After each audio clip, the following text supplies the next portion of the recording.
This is why I shouldn't do the freaking schedule streams nonsense, because it's...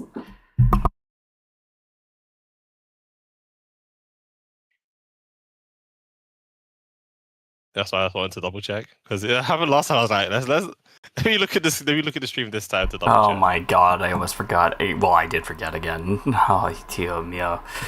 Hello, everyone, again, for the second time now. Today we have something a little bit special. Well, not that special. We've been doing HubOS for a while. But we're going to be talking today about all of the navies in HubOS with a couple of exceptions. The only exceptions are the style change navies and the J Outsider navies that were uploaded but are not currently finished. We will not be discussing any in-progress navies outside of a couple, or navi concepts that have been floated around but have not been put into the game yet.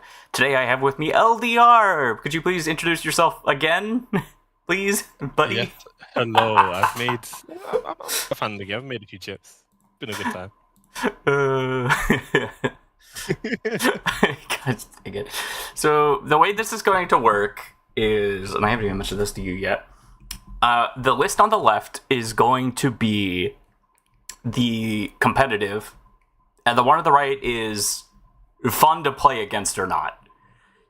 And Okay. the reason why we got two lists is because just because a Navi can be strong doesn't mean they're fun to play against, or vice versa. If we're both in the middle of the road on how a Navi should be, it will be put in the middle rank.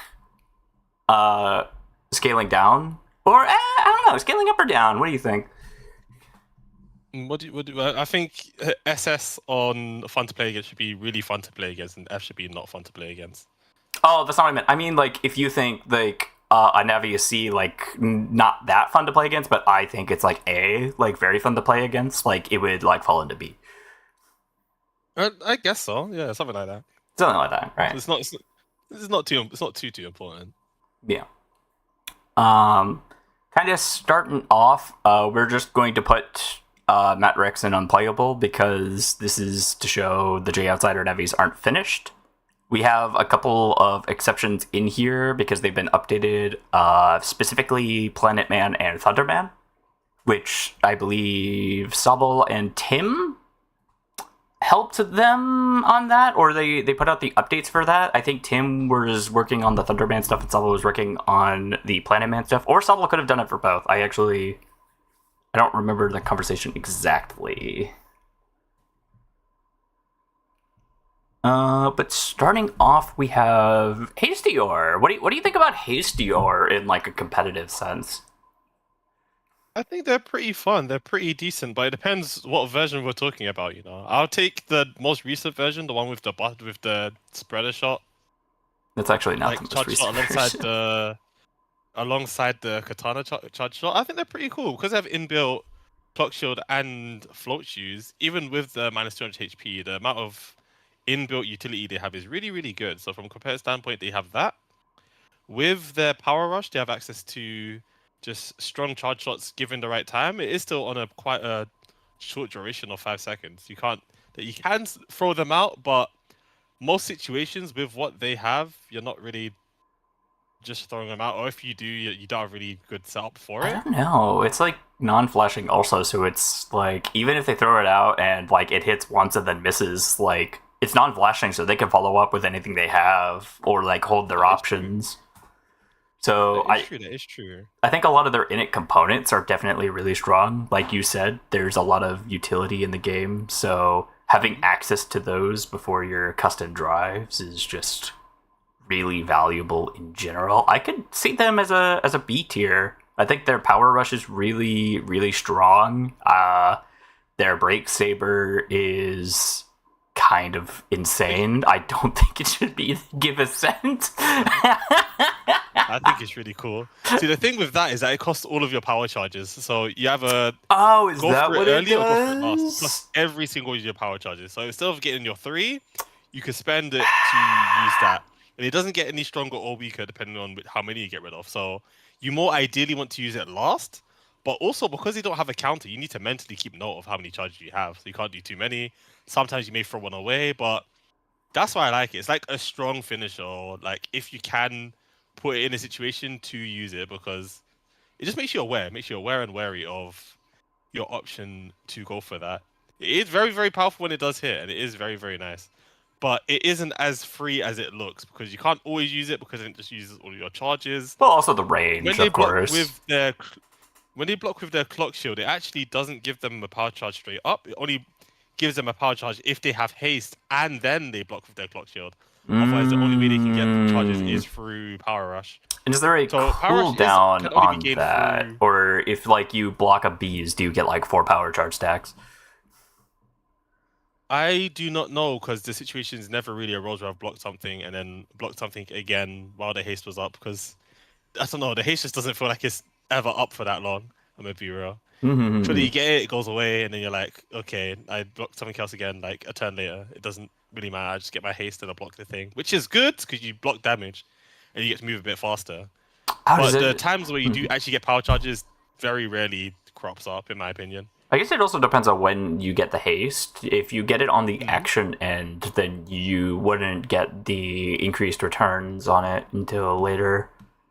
Yeah. So I guess it depends in that way. But yeah, I think a lot of their innate components, I think the floaters and the haste, and then the combo potential of the charge shots are very strong, especially with all the extra area options in HubOS. It's very, very doable to play to that.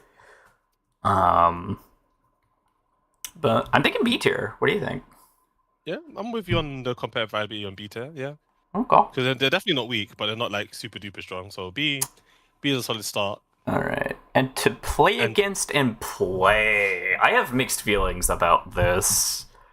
I was going to say C, in my opinion. I think they're still very unrefined. Yeah, that was kind of where I was going. Playing against Hastior, I never know what current kit they're going to have. And with their charge shots, it's like constantly a mix-up of a lot of different things, so it can feel kind of unfun. And playing Hastior is fine. I personally tried not to do aerial lock in HubOS just because, like, that's already... I've done that before. I've done that before like a billion times, so it's just kind of boring. I don't need to play Nightman Area Lock like 4.5. It's boring. It's been done. We can move on to something more interesting. Yes, I wholeheartedly agree. All right, C tier. Aquabug. I love Aquabug, but competitively, I don't think it's as strong as everyone thinks it is. I think Freeze Break as a whole is very strong, so by default that puts them pretty high up there. No, regardless of like the stance on them. I think like low A tier. Like their fast bubbler charge shot scales really well. The early pressure of their good bugs is really nice. I actually didn't really understand a lot of the craze about it because in my head I was always looking forward to color bug being a thing, so I I was kind of looking forward to it. It hasn't been added yet, or I don't even know if it will be added now that I think about it, or if there's been discussion about something else, but yeah, 18. No, Or do you have a thought about that, or? I think A-tier. I think A-tier is really what it is because the bubble doesn't cause flashing.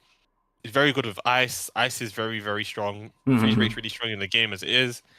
I think it's A-tier.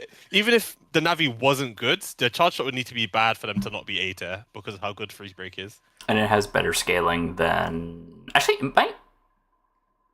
I haven't looked at it in a while. It might not have as good scaling as it used to, but especially I kind of wish there were more chips that did it. But the bug scaling is a really cool feature. It's like the only Navi that does it too. Well, I mean, it's relying on a tag, so there's gonna be very few chips unless people decide to tag them to have that. I need to tag a few of mine, but I've forgot. That's very true. I actually need to change the tags on some of my things to work properly. But how fun are they to play against or play as? This one? I think It can be It's honestly B. frustrating. B? Really? No, not B. D. D? I was Not thinking B. C, but I could see D because, like, the builds I see people playing are very, Mhm. very uninspired. Mhm. Mhm. It's usually always the same thing, Mhm. and it's just a very limited palette type deal. Like, there's not a lot of flavor. You play against it, and you kind of know how it's gonna happen. It's a mixture of ice stage with free stuff. You have to hope that they don't RNG the invincibility at the beginning, otherwise half your hand just doesn't matter. I think he did fix The that, so first barrier can be it's very strong. They can Mhm. get cost 10 early on, so they get a lot of Oh, it's tools. Like so good. all the positive stuff's really, really positive. And their negatives are quite bad, but the positives are so much better. But does Which that make it again makes it fun to Mhm. play? Because you never know makes it what you're fun to gonna play. get. That's fine, but you don't care what bad thing you get really because you're still going. It doesn't change you pressing ice You, stage and everything else. you. No. Oh wait, no, yeah, they made cust HP like have some extra levels, so now it doesn't hurt as bad. I bet. So yeah, because of what is it? The negative effects will never stop you from pressing ice stage or actually carrying out your game plan that you played on that Navi. So Mhm. that's why I say that frustration is D, and then playability is or competitive viability is A. We can put it in C tier then because it's like it's very fun to We like play and see like what happens, but like it can be very frustrating to deal with like the way most people play it in general. I just realized I need to put some music on. 1 second, everyone. I apologize. But numbers. Do you want to start this, or do I want to start this because I have a bias? numbers. I don't think numbers is really really cool. I think before when their boost was plus 30 for chips above 50 was a bit much. Yeah. But when it's now it's dropped to 20, I think they're fine, honestly.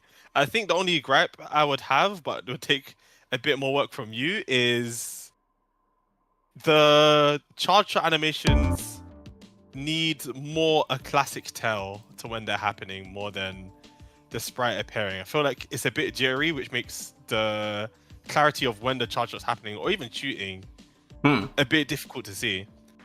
Other than that, I think they're fine. It is supposed to be number bat cannon has been reworked twice. I gave it a new sprite because everyone said that like it was impossible to see like when numbers was like winding up to do it. It was like a 30-second animation as well. So for those first two versions, it was a very long wind up, like half of a second to realize what they're doing, which is a long time in BN time. That is very long. Very, Um, very long. and a lot of people disagreed with the Macro Blast, which had the extra bat attached to it, that was removed in the third version. And to kind of make it not impossible for numbers to play the game, the actual animation was adjusted so that it took a lot less wind up. So now it's more of you're reacting to the footsies. You're reacting like you would to a normal charge shot that would shoot down the row.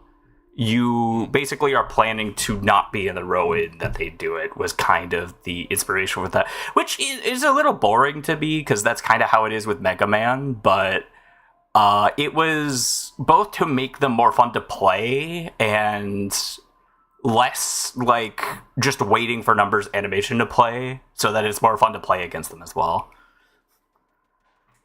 Yeah, I can agree with that. But how And yeah, even their forms, I think are pretty fine. Honestly, both. I guess the harpy form could be the most frustrating if you high roll bats and high roll effects. It can feel pretty bad. Yes, I've had great But- RNG with that lately, and it has not looked good. But what is it? But other than that, I think all the other forms, both the red form and the new Crusader Soul. Crusader, so that's it. I think they're all really cool. I think they're all very, very cool. But where do you think that Everything else I don't really have any lands gripes with. numbers in a competitive sense? in a competitive sense, because they have cost +1 and they get just have again. I think damage boost is like one of the best passives to have in this game because of how the wide variety of chips that we have, and you have damage boost on everything pretty much. You have damage boost on everything, so by default, you're going to be doing good, and you have cost +1. Yep. The cost +1 is also very nice. It is very nice. You have very, very good base stuff to work with. I don't think it's overpowered by any means. If people saying it is, they're lying. I think it's fine. I think it's good. I think for the amount of power some navis carry, that's perfectly fine. So in terms of competitive viability, I'd put them honestly above Aquabug. I think we put them in A as well. Really? I feel like they're very, very strong. I do like that because I am constantly trying to balance them. Because of how the charge shot currently looks, it's still hard to tell. So I think the charge shots are a little bit more consistent. Yeah, that's part of the redesign philosophy. It's more consistent, but like you're no longer playing around like seeing the animation start up. Yes. So treat it like you don't want to get hit by a race beam. Treat it like you don't want to get hit by Elect Thunder. You gotta watch out for the back row blast still, right? Not just the same row. No. That was removed. They can chip charge null chips to get the old bat cannon, but they cannot do that on their normal charge shot. And it's random.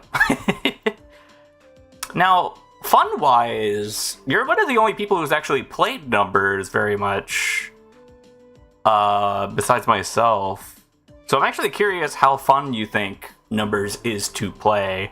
I know that sometimes it can be frustrating, so I'm curious what your rating of that is. See, if it didn't have Harpy Soul, it would be an S. But because of Harpy Soul, it is an A. Okay. I am actually thinking of drastically lowering the slide duration down to 40, which is the same as Thunder. Oh gosh.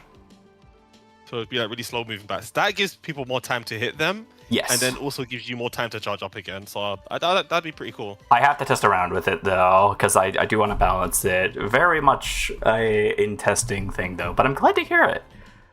Burnerman, I think, is either high A or S tier. Yeah, they are so strong right now, and your new chips have not helped that at all. Tommy Wave is ridiculous. So for those that don't know what Burnerman does, because they are a new Navi, Burnerman has burn on everything. Every fire chip. Not. Well, actually, it says... it doesn't say not time freeze, so I guess if you have a... For context, does he get the bird on freeze time chips as well? He might, Wait, hold on. Plus, if he does, there'll already have to be... But actually, I guess that's not it doesn't a bad really thing. change I'm not saying that's a bad thing. Much, because I was going to say the burn can't stack in, like, the first time you hit someone, because it applies after the time freeze. Yeah, so it has it, even if they get burned, it will only apply after. And then, if they already had it, even if it was just fire, it'd still stack their burn anyway. It'd just stack it a bit less. Just playing against them with numbers, they were going, like, really even, like, even with Harpy Soul.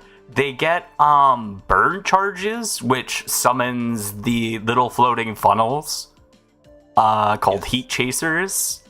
And they would smash against the bats while a player man's shooting down the row. It's freaking awesome and terrifying. But I think... Oh yeah, it does work with time freeze chips. I just checked.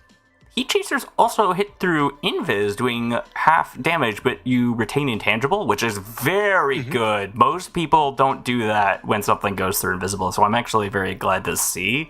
But in a competitive sense, I think they have, even though they don't have a lot of the NCPs that a lot of the other Fire Navis have, I think that the sheer damage output they have means that even if you try to take, like, other element chips, right? Because, like, a proper competitive folder will, if it's not a gimmick folder, have, like, some amount of accountability, right? Like, you plan for gauge turns, you plan for, like, water matchups, like, other stuff like that, Terra Shift. So you could get away with, like, a couple of fire chips that have a high yield, like Flare Vulcan or Tommy Wave, that just have, like, a high output that benefits you, right? Mhm.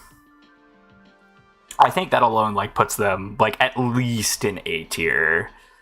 Yes, I think comparatively, yeah, A tier, and also I think they may be the best big arms Navi in the game because when they hold full charge, every 120 every 120 frames, they will get a burn charge for their extra burners for their charge shot.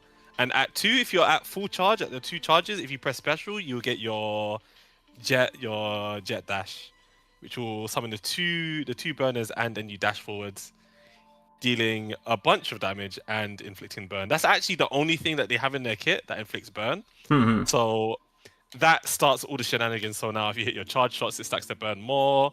The burners will stack the burn more. Like the jet burner special starts up all the burn shenanigans on them if the chips doesn't. Hmm. The issue with the bad in the version I saw was that it was both hard to see it spawn and also difficult to know on what panel it was on. Now all of them have spell tile highlight, and now if you're hit with a bat cannon, the bat hits you. So that's like the only circumstance. But all of them have spell set highlight tile now, so it's fine. How fun they are to play against. I have mixed feelings about it, but I think It's gonna be low. it's it's kind of higher. I was thinking like B or C because Okay. it was kind of ridiculous fighting against it. It's like, okay, he has nitro on. I need him to run out of gas, or I need to kill him first. That was the vibe I got. I think anything from that matchup was more like a chip would need to be balanced, not like Burger Man himself is that crazy. If he is that crazy, then I think we need to see more. But I'm curious to hear from you because I know you've been playing it a lot, like how fun it was. See, I've had fun playing it, but I haven't seen people play against it. But with the way the heat chasers are, you can body block one and then dodge the other. So as long as you're paying attention to them heat chasers, which can be a lot with everything else going on, Yes. you won't get hit by them that much. And then also, even if you do get hit by them, you're taking 65 damage and then going into flashing. So Yes. getting hit by them isn't the end of the world. It's like a lava panel. It's fine. But getting hit by multiple things, that's when it gets painful, you know? Exactly. I think like a solid B tier. Not you. You stay there. My mouse. They're trying to escape unplayable. One day, Matt Rex. One day. Sobble. Oh my gosh. This is kind of difficult. I've kind of abused this Navi a little bit already with the new Gigafreeze chip because it's not freeze time. But which Aquaman can abuse harder. Yeah. But their identity is very interesting. Their card boost is 25% on Aqua chips, which is always going to be lower than Aquaman's, but that's fine. In critical HP, I believe, it will get a times 1.5 bonus. Instead, they can make themselves invisible occasionally. I think it's not exactly the same as invisible because of some weird interactions I saw, but It goes away if you attack or do anything but move. it's like not exactly invisibility. I forget what we were doing, but there was an interaction that came up that made it weird. Oh, I think I know what it was. It was like they got hit by Nubbers Vulcan, but it didn't hit properly for some reason. It was very interesting. Their charge shot, I think, is probably one of the most competitive parts about them. I think the fast non-flashing damage is very powerful. And if you plan for it, then there's not a lot you can do about it. The builds I was messing around with, I used a lot of Frostbite stuff, so I used Foxwind and Stalactite. Stalactite's such a good chip. It's so crazy good. I almost wonder if it's too much. But, how much have you messed with Sobble? Where do you see Sobble in the hierarchy of competitiveness? I think they're pretty good, but as you said, they will be area grab reliant. So they will need to run a lot of grabs in their builds. But other than that, the charge shot does a lot of damage. They can, like, if they're doing get into range, like avoiding that constantly is very, very difficult. But I think the most frustrating part comes in that special. Mm-hmm. Any form of not being able to take damage for an extended amount of time is going to be frustrating. Mm. So that is going to make playing against them can be very frustrating because you'll be fighting at one point, they'll hit you, you try to go for a charge shot after, and now they're just in invis. Mm-hmm. And with their cooldown, actually, let me check it again. It's like 4 It seconds. might actually be tuned a bit too aggressively. Yes, it's active for 3.5 seconds and it has a cooldown of 8 seconds. Ooh, it was longer than I thought it was. I don't think it has enough downtime for how long the uptime is. I think it's the fact that you're not really going to stay in the invis the whole time, maybe. Oh, but especially Not with really, but fast gauge or something, you could do something really nasty. Yep. You think about that, you press invis after it ends, your cooldown's gone, you can use it again. So instead of your invis lasting for 6 seconds, your invis lasts for 13 with liquid camo if you cycle the cooldown. And then when you run out of invis, you just do the liquid camo again. Yep. Oh god, but what's your end game? What do you do with all that? It buys you time to move into position to use your charge shot. I guess so, yeah. You can prep your defense options or your aggressive options and make your opponent waste time. That's very true. It's similar to Toadman, but trading the C panel requirement for cooldowns. Oh, it's not the same at all. Toadman has to rely on getting the chips in order to do their things. Sobble has it innately in their kit at all times, so the power is entirely in Sobble's hands. I guess a comparison would be Zephyr, who gets invis up to 3 times on using wind and sword chips if he chip charges it. And because they have in total, what is it, 3, a total of, if you get 3 chips, 3 seconds each, 9 seconds of extra invis, that's why they have 900 base HP, because you're trading that passive for that HP. Sobble could be invis for longer without any HP cost. If you see what I'm saying. They are still an Aqua Navi, so they could still die. But I think, at least in competitiveness, they're at least a low A or a high B tier. Yes. I think low. I think high B because they are grab reliant. Yeah, that's not necessarily a bad thing. I like how you jumped to frustration first. I think they're really fun to play. I do have a bias deep in my heart because of BN4 mod cards, and I literally every time the conversation with me and Sobble came up, I'm like, he's gonna have the water gun mod card, right? Right? Like the mod card, right? That thing? That's funny. I think they are very fun to play. If you get past the invisibility thing, and it's not what's happening. Oh, but I can't really ignore that because just because people aren't utilizing it doesn't mean that it's not there. It's what's my opinion on Zephyr if I'm not talking about Proto Parry? And it's oh, I could rate him really high then. I mean, Zephyr doesn't innately get Proto Parry. You have to put on the augment. Ah, okay. I had the augment for that, yeah. Yeah. Okay, that makes more sense. I thought you just had it. No. I'd say C tier. I think it's a C tier. I don't think he's more annoying than. Actually, he yeah. Aquabug has 4 seconds of inv on at the beginning. It's definitely lower than Aquabug.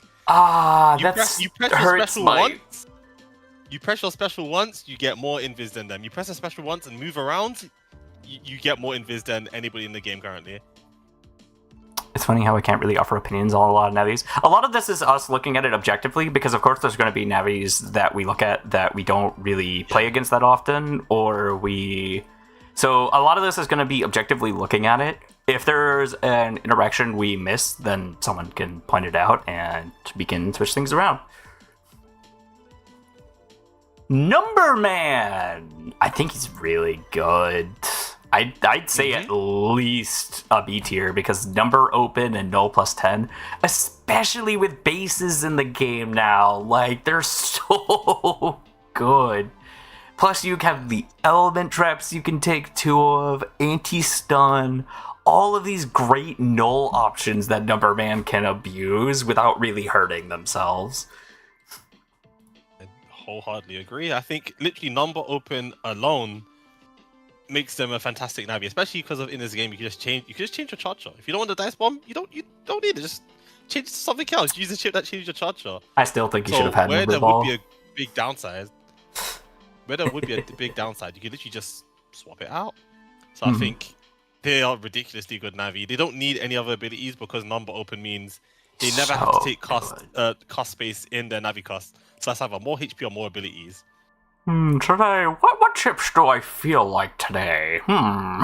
It's such a wide selection of chips. That's literally number man. So, I think low A tier. I think they're S tier because you have to remember. Really? Look how much Navi cost space you get free because you have number open. That's true because you don't have to do the costs and the. Easily. But how fun are they? Because I haven't seen anyone play Numberman yet. I don't think they would be frustrating to play against. I think it'd be pretty fun. Because you either bully them or they bully you. It's like down to the cards. Yeah. I feel like Numberman will reveal stuff more about chips and balancing more than the Navi itself. So it might be a double S unless people are just frustrated that they get more space, which could be a thing. But to actually play them in-game, I think they're also an S tier because they don't innately have broken synergies. You have to create them synergies out of the stuff that's already in the game. So I think that is S tier. Maybe we should give it CS priority. Low key, that would be a very good balancing lever. That'd be an insanely good balancing lever. I don't know if it would be. I don't think Numberman deserves that. I mean, they're the only Navi in the game that gets cost +5 as a passive. Oh my gosh, Squeak was so upset when they found out about X Buster priority. Or was it special priority? It was one of the two. It was X Buster. Oh my gosh. Like, that needs to be in the TOML. It needs to be in the description if that's going to be how it is, because that is definitely one of those things that can come up with a list like that. I'm fine putting them with S tier. I love Numberman. The first double S tier. Yes. Oh, double S tier. All right. I'm down with that. Yeah. No, not double S in there. No, S in there, but I mean S tier in both lists. Ah, yes. Oh, sorry. I forgot we have I'm not I don't think we need the double S tier. Yes, we do. That we is do. not S tier we need. Yes, we do. We do? Okay. Where do you think Tomahawk goes? Where do you think Star Force goes? Or do you we got Simon Belmont next. Yeah, we got Simon Belmont. Simon Belmont is currently waiting for a rework right now. I think as a Navi, they're kind of interesting because they're kind of already doing what Hastior wants to do a little bit, where they want to switch between a lot of cool different weapons that can do a lot of different things. I think their null element is really viable, but it's kind of fine because of the middling scalings of all of their charge shots. I think as a competitive Navi, it would kind of be hard stuck between D and C tier, though, because it doesn't really have a lot of NCPs. The charge shots don't answer a lot of situations, and the retro boomerang doesn't really have enough weight to be able to pressure in like an area lock scenario. So just from a competitive sense, they wouldn't be that great. I think they're a fun Navi. I think they're really cool, but I just don't see the value. I think comp sense probably D, honestly. Yeah. The CSs don't do enough damage, nor like they don't do enough to see comp play. Even in a more traditional BN sense, if everything was like not reworked or like normal values and stuff, their stuff is still somewhat undervalued. Like Retro Dagger's attack times 20, so that's the normal shot forward. Actually, I guess it depends. Is their charge timings just the default charge timing? Because if Retro Dagger's non-flashing 100 damage... No, I think it does depend on which charge shot they are. I know the knife is the fastest charge shot for sure. Yeah, the dagger. If that's non-flashing and attack times 20, that's probably... It might be non-flashing. I don't know. But I know Simon Belmont is currently undergoing a rework. if someone sees this and you're worried, like, oh man, I guess I can't play Simon, check what the current status on their Navi is. Delta is looking to rework them and give them a lot of utility. As a fun Navi, I could put them at B or C tier. I think they're pretty fun to play. Yeah, definitely in fun to play. Definitely, I enjoyed playing Simon when I played him like a little bit. I made more of a charge shot build, playing around the fast dagger more than anything. I love the boomerang, but I'm degenerate in this game, especially with like the tree. With the slow boomerang, I guess it could allow you to line up some chips easier with like limiting their space. So maybe we just need to play around them more. But yeah, competitive viability D, and fun to play against. Honestly, A right now. Because everything's really manageable. I think it's very fun. I think the charge shot is simple enough that you can like play it around it. Mm-hmm. Oh, they're higher than numbers? I disagree. Yes. What? But that's difficult. I love my Navis very much. I love playing them. I love seeing them. I love working on them. Gutsman is currently in a crisis. Collins, give this man super armor. Why does he not have he super armor? I mean, in the games, does he get super armor in the games? No. Or does he get 4.5? Wait, actually, does he? He might.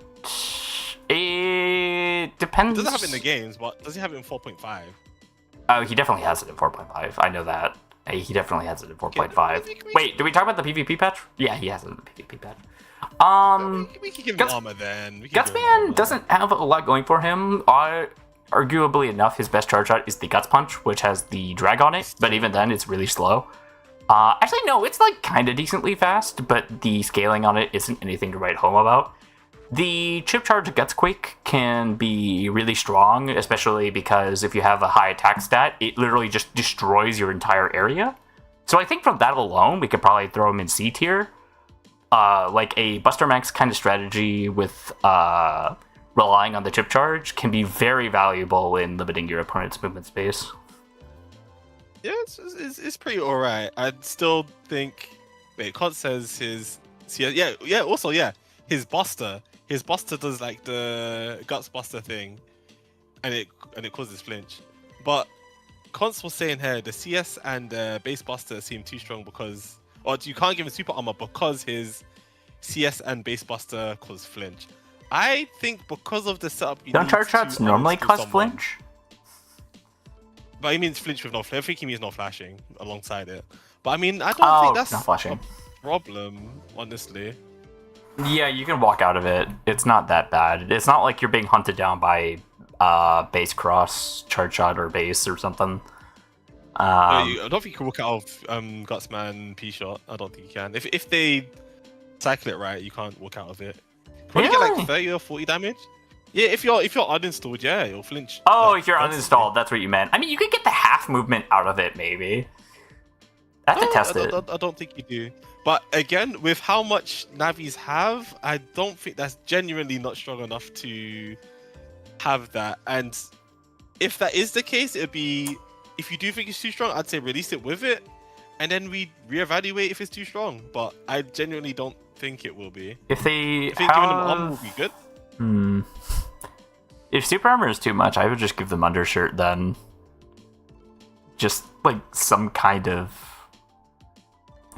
something. Actually, I don't know. Maybe I haven't played against a Gutsman that's doing everything they need to do. You're thinking like C, low B tier? I think competitive value. The charge shot's really good. I'd put that in B. I'd say B, like low B. Okay, we can do low B.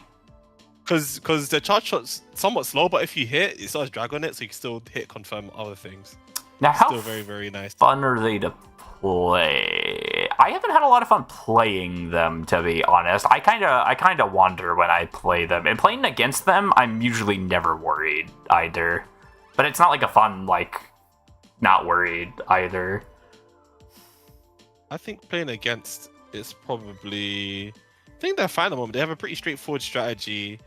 And you're not really going for Gutsquake more because you don't really want to give up the chip for it. So I'd definitely say for the playing against, it's probably also A, but lower than Simon. Really A tier. I think I'm gonna put them in B because like I it's just a C for me. Like I don't have like, not that he has a, oh god, I put them out of order. Oh whatever. Oh wait, is the other side how fun they are to play and how fun they are to play against? Yes. It's both. I see. A mix of both? Yeah, then probably C then. Alright. So this is going to be Black Man. We have the same sprite further down somewhere, but for now this is just normal Black Man.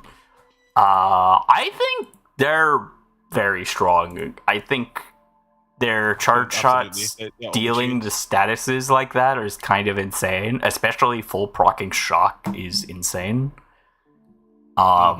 Search cross is a sin, and I don't like it at all.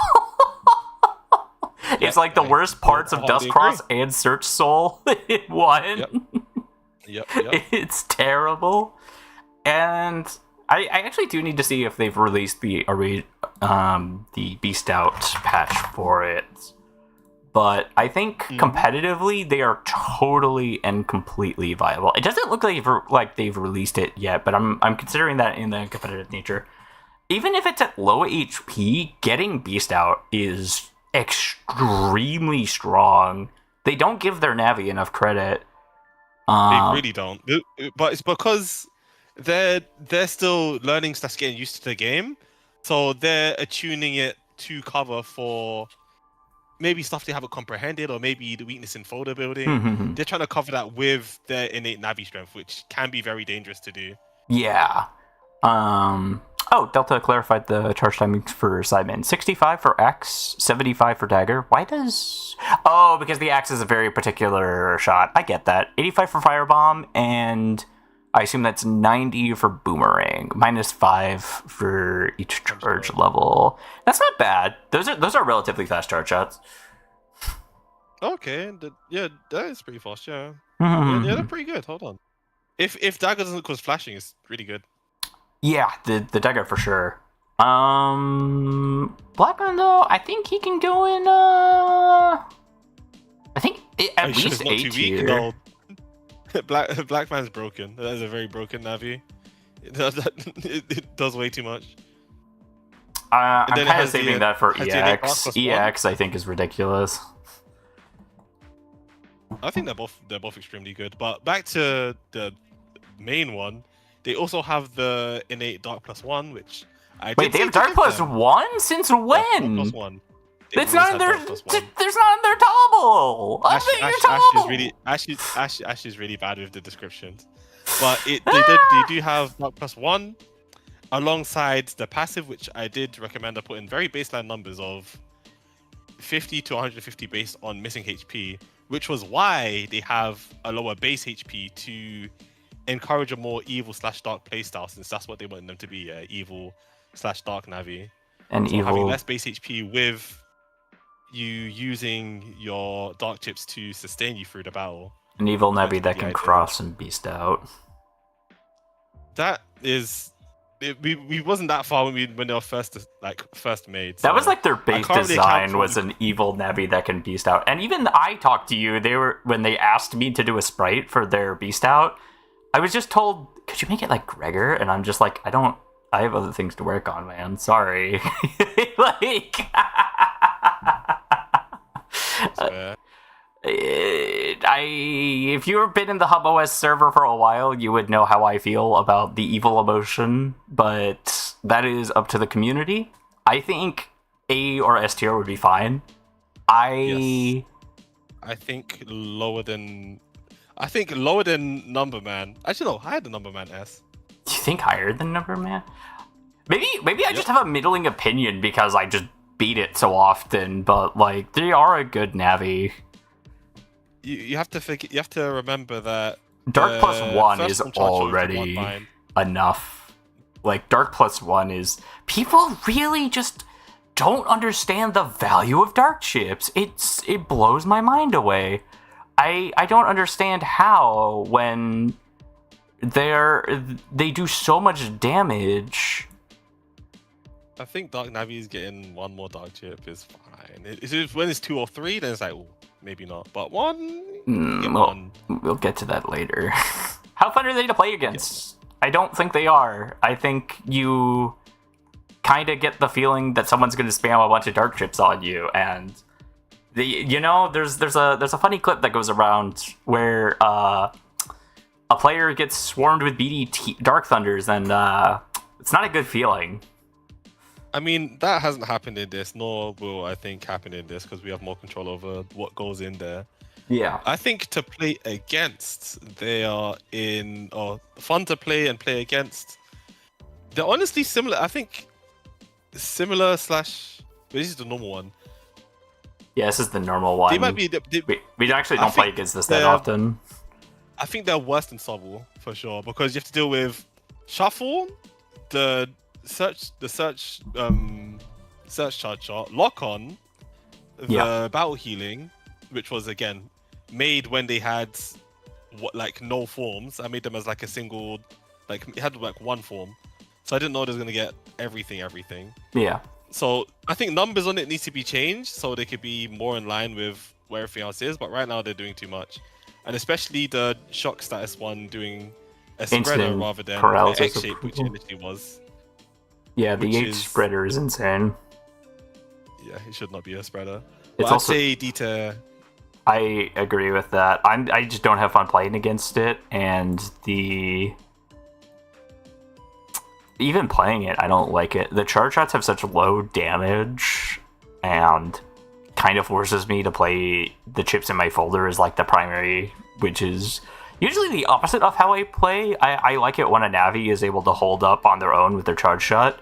It doesn't have to be the primary force, because there is stuff like Aquabug, which is like their charge shot doesn't do that much damage, but it's like fast, it's fun, it's interesting. I just don't have that experience when I play Ashman. I just don't. I'm quite a fan of their charge shots, to be fair. I'm a bit because they're more setup stuff than like full damage. It's like I land this to land my dark chip, or I land this to do something else, more than it being the sole driving force. It's meant to disrupt the opponent more than be damaging, which is a nice different niche, because there's not a huge amount of navis in the game which do that. It is cool, but I also feel like if their purpose is entirely to disable your opponent, then they should probably do less damage than they're currently doing, if that's what their goal is. I mean, it depends what Ash wants to do. I mean, I gave them an initial kit, which they worked with, and they've built from there. So it's whatever they want to do. But now we have a new Navi, and it's not one I've allowed to see in tournaments because they have a kind of a ridiculous special, which it actually looks like they've changed. Ibwe! So they have a sword arm-ish. Their Buster Shot is a sword, 80 damage unboostable. They have 2 charge levels. The first level is Wide Sword for 80 plus attack times 5, and then Long Sword for 100 plus attack times 10. Which is not bad, but they used to not be allowed because their special was Hero Sword, and I thought that was insane, because 180 damage special is not fair to play against. Now it's Hero Sword Varia.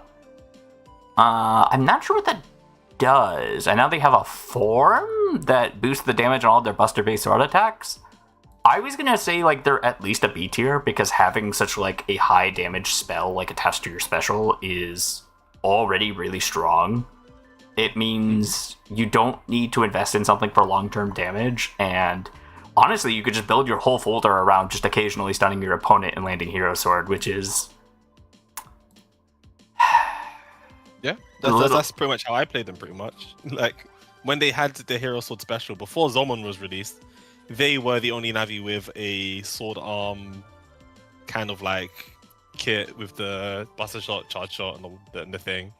So I played them before. Their OD form, I think, still hasn't been changed to what I suggested, was scaling HP loss based on your max HP. So if you go into the form turn 1, it will take more than 100 HP, or like if you like have high HP, it takes a lot of HP for entering the super damage form, and it should be more of a comeback mechanic, more than a tempo mechanic, because your hero sword going from 180 to 270 before was not okay, and being able to do that from turn 1, why am I only using 100 HP when I could If I just could pop this turn 1? if I could increase then not Bat really care. Cannon by 1.5 times damage, and all I had to do was lose 100 HP every turn, heck yeah, we're losing 100 HP every turn. Like, are you joking?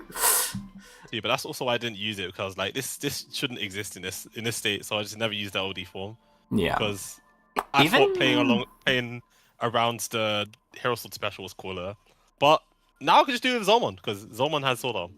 Yeah. Does it still have this the Hero Sword special? Because I still think that's crazy. Oh yeah, it is. It should probably just be 150, 140. It should be a lot less, yeah. Like 100, I think, would be really solid. For a special that you like have all the time, I think that'd be reasonable. It's a pretty low cooldown, so yeah, maybe. It's 100 damage per turn. But I There's think 15 because of the turns. That's 1500 potential damage. I mean, it's not once per turn. It's more than that, but it's more the fact that all of the Navis with these haven't had many other abilities. That's like the thing that they're playing around. Yeah, and I think that's If you had enough to other put things, it then in I'd agree. B tier. But it's damage. That's the big thing. Is it's dealing damage, and it's a lot of damage. And I don't know if it's probably been changed now. If it wasn't before, it's probably priority now. So you can't just like change out of the charge shot. Probably. It doesn't use the augment, so you probably can. That might actually made them better, yeah. But I'd say, yeah, for competitive viability, I would say Lobby. with the new 60 sword variant, I don't know what it does. But if If it it's a actually only sonic does 60 damage and boom, causes then flashing, if it does sonic Oh, yeah, boom, if my it's that. opinion is even worse. I am But so let's- sick of sonic booms in this game. let's say that it is just a hero sword that does 60 damage. They kind of drop to C. D tier? If we're just assuming, because we haven't played them, I think C would be where they are, because they can still press it for pressure, but now they're more area grab reliant to get any damage. It gone from 60 damage to 90 damage is whatever when you're taking 100 per turn. I'd say C, and then fun and playing against C. Before I would have said like high BA, because pressing that hero sword and getting that juicy damage was very, very satisfying. To play against, probably not the most. But now I don't really know, so I guess C next to like below Gutsman or something. I kind of have a guess. more negative interpretation of them because I think mass damage on your special can be kind of silly if it's like not easy to dodge. And with how fast it comes out, it's basically a charge shot that you don't have to charge. So that's just not a design point I've kind of find fun. And I hear that. competitively, I think low B, depending on how the Hero Sword variant is designed. It also depends on if you can maybe. change charge shot. I think the OD form can do ridiculous damage. It depends on how we go forward with Geddon design. If Geddon design is massively changed, then I think a lot of navis that rely on it will have to become more creative, and that would be really cool. But That would be cool. for now, I think C or low B is fine, so they would go to C. Yeah, if Geddon and stages could just be changed in some way or form, that would be very, very good. Because I despise both. I think seeds are the healthy way. Like seeds and lines are the healthier way to do like panels. You want a Way, Geddon way, seed? way healthier.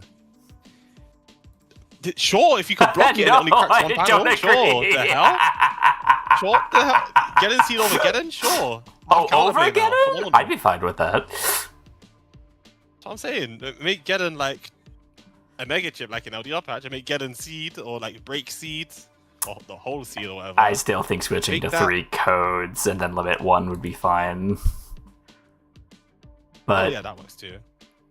going on to People definitely don't like Zephyr, that. I have a very good impression of Zephyr, but from what you've told me, they are kind of more like Xenia, where they're more, they explode if you don't They do.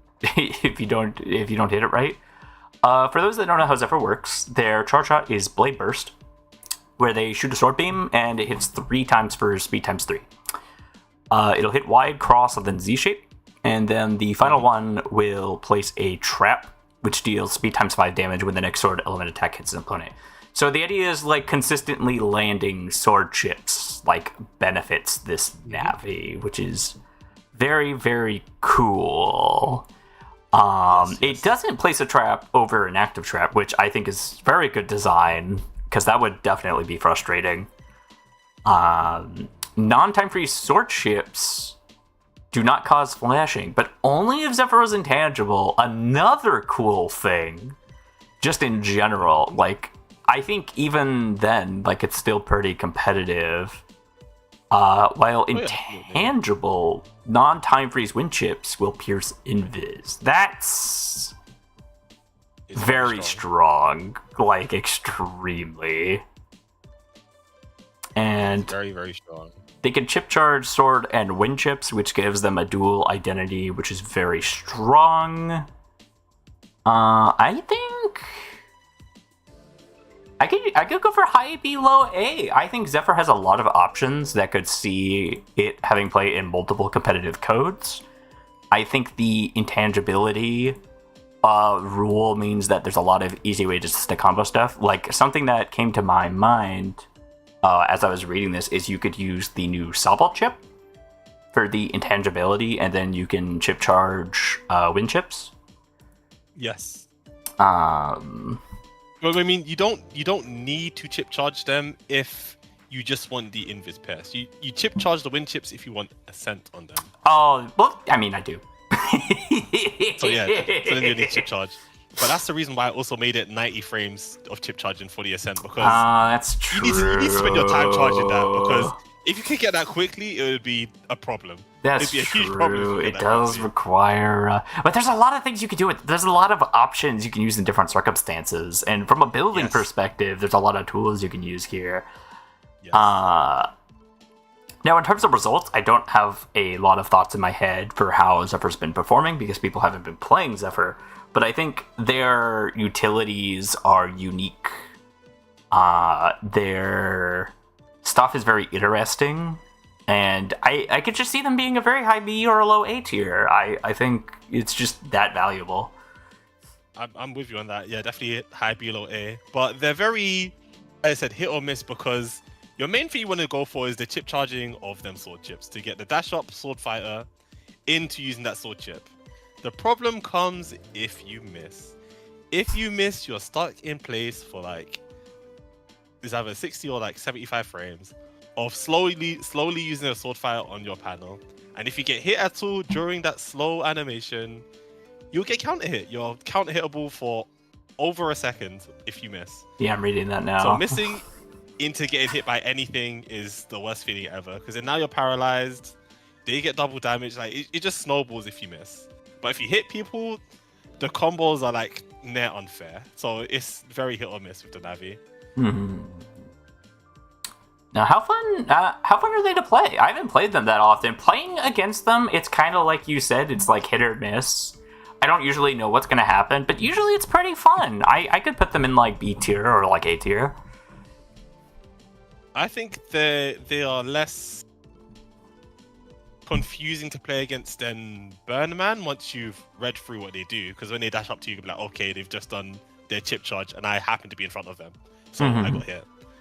So I think, honestly, yeah, just high B next to Burner Man. The only thing that could potentially be frustrating is if they chip charge wind and sword chips, which are very few in number. There's only a very few select amount of sword chips in the game currently.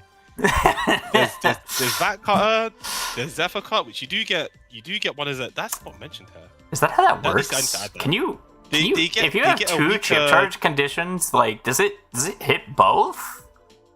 Yes, if Zephyr cut hits both, so you can chip charge Zephyr cut, and they do get one weaker Zephyr cut, 100 damage Zephyr cut over the 150 Zephyr cut as a gold chip. So you do get one innately. So they can. So no matter what your build, you can get that passive one time in the game, no matter what.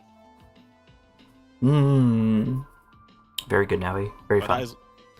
That is also why they have 900 HP and not 1,000. Because like you get so much invis, I can't, in good faith, give them 1,000 HP. If I can't get a full opening hand of Dark Chips, he's still too weak. He's talking about Black Man. Yeah. And to clarify, Axe and Firebomb cause splashing. Dagger and Boomerang do not. Very good. I remember that about Boomerang. I didn't remember that about... I couldn't be certain for Dagger. So yeah, very good. It might actually be fine. Yeah, I'm really looking forward to the Dagger Rush. It's going to be so cool.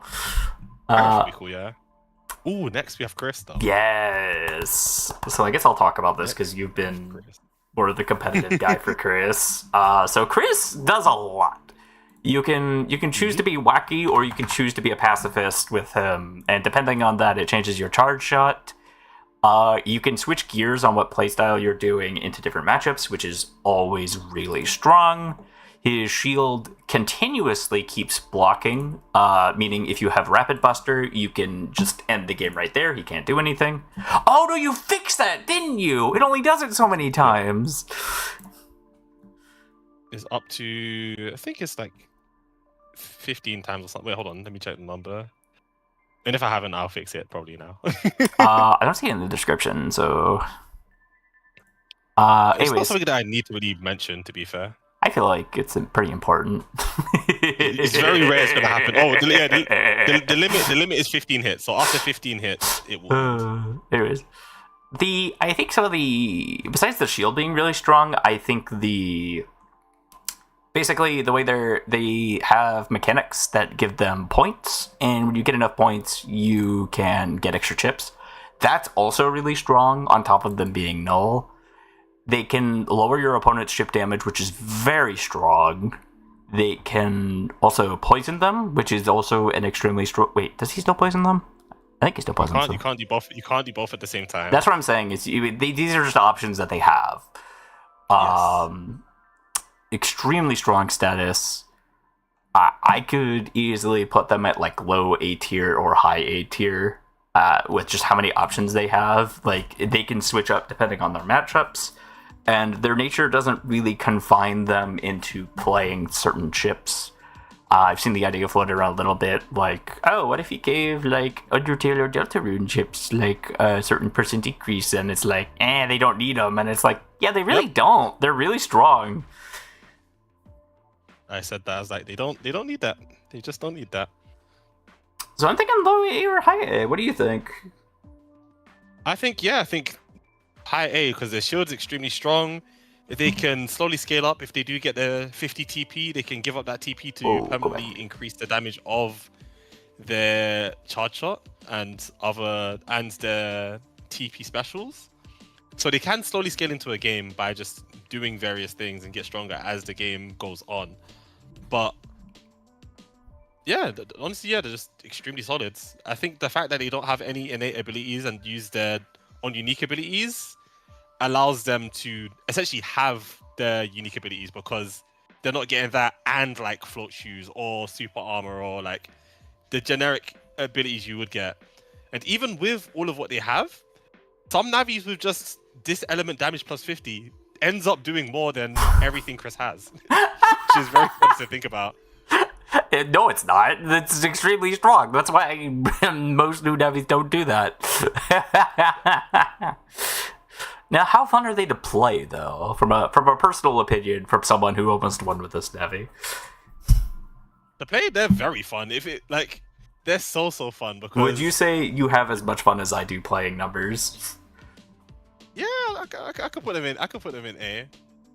And before the shield change, I would say they'd go into like C, because their shield was unfair before with the cooldown. But now it is the worst shield to press by accident in the game now. If you press shield, you are in danger. You'll stand still and stare at your opponent while they slap you in the face 5 times. I don't think it's that bad. It's not that bad. You can't do stuff for a good while after if you miss your shield. It's the clearest shield cooldown in the game. That's still one of my favorite tournaments, playing against you, and it's like one shield. is the difference between life and death in this match. Does he block the leaf tornado?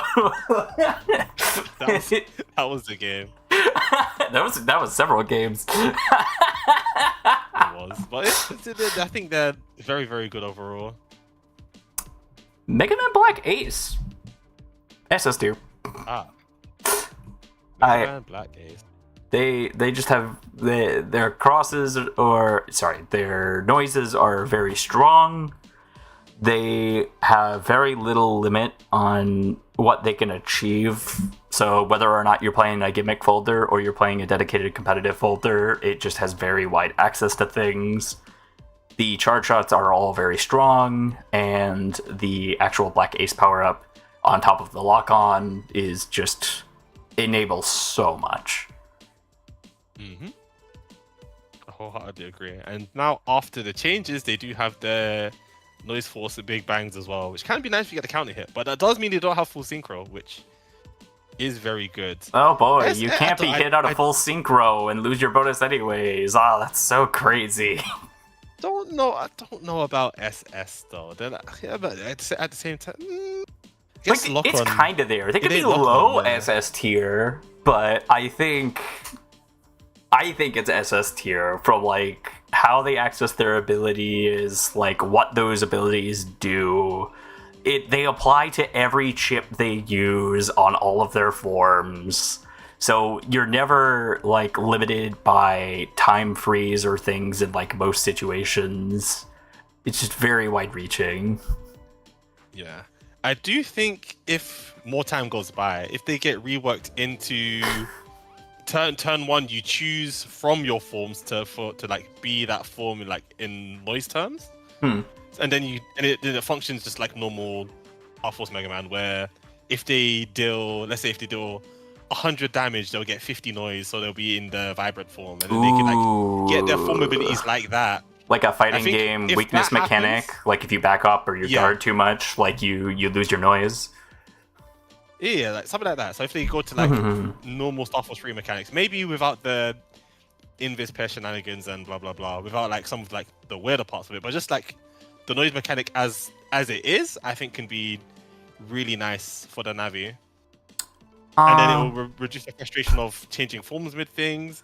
They could give them more power on their innate abilities because they can't just swap between Cancer to Corvus. They have to like commit to one for the game. Yeah. They don't have that, and then also Black Ace. I actually had a thought about this. Seeing them next to Blackman, I just kind of realized like they're even better at using disables than Blackman is. Like no bar. Because the statuses they deal are better like 90% of the time. Yeah. They have a bubble inflicting charge shot in Cancer. They have a rooting charge shot in Corvus. They have a paralyzing charge shot in all sorts apply para. M&I. And you have lock on, so you just don't kill them. We're not even talking about Rogue, which is like, ugh. I don't know if Rogue is as much an issue as before. Because one, I haven't seen him in a while, and two, they still take up space in your Navi costs. So they do have a cost to them in a way. Yeah, kinda, but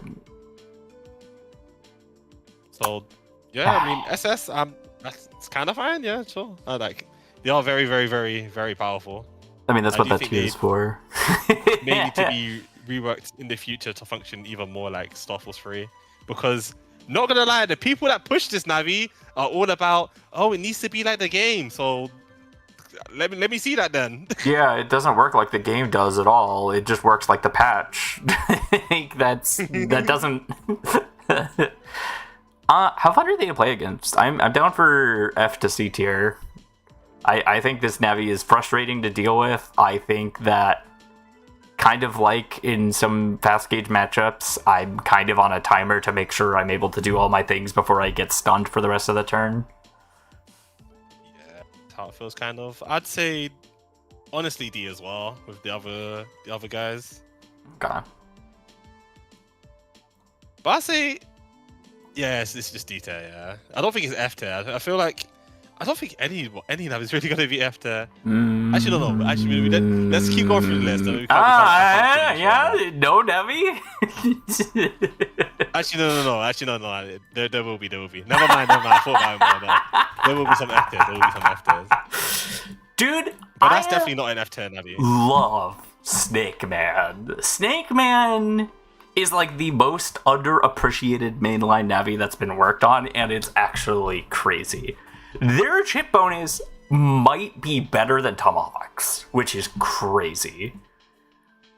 Like, the in-air shoes and then the wood plus 30 on chips over 30, it's just so good.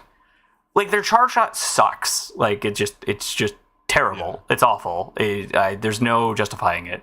But other than that, they have really good abilities that can make this Navi thrive in a variety of circumstances. The only other thing that's negative is they're literally grass, so they will just explode if your opponent has any fire in their build. But they don't have the defensive NCPs to really deal with that. But I think otherwise it's really good. It could easily see low B or like low A tier, I feel like. Yeah, but I feel like they're just a very big B enabler. They enable Bs a lot. Even though it's only ×2, they just enable it so much because of their chip charge, making them wind as well. Yeah. Oh wait, is that not in the notes in their Navi? No, it's not. That should... Oh wait, no. Yeah, there it is. Add wind. Forgot to mention that. Yeah, adding wind to grass chips is very, very, very strong. For sure. Especially because it helps you win the cursor matchups, which is not... It's not something people think about, is that it has the cursor Navi coverage. Like, a race man's just going to be like, what does Snake make? Literally.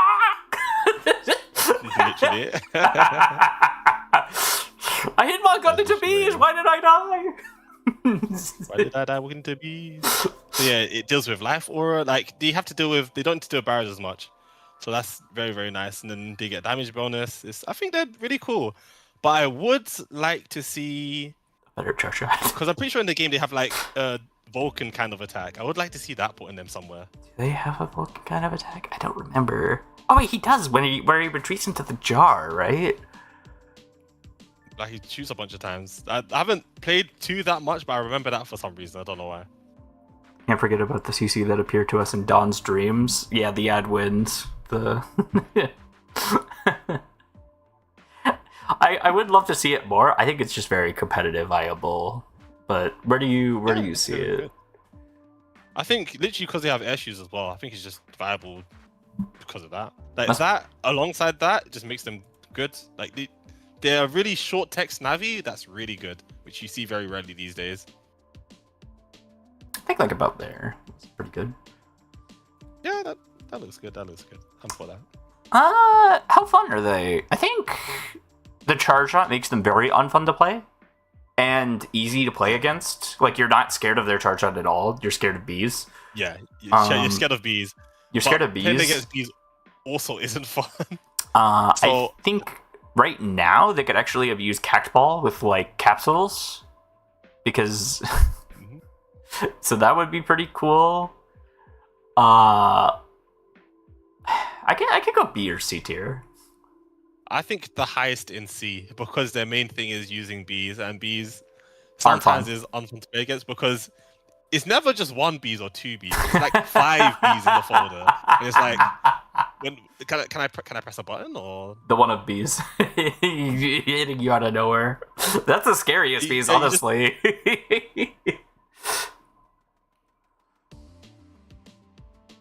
Oh, he's a base-like attack. Okay, enough. Yeah, I get you. I think if it was like, I don't know.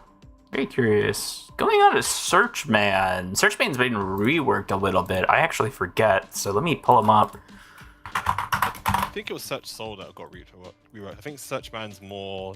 His charge more attack the same. I just is don't think they do scope gun. Cursor anymore. I think they have a special as well. No. That's Oh, BN4. That's BN4 Search Soul. So really? normal Searchman, I'm pretty sure is just this. Actually, let me open up the cold. They have Seek Bomb as a dependency, so I think they do Seek Bomb. They do have Seek Bomb as a dependency. Hold on, let me go to BN4. Do they have 2 church traps? Is that what it is? What's in BN5? They have course chip. Wait, they have chip shuffle 1. That's not mentioned. They have shuffle, which they probably should have. Yep. Charge attack. Oh, did they? No. Crit cursor. Oh, their special is Seek Bomb? the search bomb, and it's the special Seek Bomb, and it seems like it does. What is it? Player attack times 20 plus 5. So from 25 to 105 damage on the special. I guess that's the cursor element of it. Okay, yeah, that's pretty solid. It has shuffle, has Seek Bomb, which is nice. The shuffle is kind of crazy. It's not. Shuffle is crazy. That could be enough to put it in A tier, honestly. Plus the charge shot aims at you automatically. Like, that's really strong. They'll probably play this more. I actually didn't know they had all this. Yeah, they did not always have all this. I know that for a fact, though. And the charge shot damage is very good. It's like at attack max. It's like, actually, I might not have attack max in this. Oh, it's 10 plus attack times 2. So oh my from god. 12 times 5 to it's 4 shots at 20. 20 times 5. It's 4 shots at 20. Lock on Invis Pierce. That's really strong. I think low A tier. Yeah, I think low A tier as well. Actually, I think their cursor element could be a lot more than they bargained for, though, and they don't have any in it NCPs. So I could do low A or high B.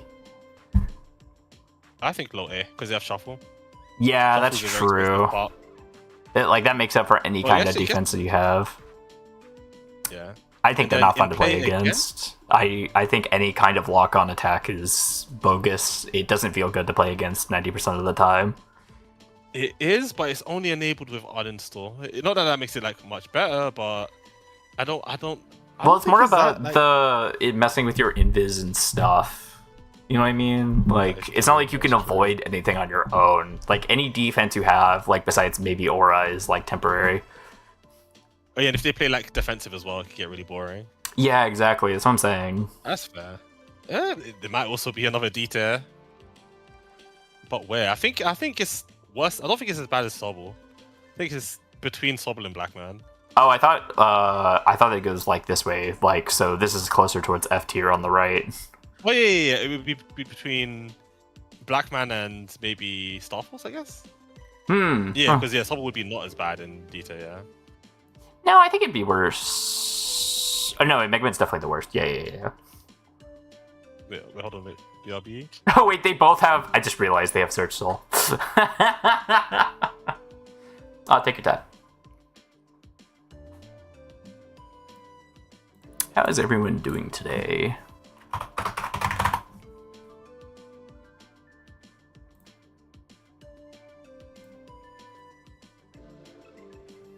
So far, this list is pretty cool. I'm really happy with this list so far.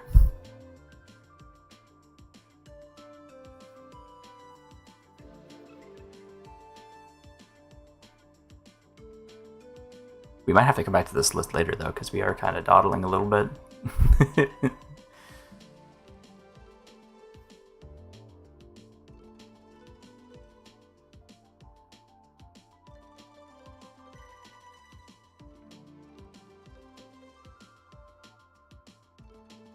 Oh, I didn't get a chance to acknowledge this. Chances are the assignment update will be after I move. I mean, that's pretty solid. Like, the last numbers update took me, like, 2 weeks, so...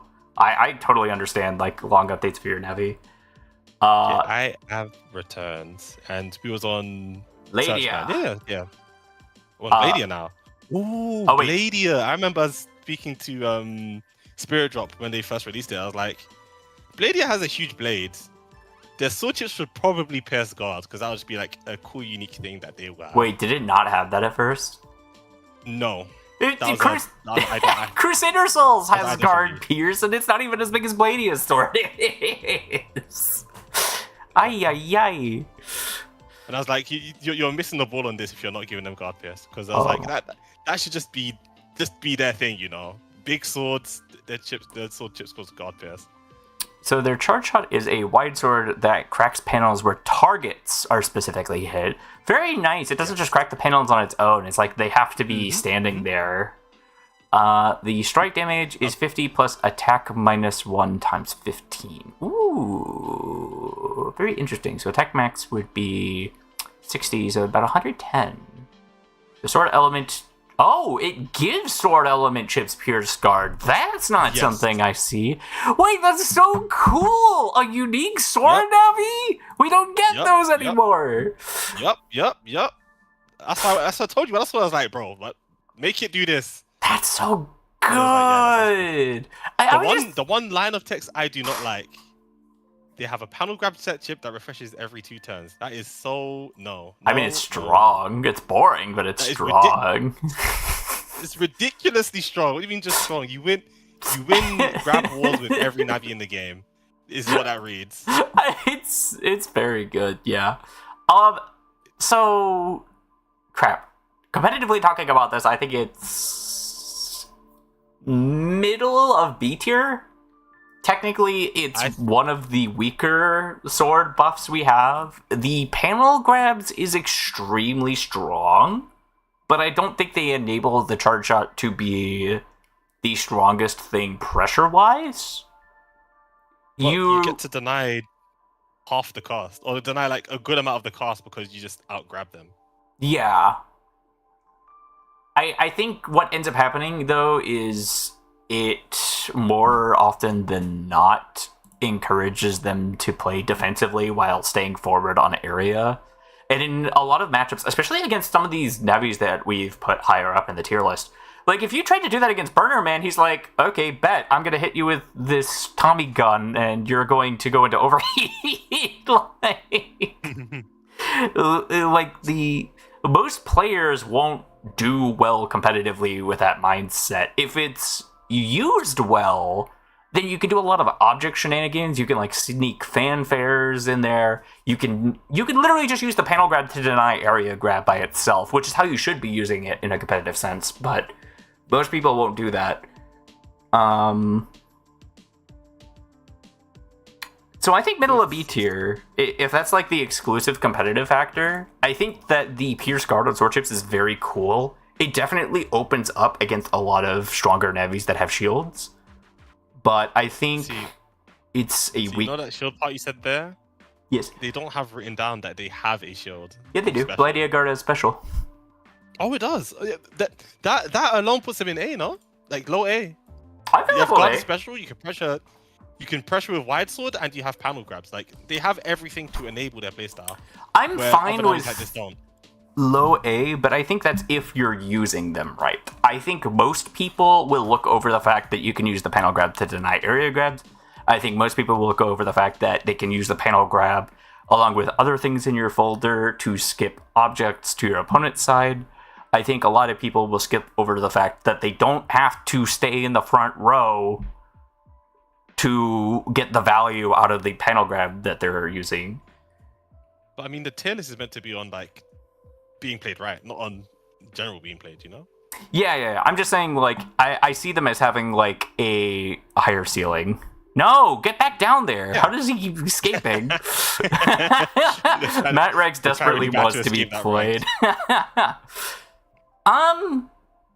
Seeing people playing it, I'm not very impressed because it's pretty much exactly what I've described so far. I'm just not impressed with it. I could say like low C tier.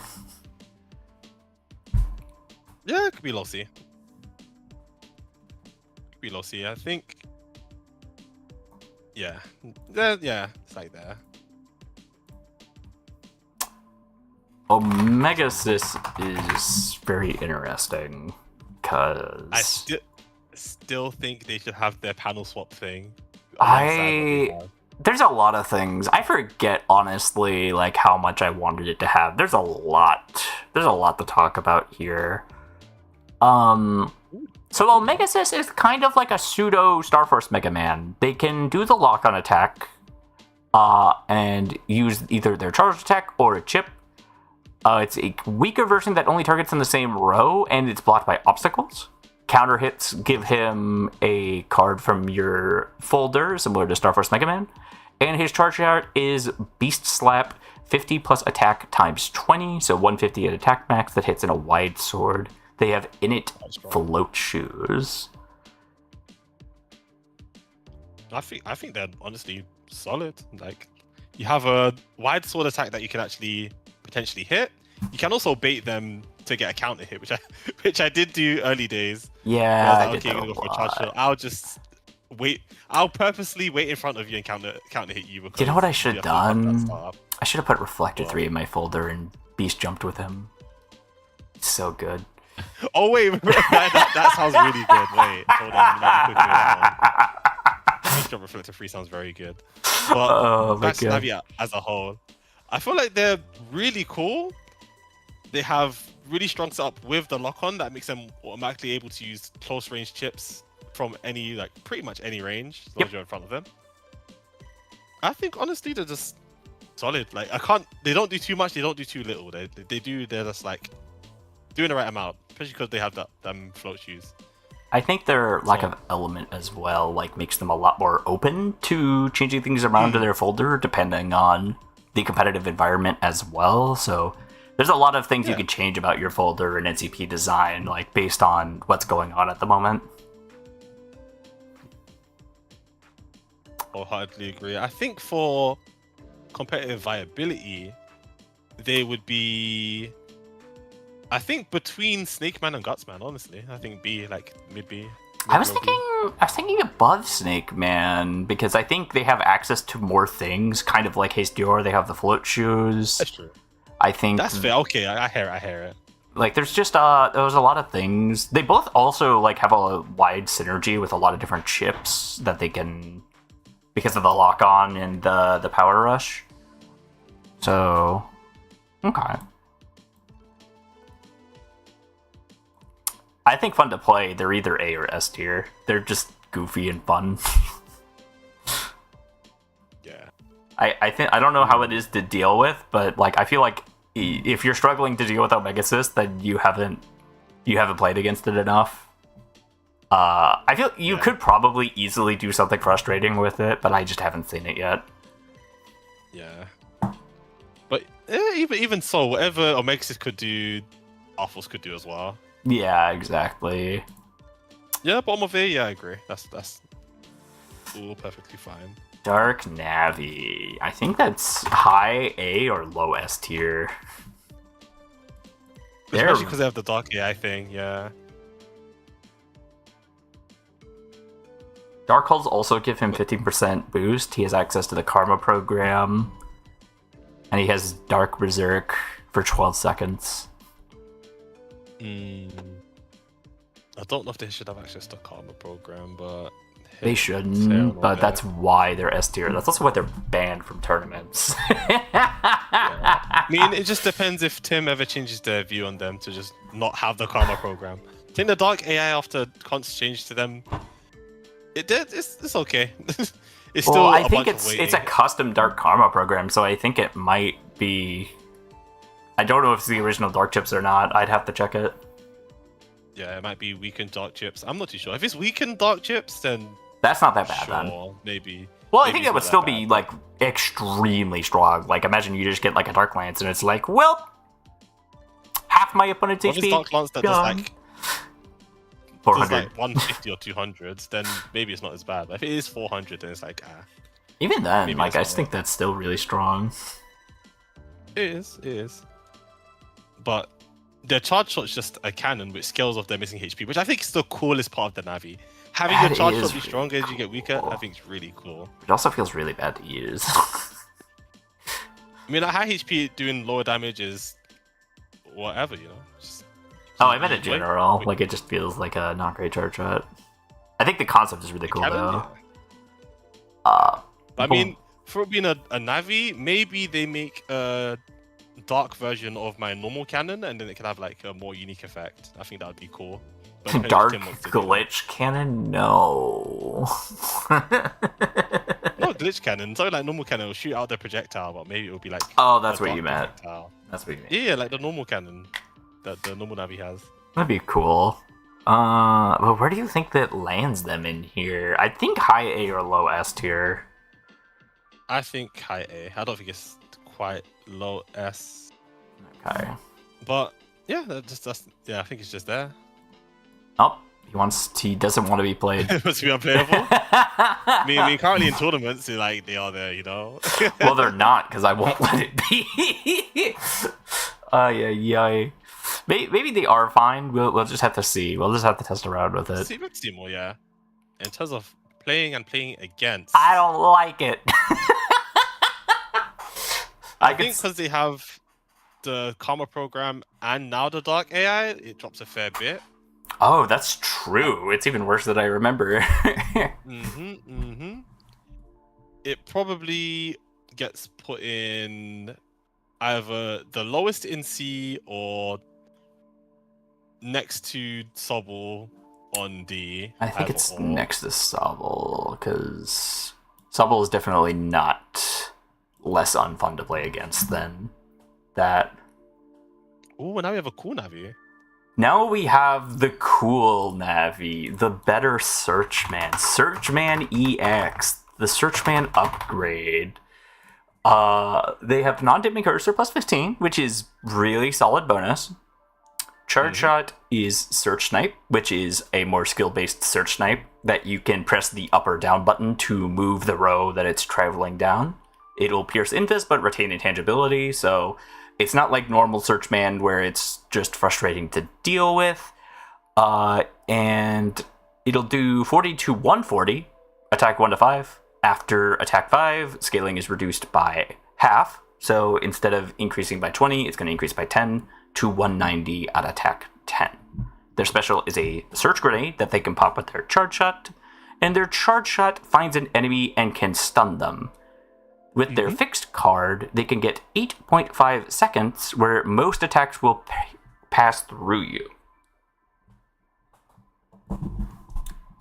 That is essentially the non-edited version of the Sobble special, but it's their fixed card instead. I think while they're attacking or using chips, they are vulnerable, but other than that, they are basically invis. Yes, for 8.5 whole seconds, which is a very good defensive thing. Like, if you're in danger, like, it can definitely save you for a turn if you need to dig into your folder, which is very interesting and competitively strong. But where does that land them? I'm honestly not sure. I think they're very fun, but their charge shot leaves them kind of susceptible to most things. Their special hopefully mixes that up a little bit with making your opponent not want to be there all the time, but see, I think that's why camouflage works on this Navi compared to camouflage and Sobble. Sobble's charge shot is really fast. So you'll pop out, go back in very quickly. But Searchman kind of stands there for a bit. So they're quite vulnerable if they do want to actually put forward any pressure while they're in that camouflage. I think Tim is still looking for feedback on it as well. I think it's in a great spot, but in terms of competitive viability, I would probably put it on the higher end of B tier. Yeah, I don't think they're higher than Zephyr. I think they're above Omegasys in terms of the tier list. I can agree with that. I think the cursor bonus is really strong. Not them. Not them. Where are you? But they seem really, really fun. I actually need to play this. There's so many Navis to play. I have that. I literally just made a Red Band folder today. I need to play them later. How fun are they to play against? I think they're cool as fuck. I think they're as cool, if not cooler, than Burger Man, honestly. Yeah, I'm in the same agreement. Okay. I think I haven't played against them, so I can't put them in S tier because I don't know. But from how it looks, I think it could go in A. The most frustrating thing is the camouflage. Other than that, everything seems to have counterplay to it, or you can play around. Honestly, playing it a bit, it's kind of fun to play too. So yeah, you can put it in A. Yeah. Charge shot's really fun, and the fact that you could press B ahead of time to confirm the charge shot on a panel in case you think your opponent's gonna move forward, so good. It's so satisfying. cool stuff. A race man. It's at least an A tier. A race man? Yeah. I guess, yeah, especially because they have like a useful charge shot as well now compared to BN6. All he does is cursor plus 30, but that's kind of just enough, right? That is enough. I'd put him in like pretty high B. Pretty high B. Pretty high Pikachu! B. His charge shot does a chunky 150 out attack 5, and his cursor, so it's a super duper strong charge shot if you can land it. I'm gonna put it slightly above Searchman because he's not as dependent on. He doesn't have to be as dependent on his charge shot, and he's not locked down all the time. Which he is locked down for his charge shot, but it's not. It's not the same, yeah. Yeah, it's not. It's not the same. Playing against them, I don't know about you, but I feel like when I see someone playing a race band, they're usually pretty uncreative. But I also find like building around it, it's not that fun either. I kind of find myself just cramming Mach guns in there or magnums, and it's like. I was going to say we play around the back guns. That is the Navi. And that F code is kind of looking a little. F code for magnums. Yeah, F code's getting juicy, yeah. Especially with the Flashman Omega giving the plus 15 or plus 30 if you get the panels. And Yeah. then also the advance as well. There's a lot of juicy stuff in F code now. Oh, for sure. But how fun do you think a race man is? How fun? I guess because of the The lack limited of creativity building. with the Navi. It probably lands them somewhere near Snake Man, I'm not gonna lie. Because Snake Man's just a B spam, this is Really? the back gun spam. You think it's the fun? It's a very similar kind of thing. I guess, but like I guess if you burst someone, it's kind of funny, but it's quite funny if people do that. yeah. Charge Man. Oh god, Charge Man's kind of been forgotten, hasn't he? He has been. It's kind of sad. Yeah, they don't do anything. They don't even have super armor. Why do they not have super armor? I don't think they had super. Did they have super? They have super armor Link Navis, yeah. Oh, I guess That was like the reason you played him, so you could use the dark sword, the evil sword charge shot, the Buggar sword. So I guess his strongest part is the charge shot because you're invincible during it. So you maybe time that to land it against people. I remember during my actually ranked match in a server against the Argo, because they usually go to play Groundman. I actually played Charge Man into them, and I actually won. That's a Link very Navi good part matchup of for our you. thing. Yeah, I Fair picked man. it purposefully because they played really, really dry. So I was like, I'm gonna. It's the one and only time I've ever counterpicked someone in BN. Ever. Literally the one and only time because of how boring they play. No, I can feel that spite sometimes. I could put them in high C or low B tier. We don't have a lot of C navies. C for Charge Man. C for Charge Man, I'm with that. Oh, I'm very right. much with that. Because yeah, there isn't really much to talk about them with. They charge at people. Their gold chip got buffed because I mentioned it before. It was doing like 40 damage. Now it does 160 at attack max. As it should do something, you know. How fun are they? I think they're fun. I could put them in low C tier. They're pretty cool, yeah. I think they're cool. I think they're unique. I think it's kind of a bold choice. Like BN6 has a lot of boring designs, and like I feel like some people make fun of Charge Man's design, but I feel like most people love it as well. And I think around. I think put in low B. I don't think it needs to be in C because they don't really do anything frustrating, and the charge shot is strong to use. Like if you time it right, it can be satisfying to avoid stuff and then get your damage down. And the fire bonus is kind of bad, so you can kind of build around whatever, which is a nice freedom of choice as well. Yeah, I guess so. I do think maybe we give them super armor, and then we give them every 3 turns they get 1 cost. So like the charge passive, but like really slow. Ooh. Or I maybe think that would be it. You could do it like maybe if you chip charge like past 20 on a fire chip, it gives you cost +1 for a turn. Ooh, cool. Yeah, I think charging a fire chip for a turn to give you cost +1 for the turn would be cool. So Yes. every turn you need to. I mean, that is abusable with pressure plating, which was again. It would be the once per point of turn. It would be once per turn. It would set the value to true, and then it would be. You get one more. You get one. Everyone gets one. Going to ground, man. Yeah, that could be cool. Groundman is really good.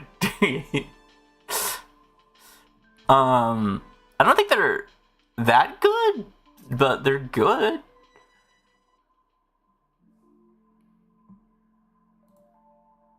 Groundman? I haven't played. I don't even know if they function exactly the same. It's but I can't remember. exactly the same. It's not different at all. Like they are 1-to-1. I see. I think you could play them really dry and then charge up people to death, but that's about it. But I guess in this game that strategy is weak because the game's a lot faster paced. Yeah, you can just die doing that. You can just die doing that. In Link Navis, you have to fight with Link Navis, so you don't have that grace. I mean, you have that grace. They can't just outmuscle you. The Groundman against the one raceman player in the tournament just getting mock-gunned to death. Oh yeah, and I guess this is also in a format where everybody has super armor compared to Link Navis where half them don't. Yeah, that's true. I wasn't thinking about that.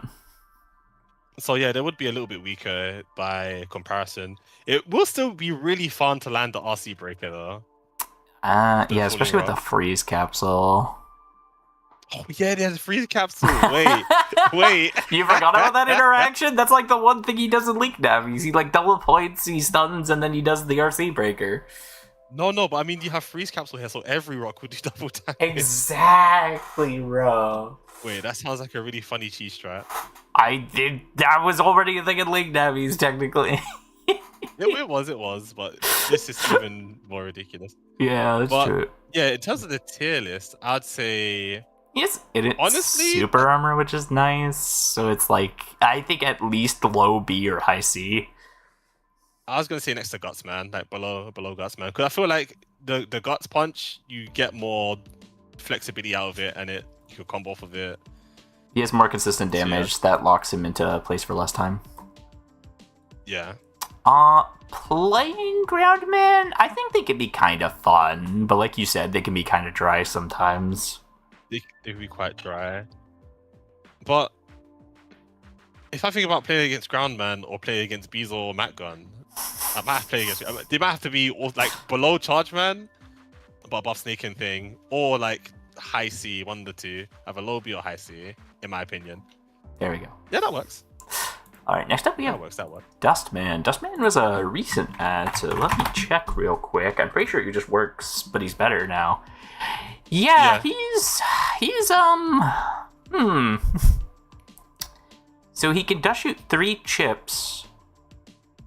I don't know why it says shuffle 3 chips, because shuffling does not mean that they go to the bottom of your folder. That is not. I think they meant dust shoot. Unless it is actually random which one ends up on the exact bottom, but that's not really helpful still. Pretty sure it probably took the code from dust shoot, so it's probably gone to the bottom. Okay. I have faith in const coding, you know. Special is dust suck. I don't know if that works exactly the same. I think it's probably the same as dust cross. If that's like an S plus tier ability, honestly. It's yes, having access to that all the time, and they have super armor. They're at least like a high B, low A. Wait, charge attack 20. Wait, hold on. I did not look at the charge shot numbers. They have attack times 20 plus 60 on the charge shot? That is insanely powerful. No. Wait, what is the charge shot? It's just a normal scrap people on you shoot the thing and it punches. So it's 160 going to 2? Wait, oh no, it doesn't go up to attack times probably. It probably doesn't go up to attack times. No, it goes to attack times 5, but it's 80 damage to 160. That is an S10 heavy. That is an S10 heavy. Alright, I'm down with that. I mean, that is an easy S10 heavy. Wait, what? I did not look at the numbers. It should not be that high. He's actually above Numberman, isn't he? He does more damage. He gets super armor. He gets break plus 10. I think they might be above Blackman as well. Alright. I mean, it's just dust Because- cross, but you can't decross them. Dust cross, you can't decross it, and you have dust shoot. But I guess you do get stun lock when you don't have. Actually, no, you get stun lock when you don't have forms. It's below black bag. They still have the flexibility of getting out of bad situations. I don't The only way you do that know, on them because is it's with, like... Equipment. It's I guess like... you can circumvent it with equipment. Yeah, I feel like that's not that bad. I really don't think it's that bad. I think you just have so much going on. Like, you just have, like, all the best parts of Black Man and Emberman, and it's not... It's That's true. It's literally both of them Navis having the best. The only thing it doesn't do is do a status, but it's like, you can't use objects against him. He has natural super armor you can't uninstall. He has dust shoot for some reason, and... No. I think they should have dust shoot in some degree. The dust shoot might need to get nerfed more. I think they could just be strong. I think they're boring, but I think they could be allowed to be strong. I think the charge shot damage needs to go down to like 100 120 or 100 at max attack. I think I don't think they should be a 100. damaging Navi. They should would be utility Navi. destroy the area pretty quickly. must Playing have charge against times, that's what them, they I feel like I'm gonna have a miserable time. I'd say like very low D tier, worse than Star Charge Force. attack. Do they have default charge times? That is scary if they have default charge times. I think they do. I'm pretty sure normal dust is slightly slower. Or Do I maybe put it's him not, and in- it's just that they're stuck in place. Do I put him in F for full cast? F for full cast? F for full cast? They don't have form. I think if they had forms on top of everything they have, they would be in there. But I think they are probably not as frustrating. Like you can hit him. Every Navi in like F, you either can't hit them or they have like an unfair situation. His unfair situation is that he gets the jibs, I'll put him in the middle which of D tier. usually though. doesn't feel as unfair as other things. Hence why like Number Man is up there. Because I just know they're think gonna play it like Dust Cross, which is they Oh yeah, they're full cast first. they then- throw the life yeah. aura up, they rush guard, they full cast, they play it fast, and I then they can, yeah, I don't. can see it. So I'd say middle of D tier, unless you say it like differently. That's fine. I was gonna say it's definitely like down there-ish because Dust Yeah. Suck is once per turn. I don't think that changes my opinion on it. It's still really strong. You only usually have one object per turn. What you don't need it once per turn. To be fair, like, and if you do need it twice, you just use it the turn after. Yeah, it's not, and you deal damage with it as well. So this is the new Fireman. They have Firearm. They have... Oh, they actually have plus 50 to fire chips? That's kind of interesting. And then they heal HP on lava panels. They aren't doing much. I think they might just be in like C tier. also in like C or D. Yeah, Oh. they're not doing anything. They have the Firearm CS which travels 3 squares ahead. Yeah, I could put them below D tier, honestly. Like, Yeah. the plus 50 is 'Cause it- nice, but, like, that's not a great identity for heat chips. Yeah. Playing? Compared to Elec being plus 50, where you have the C panels and the bubble, you only have grass panels. Even though they're easy to put down and they're more accessible, it's still whatever. And then even compared to Heatman, which has the plus 50 and more, so it's like Fireman definitely needs to be like reworked by someone. Hopefully not me. Hopefully not me. I don't want to rework every Navi.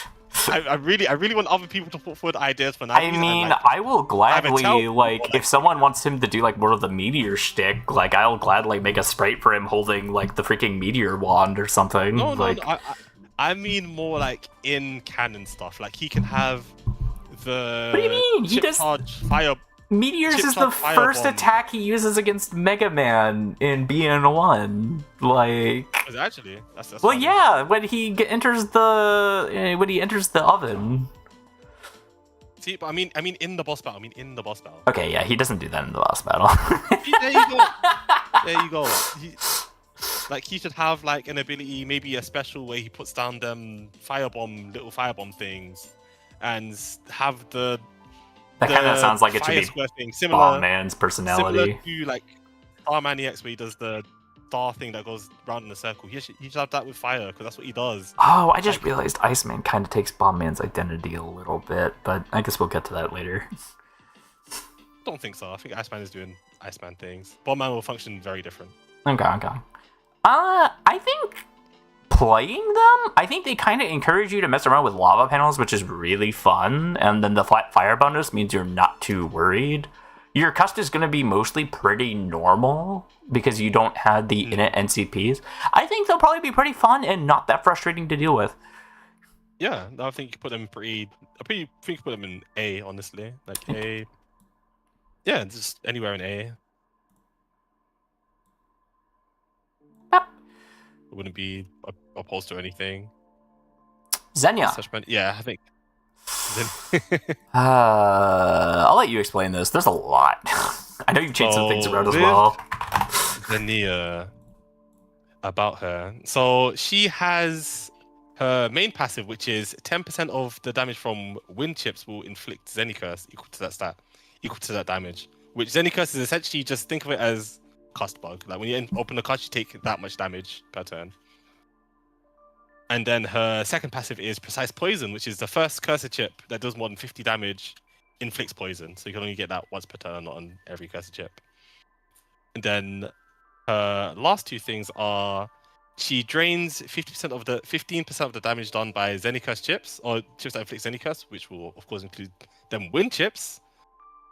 And you also lose 15% max HP as damage on battle start. So you're a little bit squishier than usual, but you have active battle healing. And her main gimmick is that when she's flinched, paralyzed, frozen, or bubble, anything that inflicts flinch, similar to like how you stack Dark Tornado in BN5, it will boost her charge shots effects. Oh yeah, and she also gets freeze boots just for some mitigation. Mm-hmm. Now her main charge shots, her first one is essentially Dark Tornado, but just of course weaker and inflicts Zenny Curse. Second one is one that seeks the opponent, just slowly travels towards them. It's not the most consistent, but it's what you can use if you haven't scaled up your first one or you just want to use it. And then the third charge shot's a Magnum, a real-time Magnum, which you press B to activate. I think they're kind of volatile, so it's kind of difficult to give them like a high ranking. I'd put them either in the middle of B tier or like the top of the middle of B tier, or really you think just straight to C? I think top of C, because they're just like they're either really good or really bad. I don't think there's really much in between with them. They still need more work. That kind of gets me to fun. I think it's kind of annoying. It's actually kind of annoying how fast she explodes or kills someone. It's like it encourages the game to end way too quickly, and I can't say that's very fun. Do you know the funny thing is? Does any curse meant to be for slow gameplay? She's meant to slow down the game so she can keep going through turns. I know. So it's like it's counterintuitive to what she wants to actually do. Surge. I don't know how to feel about Surge. See, I would put her up to B because playing around Curse Burst is really fun, but that's personal bias. Getting the big Spirit Bomb by stacking enough as any curse of your opponent is really, really fun. Yeah, that's true. That's true. And I like the Spirit Bomb she does at the end. It's so cool. Surge is weird, and that's mostly because I don't understand how Overcharged works. He gets plus 10 on all nighttime freeze elect chips, and all elect chips inflict Overcharged. I'd say like bottom of C tier, because like I mean elect chips are good, but I think most of their performance is mostly going to come from how the person's playing the Navi, not necessarily from the init abilities of the Navi itself. Yeah. I think, yeah, the charge shot isn't even that damaging. You're just relying on hitting overcharged on opponents and using elect chips. Other than that, you're like not doing much. Like honestly, this is just having electrics plus like 50 or something just does way more than everything they're doing. Yeah. I think the charge shot could have a bit more base damage. No. Or if it's going to do low damage, the overcharge time can scale with attack more than scaling the damage. Or like it could just have a bit more work done to its identity. My problem with that is that the charge shot is so quick. It's literally just discharge. It's the code for discharge, and it's like impossible to avoid most of the time. So they literally can't make it stronger, or it would become unbalanced very quickly. Yeah. I don't know. They just need to give it another identity. Maybe. Yeah. Well, I think the overcharged thing is fine, but like just a charge shot, I guess. Or like a different charge shot or something. I don't know anything about the character, so I don't know anything like that they can do for it. But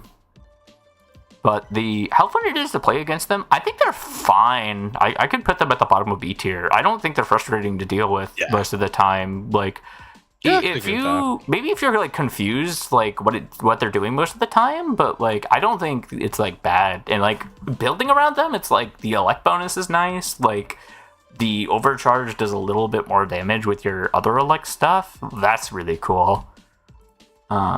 Circus Man is very solid. Like extremely solid, actually. Like their charge attack is... I'm not reading all of this. Their charge attack does attack level times 20, so it summons the little lion, and if you erase the lion, then Circus Man is stuck forever. So that kind of didn't there be a namespace where I can actually fix that? Hold on.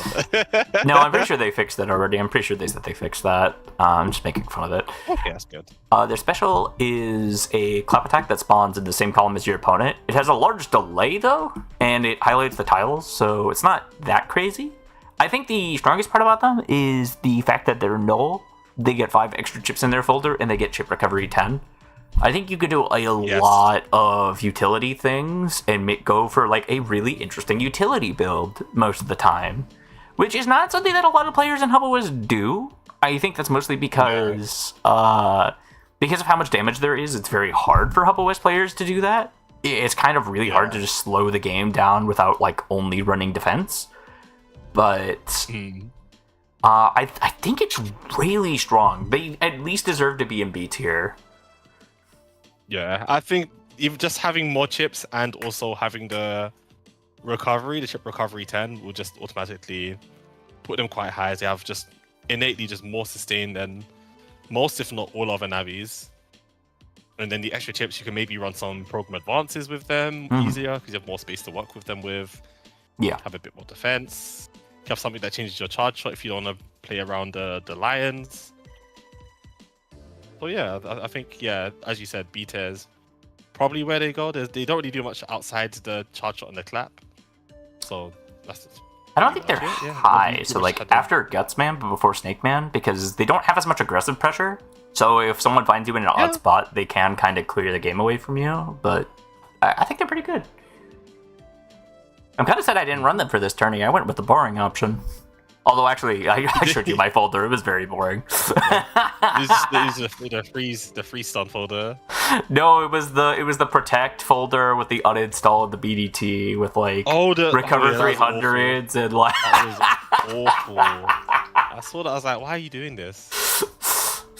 It hasn't been played yet. It doesn't need to be played. I think building for them is really cool because you get the extra chips. I could put them at the top of C tier, to be honest. Top of C tier or bottom of B tier? I think bottom of B, they do more interesting things than those navis in C. That's very fair. But they try to do more interesting things than those navis in C. I will say, before we keep going, there seems to be like a misunderstanding of how good extra chips in your folder is. So while having extra chips in your folder is good, and I've had this discussion with several BN players over the years, like a 40 card folder would be so nice because then you could do your baseline, then you could worry about utilities, and then fit your megas, gigas, and like have more standard cards in there. That'd be really cool. No, that's not the reality. We live in a 30 card folder format. But there was a complaint I had where Upper Deck was allowed in tournaments. And they don't seem to realize that with the MB system in the tournaments, which means that it limits the other drives they can take, and it uses up their body drive. You don't always go through 30 chips in your folder. What makes you think you're going to go through 45? Yep. I don't know what your thoughts are on the folder size, or if you've had that discussion with other people at all. But that's something I just want to address, because I feel like there's a misunderstanding with how deck size works.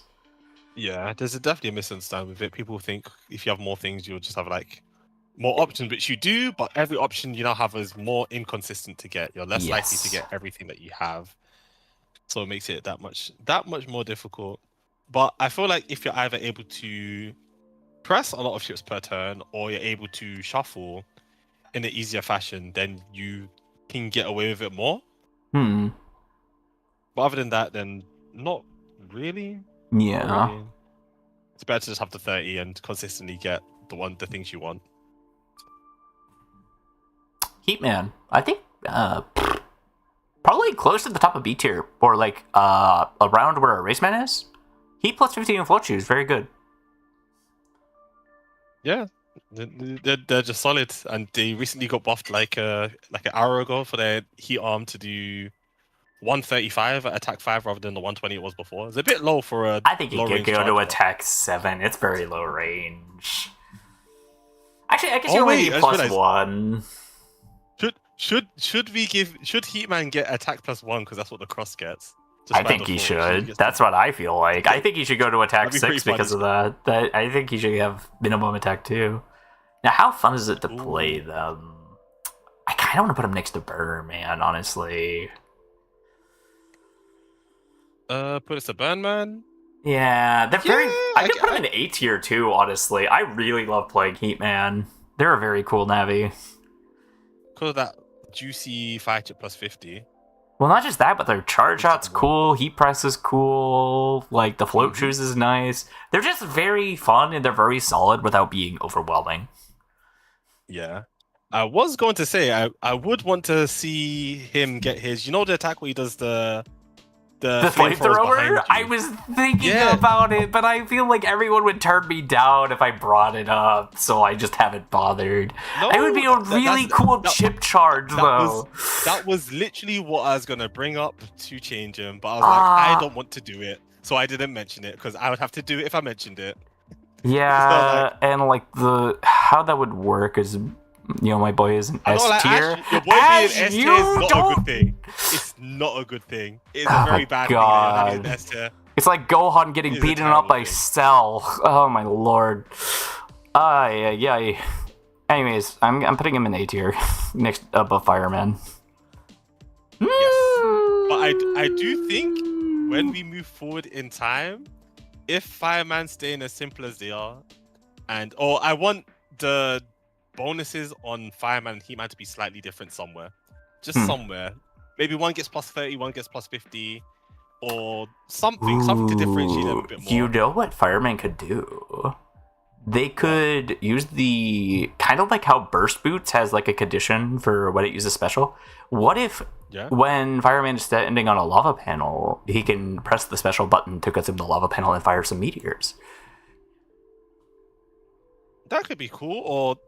Yeah, that could be cool. Because keeping the special slot free while having an extra attack you can utilize that kind of contributes to a state of the stage you want it to be in anyways. I think that'd probably be a cool way to enhance his playstyle. Yeah, I could see that. Yeah, but again, I'd say type that in the Navi threads. Maybe I'll add that at some point, or someone will add that. We do need more suggestions to rework the baseline Navis. And I do think at some point we should have a tournament with only the... kind of like a Link Navi tournament. But yeah, literally a Link Navi tournament in HubOS just with the baseline BN Navis and not Mega Man. I mean, I've thrown the idea out before. People said they didn't want to do it.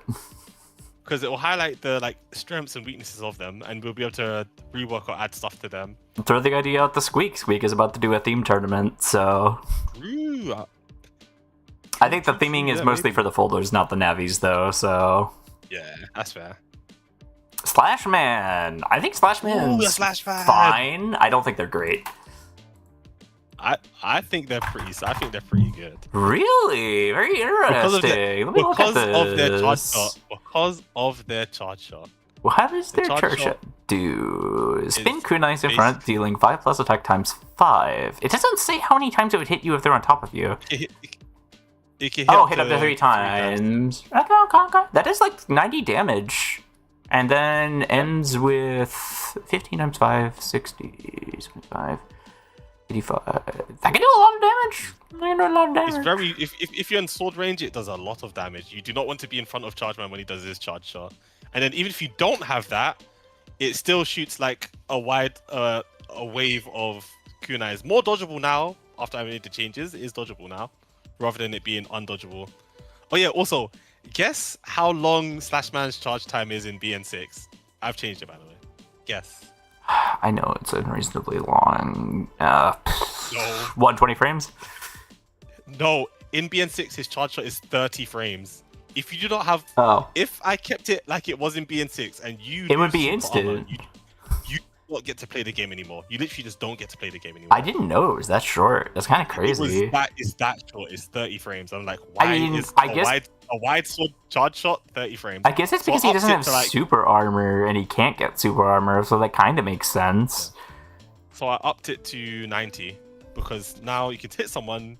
They have some time for counterplay. And you can like maybe dodge up or down on the kunais without being stuck. Which is random whether the top one or the bottom one goes first. Where do you put them personally then? Because I don't see them as making it past B tier. I think they're kind of limited and they don't really add anything to the swords like other better sword navies. But I think the plus 50 is still really strong. I think people sleep on the plus 50 they get, which is actually crazy to me. Yeah, they're still in B tier for sure. I think they're either above or below Erase Man, in my opinion. Really? I'm gonna put them below Erase Man just because of the range limitation. But yeah, I mean, I will address that. Like their chip charge helps make up for that, and it's just they can't like fire that off all the time and just like. Yeah. You know what I mean? And fun to play. I can put him in A tier, honestly. He's really cool. I think they're high in it. After the chip charge change, they're so fun to play. No. I'm not that fond of swords. I think they're cool. I just... And God forbid they get the chip charge Sonic Boom later.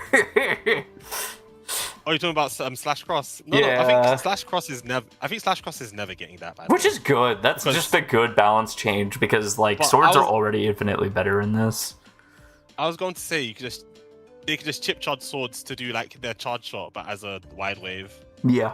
Like based on the sword's damage, something like that. They really want to, if they really need Slash Cross to have a chip charge. Yeah. You could like. Yeah, in the fun to play area, I would say. Honestly, either below Searchman EX or below Searchman. That's a good spot. Like I feel like a lot of the original Link Navies are just really fun to play, especially Gregor's. You have a super consistent charge shot. And not in HubOS actually. We'll get there when we get there. Magic Man. He's undergone a lot of changes over the past year. He's been changed around a couple of different times. He has. His charge attack is Magic Fire, which is a slow chasing projectile that causes LDR burn, which is an extra 50 damage. They have a charge summon chip, which will summon Metar, and his special is Self Summon, which can teleport him, and they get in it super armor. I do think they should get one of the summoner drives by default, one that like either makes it stronger or something, because they are literally the OG summoner. They should get crazy for summons. I think they should. I think they should have a charge shot that summons. I think it should be like 4.5, where roll can switch between the barrier and the roll arrow, except it's the summon, like a longer charge time for the summon, and then the with like a limit of up to 2, and then the magic fire. Yeah. I do think, as cool as their special is, there's just never really a time to use it. Like, I don't know when you'd ever want to really go for the swap special. Oh, I'm gonna place my rune in the back row, and I'm gonna run up to block the area grab, and then teleport back when the area lock me. Like, it's cool in theory, like, not really usable in practice. The strongest part of Magic Mind is the charge shot. People don't know that the scaling is 50 plus attack times 20. So there's 150 at max charge. It is very strong. Very strong, but it's it very also slow inflicts charge. But it also inflicts burn. So in total, you're taking 200 damage if this charge shot hits you at max attack. Do not get hit by the charge shot. Yes. You are taking infinite damage. Yeah. I feel like I've questioned myself a couple of times, like, how much damage do I take if I wander into that fire? You take a lot. But at the same time, with how slow it is, it should be scary. I think it's correct that it does an obscene amount of damage. I think in its super... Yeah, do you have innate super armor? I think it lands them like firmly at the bottom of B tier. Somewhere there. B. I think Gromman has just way more utility than Magic Man does, but the innate super armor plus being able to summon a guy that takes aggro for you, like, is really. I was gonna say C, but yeah, but the one summon chip, even though they should have more summon stuff, the charge shot pressure and the super armor, yeah, it's probably like. Ooh, wait! If it's only one card, then you're probably gonna summon it. It's gonna get taken out by a dragon anyway. So I kind of want to put him above Charge Man now. Above Charge Man? Yeah, I like. It's a chip. I don't know what the condition for the chip charge are. Actually, hold on. Let me look. Yeah. Let me know. Let me look. But how fun are they? I feel like they're very fun. I feel like they're, even if they're not as deep in the summoner mentality yet, like their lack of dedication to anything kind of opens up build space around him, and he's not unfun to play against. Yes. So I think like a high B tier, like around where Charge Man is. Okay, this is summoning them. Charge attack. What's the requirement for the charge attack? You charge any card, or? It needs to be an object. What? And it takes. Wait, whoa! Why does it take? What's that? 120. 150 why did it take so long to charge? Yeah, okay, no. Summon Met 1. It takes 150 frames to charge. Summon Met 1 with 150 charge frames. And you can only chip charge object chips. It would actually be really cool if it summoned more of the unique BN1 viruses along with a Met tool. Oh, that'd be really cool. Like the lava dragons and the snake. That'd be so cool. That would be cool. But yeah, I think once they get more summoner stuff, they'll be more interesting. But for now, I'm actually okay, but need to be worked on a bit more. I'm actually gonna put them at the bottom of C tier. Cause I think, I think they could be hidden surge. They could be hidden surge. Okay. Well, Surge gets a like plus 10 though. but you have 200 damage fire charge shot. You know. Yeah, that's true. The damage. Toad Man. Oh wait, actually, how fun do you think they are? How fun do I think they are? I think they're pretty fun. They have a unique identity with the Magic Flame. I think they're the top of B. I think they have very little frustration. Really? Okay. Yeah. What do you do? They have super armor, and they can maybe zone you into a chip, which you also could like maybe block or something. They do interesting things with what their charge is doing. Unless they play like Geddon, then maybe not. But any Navi can also do that, so it's not really a unique thing. I gotta be honest, Toadman is probably top of D or bottom of C tier. Yeah. Like, if they had Charge Attack Toad Song, I could maybe put them in B to A tier, but, like, their Frog Punch leaves them vulnerable for a long period of time. C panels go away relatively quickly. And the Carol Frog is really slow and causes flashing. So it's very difficult to use them. Even if you use it in a cheesy build, like, it's mostly the fault of the chips. It's not the fault of Toadman most of the time. I can see that. And but if you think, what do you think, my friend? I think they just need to be reworked or updated because they're just a bit behind the time.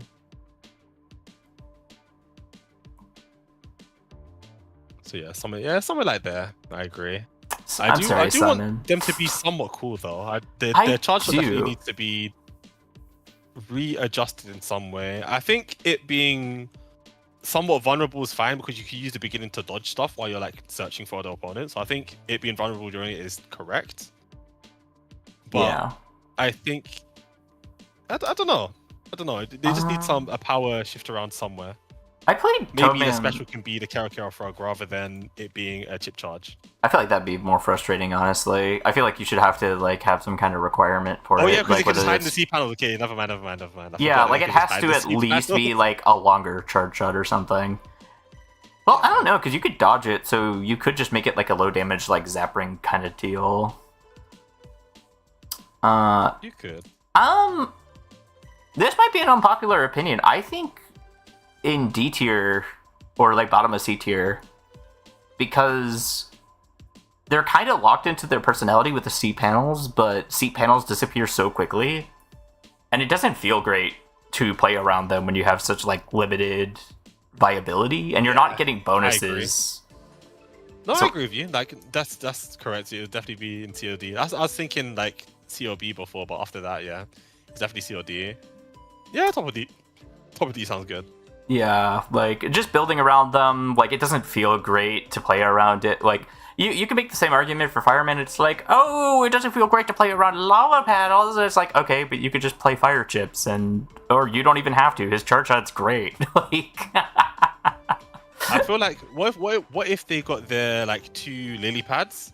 Maybe it doesn't shoot the tadpoles all the time, but they can interact with the lily pads in some way. I think that'd be pretty cool. It could be kind of well. I feel like. And while they're on the lily pads, they can't be underwater. So we'll like limit their passive a little bit, but they will get like extra stuff on the lily pad, which would be like a cool trade-off rather than having all your area be underwater shenanigans. This would require a lot more discussion, I feel like, because there's a lot of things I'd have to consider for that. Yeah, this is the kind of stuff we should discuss, you know? Yeah, I know. I think it's a really cool idea to like have more of like the base mechanics as part of the Navi. I just have to think about like what those are going to do. Yeah. Now Work in progress kind of thing. we have Kernel. Bottom of C tier. Or top of D tier. Wait, what else does Kernel get? Hold on, let me. Are you looking? I wasn't going to discuss it. Like I'm just going to move on. Oh, they have the blind with cape and the charge. Yeah, they're not really doing much. They have the sea cannon fixed card, and then that's it. Yeah, I think they're below total. Might be in D tier actually, like above Simon or below Simon actually. I think they're below Simon. Yeah. I think Simon also does more than Toadman. Actually, I'm putting him below Fireman, honestly. Fireman gives you the bonus at least. They're literally screen divide and blind with cape. They might actually be F. I think they're our first. Oh my god, our first F tier Kernel. It's a great sadness today. But the charge shot's actually really good. Like the screen divide is pretty difficult to dodge. Like not super easy to dodge. I could put them above B tier because like they're very cool to play. But I feel like if you're a Kernel fan, it's not great. It's very rough. So like above Circus Man, under Surge. I think the Kernel Cannon does 240 at attack 5, so it is a very, very strong, big cannon hit attack. Oh god, where was that just now? That was Someone was in B tier somewhere. My mouse was freaking out. Yeah, that's very not fun. Oh, actually, I could look at the. Tomahawk is above Star Force. SS easy. If Tomahawk is above SS, I think Tomahawk is F tier. Unfun to play against. Tomahawk is our first. I'm not gonna lie, I have no disagreements with this. Terrible experience playing against it. Super broken. It's super unfun to play against, and even if you're playing it, it feels like bullshit. It feels like you shouldn't be able to get away with all that you're doing. And this isn't to say, like, I have my disagreements with uninstall. I think uninstall is bullshit in a lot of circumstances. But the fact that even, like, one of the strongest, like, debilitating tools in the game just doesn't affect this Navi with how strong they are, it's actually crazy. Oh yeah, uninstall doesn't affect the super armor because of how it's put on. It's part of just a innate prop, so you actually can't uninstall their super armor. You just have to hold that and status guards the entire game. You don't get to actually play the game into them. You just have to play their game. And you might be like, oh, but Oh, what wait, if how you did get them Colonel out of the get charge in shot range? here? How did you escape? Get back down there. He tried to People are escape. like, oh, what if you can't? What if you zone him out from his charge shot? And it's like you still have double damage grass, and you can also change his charge shot because we're playing HubOS. I'm putting So base at the top now of you have an D Navi that has tier. who? Pro man. Base.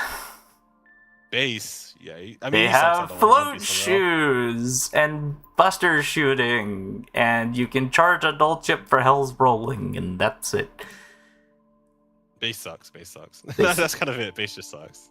I think if you're a fan of base, like, they kind of don't do anything. I feel like most times when people design a base, it's super underwhelming. Like, it doesn't give you, like, the cool feeling of, like, playing base. And the ones that try, like, their hardest to be like, oh, base is OP, just make him OP. It's, like, not a contest. I would love to design a base at some point because I think he should be cool. Yeah, I think I do like design the one thing I do like wise. is I'll put him at the top of informal D because he does stuff, but it's disappointing. Yeah, D for disappointing. D for disappointment. That's kind of how I feel about all of these guys. Well, actually, I don't feel that way about Sobble. I really like Sobble. Yeah, Sobble's cool. It's just the special probably just needs some work. Let me see which Proto Man this is before we decide. That's the normal one. SV is the BN1 stanced one, though. Ooh. Gosh dang it, this is hard. Like, I feel like even in Link Nevis, it's hard to tell, like, where Proto Man should go. But in this, like, it's even more difficult.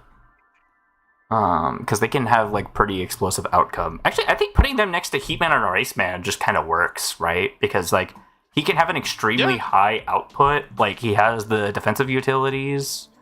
Yeah, with the reflect and the with reflect. Yeah, the innate reflect is really strong. They have the stuff with swords. Yeah, I think they have the strongest. Well, not the strongest because Star Force Mega Man exists. The second strongest, like, sword utility being the step ×2 sword, and that's just, it's so good. And playing them too, it's so fun to play Proto Man. I feel like top of A tier maybe? Or do you think it's frustrating to play against? No, I think top of A tier is fine. Like, the only frustrating part is the reflect, but again, that's still kind of you getting read by the opponent sometimes. Yeah. So I can't truly, like, say it's, like, on that. I feel like if you're a Proto Man fan as well, like, it's so satisfying to play. I don't know about that high. I think numbers is more, like, fun. I think it's, like, above Heatman or something. Actually, no, not below Slash. But I think it's below Search. Yeah, I think it's there. Okay, you think so? I was trying to think, like, more from, like, everyone's perspective. So, like, objectively, like, most people would probably find Proto Man more fun than numbers. Like, if you're a Battle Network fan, for example. I mean, yeah, but once you, like, get used to stuff, it would be there. Okay. That's fine. I think. Thunderman. So, I know I said earlier that J Outsider Navis aren't in here, but Sobble or Tim worked on this one. I don't remember who. So... I worked on it. Oh, you do? Oh, sorry.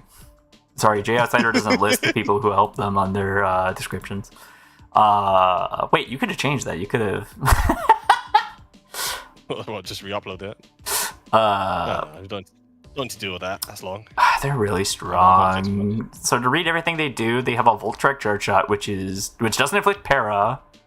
It has a 110 frame charge time after charge 5. They have the Storm Cloud, which is very strong, and non-time freeze elect chips deal plus 30 damage. I thought you guys changed it to include freeze time. It's meant to be all. I don't think I changed it yet. I had it as that as initially. I'll probably change it whenever I work on it again. I think he's above Bladia, below Searchman, because he still has the Shaky Cloud. The Shaky Cloud needs to go. It Like, does. that literally just doesn't need to exist. I thought Just you doesn't need guys to got exist. rid of it like a month ago. I think we talked about it, but I was like, I don't want to work on this because it's one, not my Navi, and two, literally anyone can do it. So why is it always me? Because you're so reliable and you've worked on so much already. That's Which the shouldn't reason be why the other people should mentality also do there. it. But I'm like, I can't be the only one coming up with cool ideas and kits for stuff. The Which only is why I made the thread. And nobody's said much in the thread. So like, oh, this Navi could do this, which would be really cool. Or this Navi could do that, which would be really cool. this The is most what I've had, which was like today, was me working on Navi Hill, and Const was like, 3, 5, and 10 are boring. Change it to this, and I was like, yes, that you are correct. Mhm. You have contributed to the Navi. Thank you. Yes, thank you. I think above Bladia though. I think like an easy A tier, like a very very easy A tier. Oh yeah, they're definitely in A tier right now. And even after, they're still gonna have the cloud passive, so they're still gonna be up there. Kind of the same. I'm putting him between Blackman and Searchman in frustrating to Yeah, play actually, against. He's very so frustrating to play, yeah. aggravating, and the playstyle is so boring. I tried, like, I don't know if you remember this, but I was trying to like advocate against it because playing against a 4.5 Thunderman player was not fun. It was just not fun. Like, most of the time, it's just like, oh, I'm playing this person because I don't want to play a Lekman, and it's like, then it's getting panel grabs and that playstyle doesn't change when it comes to HubOS. That's fair. Laserman is kind of interesting because I feel I like think they're people really haven't cool. performed well with him, but that doesn't mean he's a bad Navi. People say the custom -1 is crazy, but he has 1300 base HP and super armor, which is already like enough to make him like at least a low B tier Navi. The lasers hit through Invis, which is not anymore. oh, they don't. None of them. They don't. Nope. Oh no, only the chip charge, like dark laser, hole placing thing. Other than that, the rest don't. So yeah, they don't pass in this. What is this chip charge main elements thing? So if you chip charge a fire, aqua, elect, or wood chip, it will.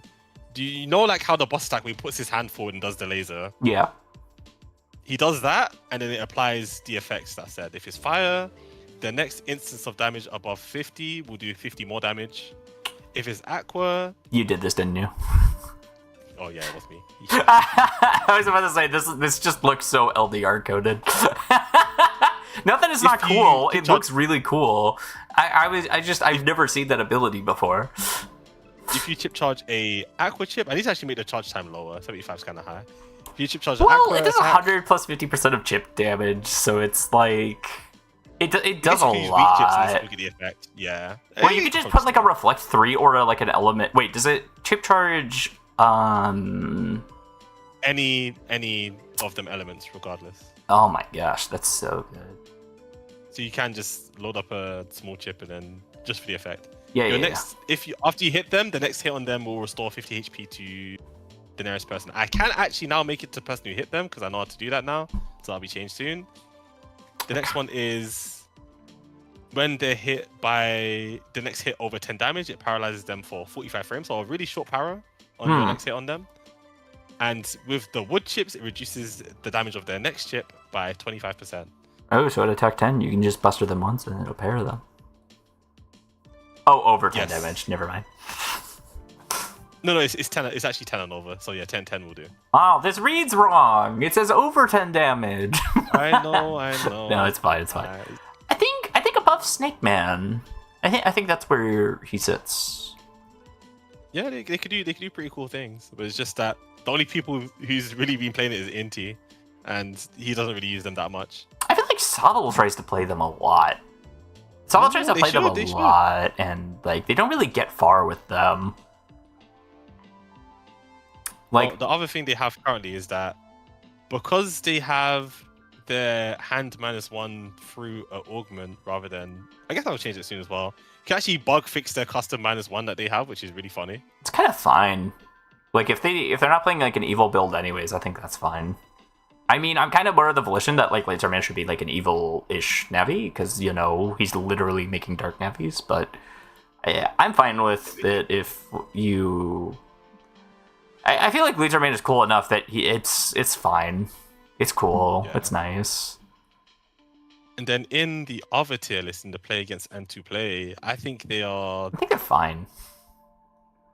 I think the like element stuff sounds fun though. It is. I think they're low A. I think maybe above or below Heat Man, maybe. I don't know about funner than Heat Man, but I could put them next to Heat Man. That works. Just somewhere up there. Oh God, Elecman. Elecman. Where do we put this guy, LDR? Where do we put this crime boss? Because of C-Chips and Bubble and C-Stage being in Starcode as a mega chip, that has tainted their look on the game. That has tainted Elecman a lot. But the only reason it's like that is because of that juicy Elec plus 50 that they get. That's the strongest passives in the game. Well, hold on now. You can't just blame the Elec plus 50. He has so much more going on. He has the Thunderbolt charge shot. He has the random Elec sword where he runs over holes to get you with a wide sword that stuns you. He has float shoes, and he has the Elec rod that spreads his lightning attacks in a column and stuns you. He does so much. That is true, but when do you ever see people use the Elec rod properly? I use it all the time. Yeah, the only thing people are using, not even the charger. I don't see people charge it. Even though it's good, people don't even charge it that much on this Navi, and they have a good charger. It's so I good. see the Dash Elec sword, and I see Elec plus 50.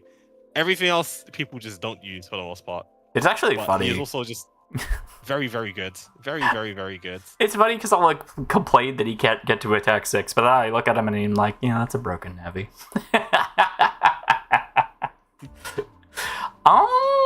Definitely A tier next to Burner Man, or above Burner Man, honestly. Above Burner Man, definitely. With the state of C panels and Elec chips, it's above. I think it's more like Ragnarok and Tsunami. Like it's just really easy for him, and also like the satellite. Like it blows my mind that I was like, yeah, you just use the going rod with the satellite and like. So it does the thing and it's warping around it, and they're like, "What? It can do that?" That's a really, really cool mechanic, though. That's like unique to that's really, really cool, right? It's just ruined by the fact that you're running a bunch of pulses in your folder, which is why I threw that discussion in mod development today, because I was like, you know what? This has been sitting in my mind for long enough. And the C panels, making it just do way too much damage. Okay, but we can only nerf C panels so much before we realize, like, the only thing left is people are still using pulses. Yeah. Nerf C panels again! I've been using C panels with multi-hit aqua chips, and they've been crazy. Yeah. You can also C panel rainy day, which people haven't been. You can C stage area grab rainy day plus 30 because of the C panel. I mean, I'm fine with that being nerfed. That's why I did all the Vanguard Leaf Storm stuff, because I thought that was stupid. Yeah. I mean, it was. It was Better Snake. It was literally Better Snake. Better Snake that paralyzed me.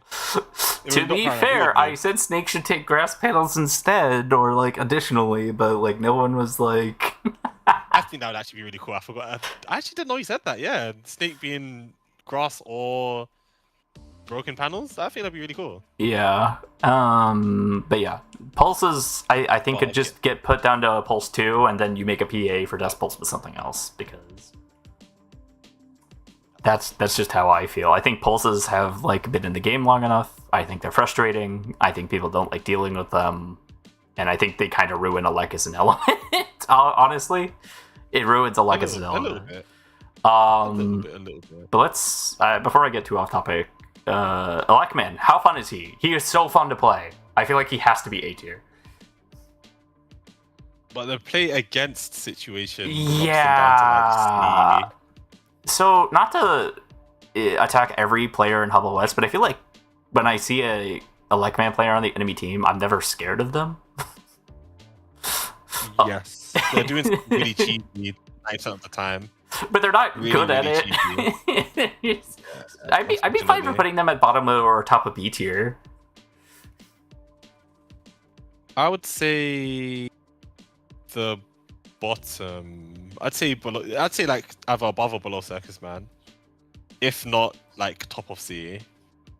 I'm fine with that. Oh my god, this Navi's crazy. Yeah, it works. I'm so glad they didn't get to play in this tournament. Well, Because then everyone would pick them. Yeah, Metal Man.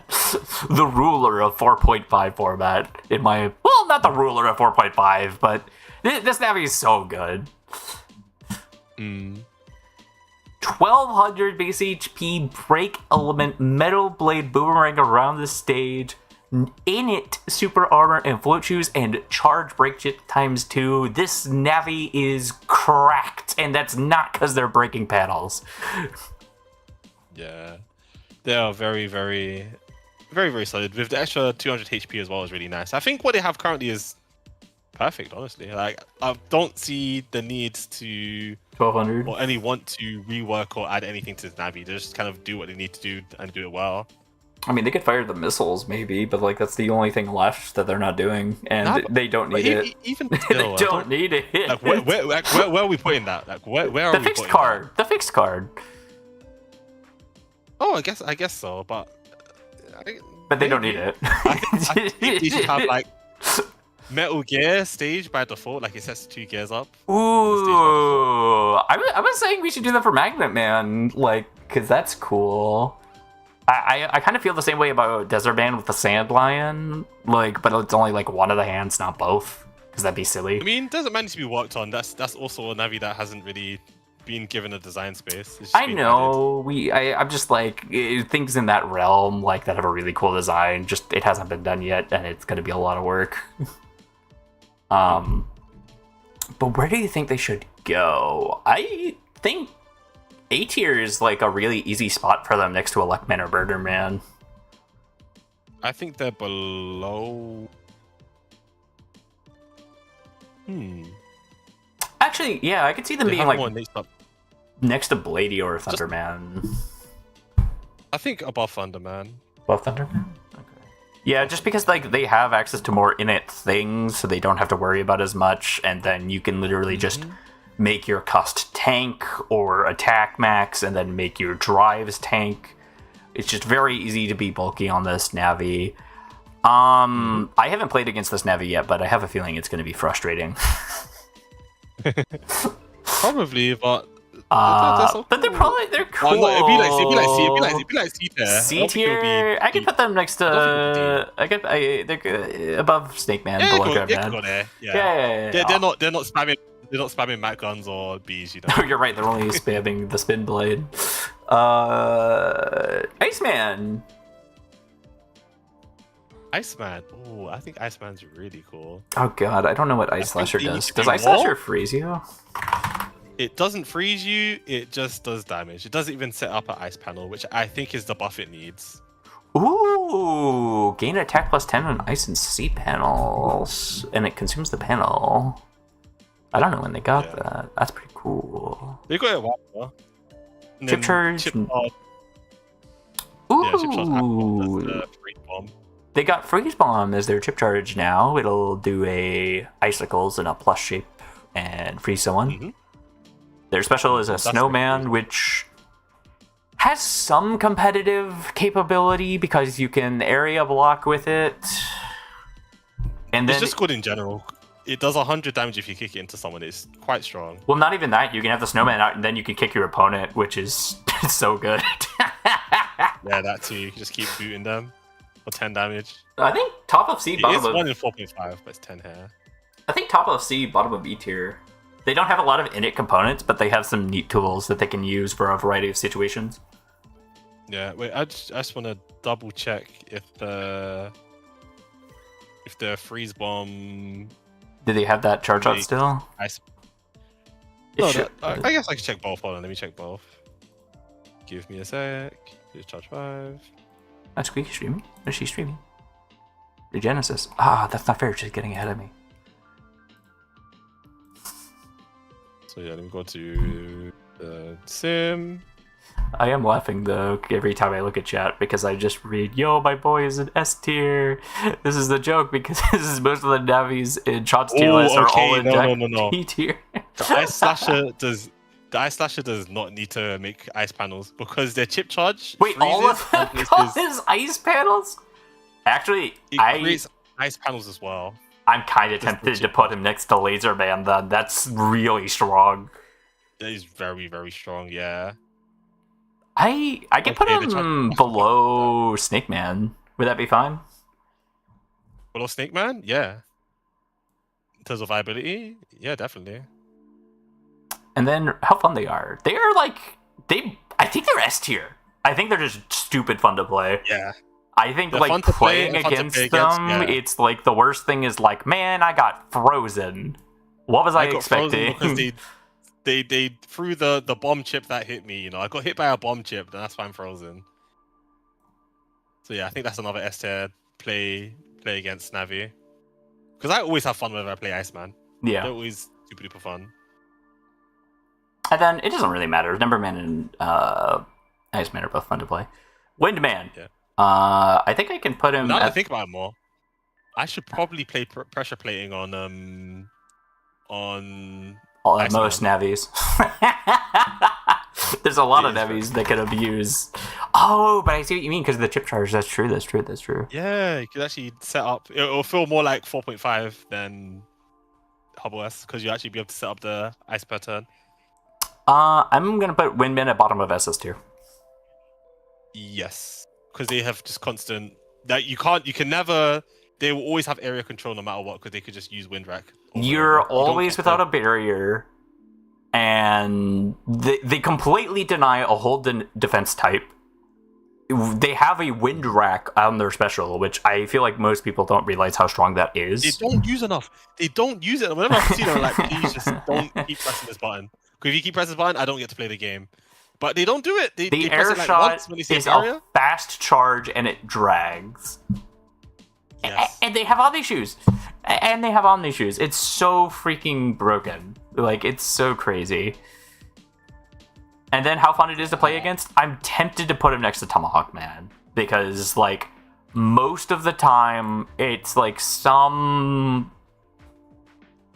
panel change crap that you can't do anything about, that they never have to deal with. It's so... I can put them at bottom of D tier. I just don't think they're fun to play against. And, like, playing it feels dirty. It doesn't feel fair to play it. Yeah.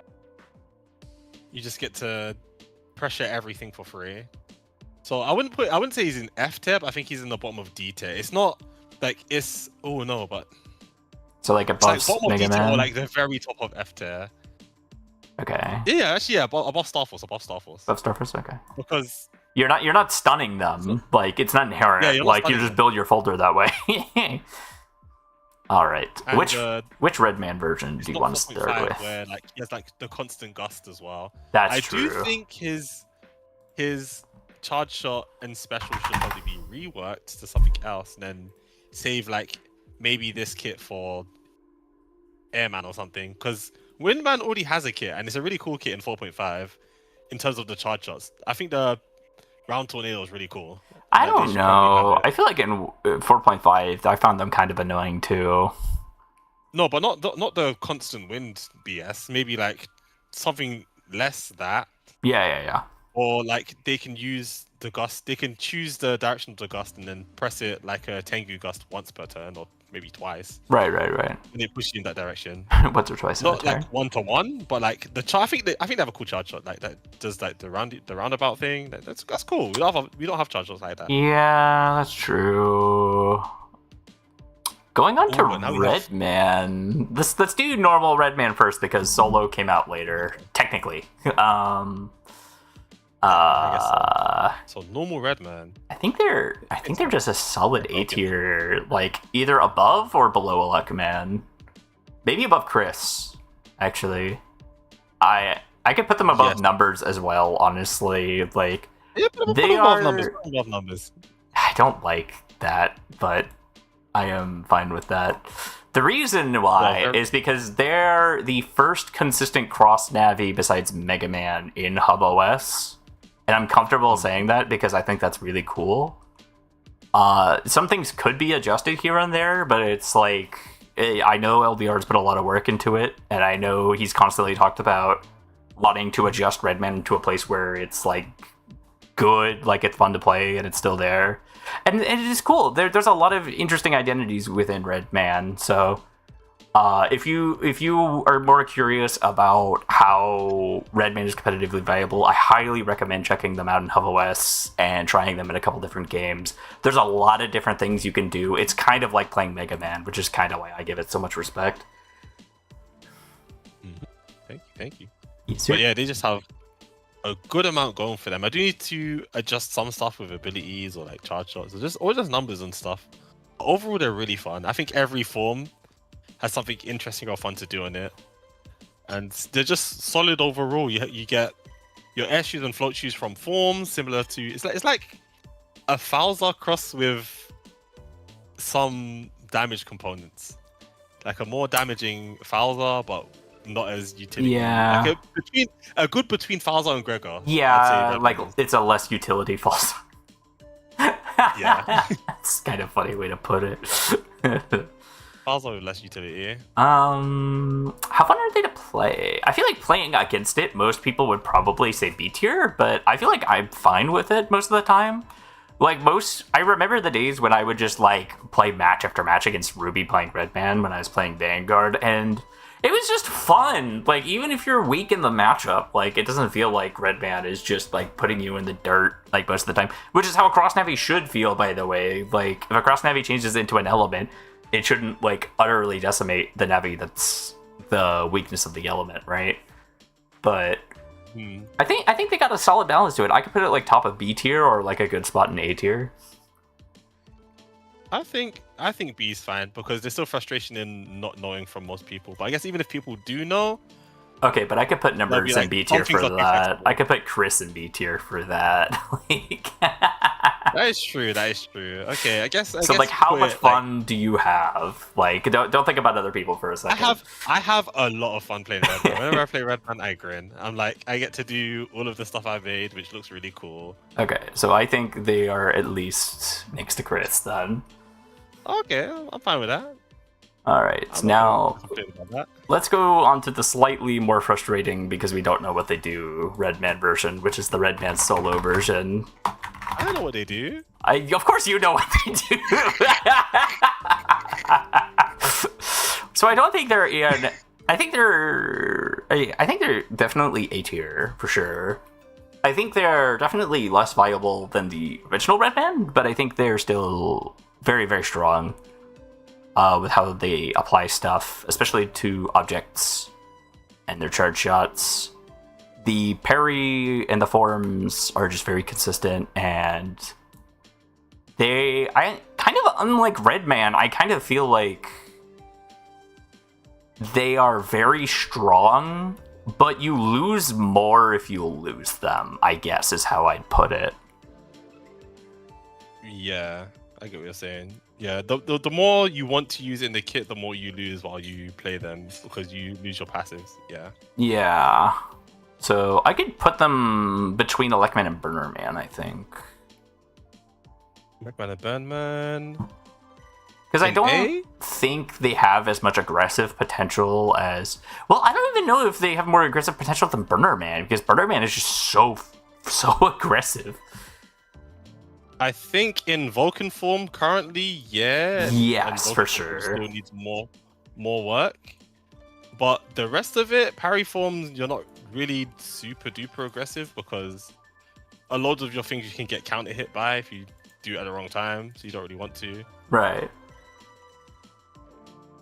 But yeah, I can see like between them two in A tier, yeah, because the forms you could change into are really strong. I think Vulcan form, Kettle form, Nadal form, and parry form individually as forms are stronger than normal Redman's forms. I think they have loads of individual power compared to Redman's forms. But as a whole, they're weaker, if you get what I mean. Yeah, I get you. There was a lot of mind games between me and my Sykes in the tournament when they were playing that, so that was very interesting. I thought it would be a lot worse of a matchup, to be honest. How do you feel about? He had a winning matchup into it for the most part, because I'm pretty sure his plan was to play Vulcan form, which is fire, so you do lots of damage into him. They have a lot of fire and a lot of elect chips, which makes it complicated for me. Because the two best forms for SC team are the wood form and the fire and the aqua form. So also, I uploaded the visible change between solo and normal now. If you look on the mod page, which between Redman and Solo. I don't see it. It hasn't uploaded yet. No, sort it by updated. No, I'm just looking up both Redmans. Oh no! Oh, I see it now. Okay, yeah. That's kind of. I don't know how I feel about that. But how fun do you think they are? I think whenever you spec into any form and you play around the form, it is extremely fun. Okay. To play against, it still needs to be like judged because it's still a work in progress. I feel like it's less fun to play against, so I'd probably put it above Proto Man. I think you could put it lower down. I think you could put it below Fireman, honestly. I think it'd be bottom of it. Yeah, because, like, it is very funny seeing people say, like, I don't want to read LDR stuff, and it's just, like, that's so funny to me. Like, I did think Redman Solo could, like, use better wording in the Tamil. Like, I feel like there should be definitely a little more spacing, because, ugh. Oh, yeah, things are a bit too squished. Yeah, but other than that, I think it's fine. Medi is they're okay. I think bottom of A, top of B. I think their pill. Wait, no, I don't know how their pills have gotten changed. The RNG has been heavily changed, hasn't it? You don't get healing pill as much. I think that's just the main consensus. But that's kind of better, right? Like, because getting the paralyzing capsule is usually what I have used. Yeah, or do you not get that as often either? I don't think that got changed. I think you just get the healing one less. I think para and everything else is the same. I think the consistent para capsule is extremely strong, and I feel like a lot of people sleep on it. One thing that's also slept on is the Medi Special, the bad medicine that inflicts virus. I think that's very, very strong. And he got so mad when that guy wasn't using it. They were just standing around. I was like, press to be fair, if they played Medi originally, they wouldn't know that they have it, which is fine. I was like, I put in the game, use your new tools. Like, I don't know what button it is. I was like, press your other buttons, you'll find it. They just didn't want to press buttons. They just did not want to press buttons. I could see them being in like the middle of B tier though. Maybe I'm reading them a little too highly because they don't. Outside the pills and stuff, like the charge shot, bad. Unfortunately, like they're never really gonna land. Like that thing's never landing. Yeah, no. I think maybe the chances of statuses should be higher because of how hard it is to land that charge shot, and maybe it should just always do one of the statuses. That's how you win with that Navi, yeah. About half the time.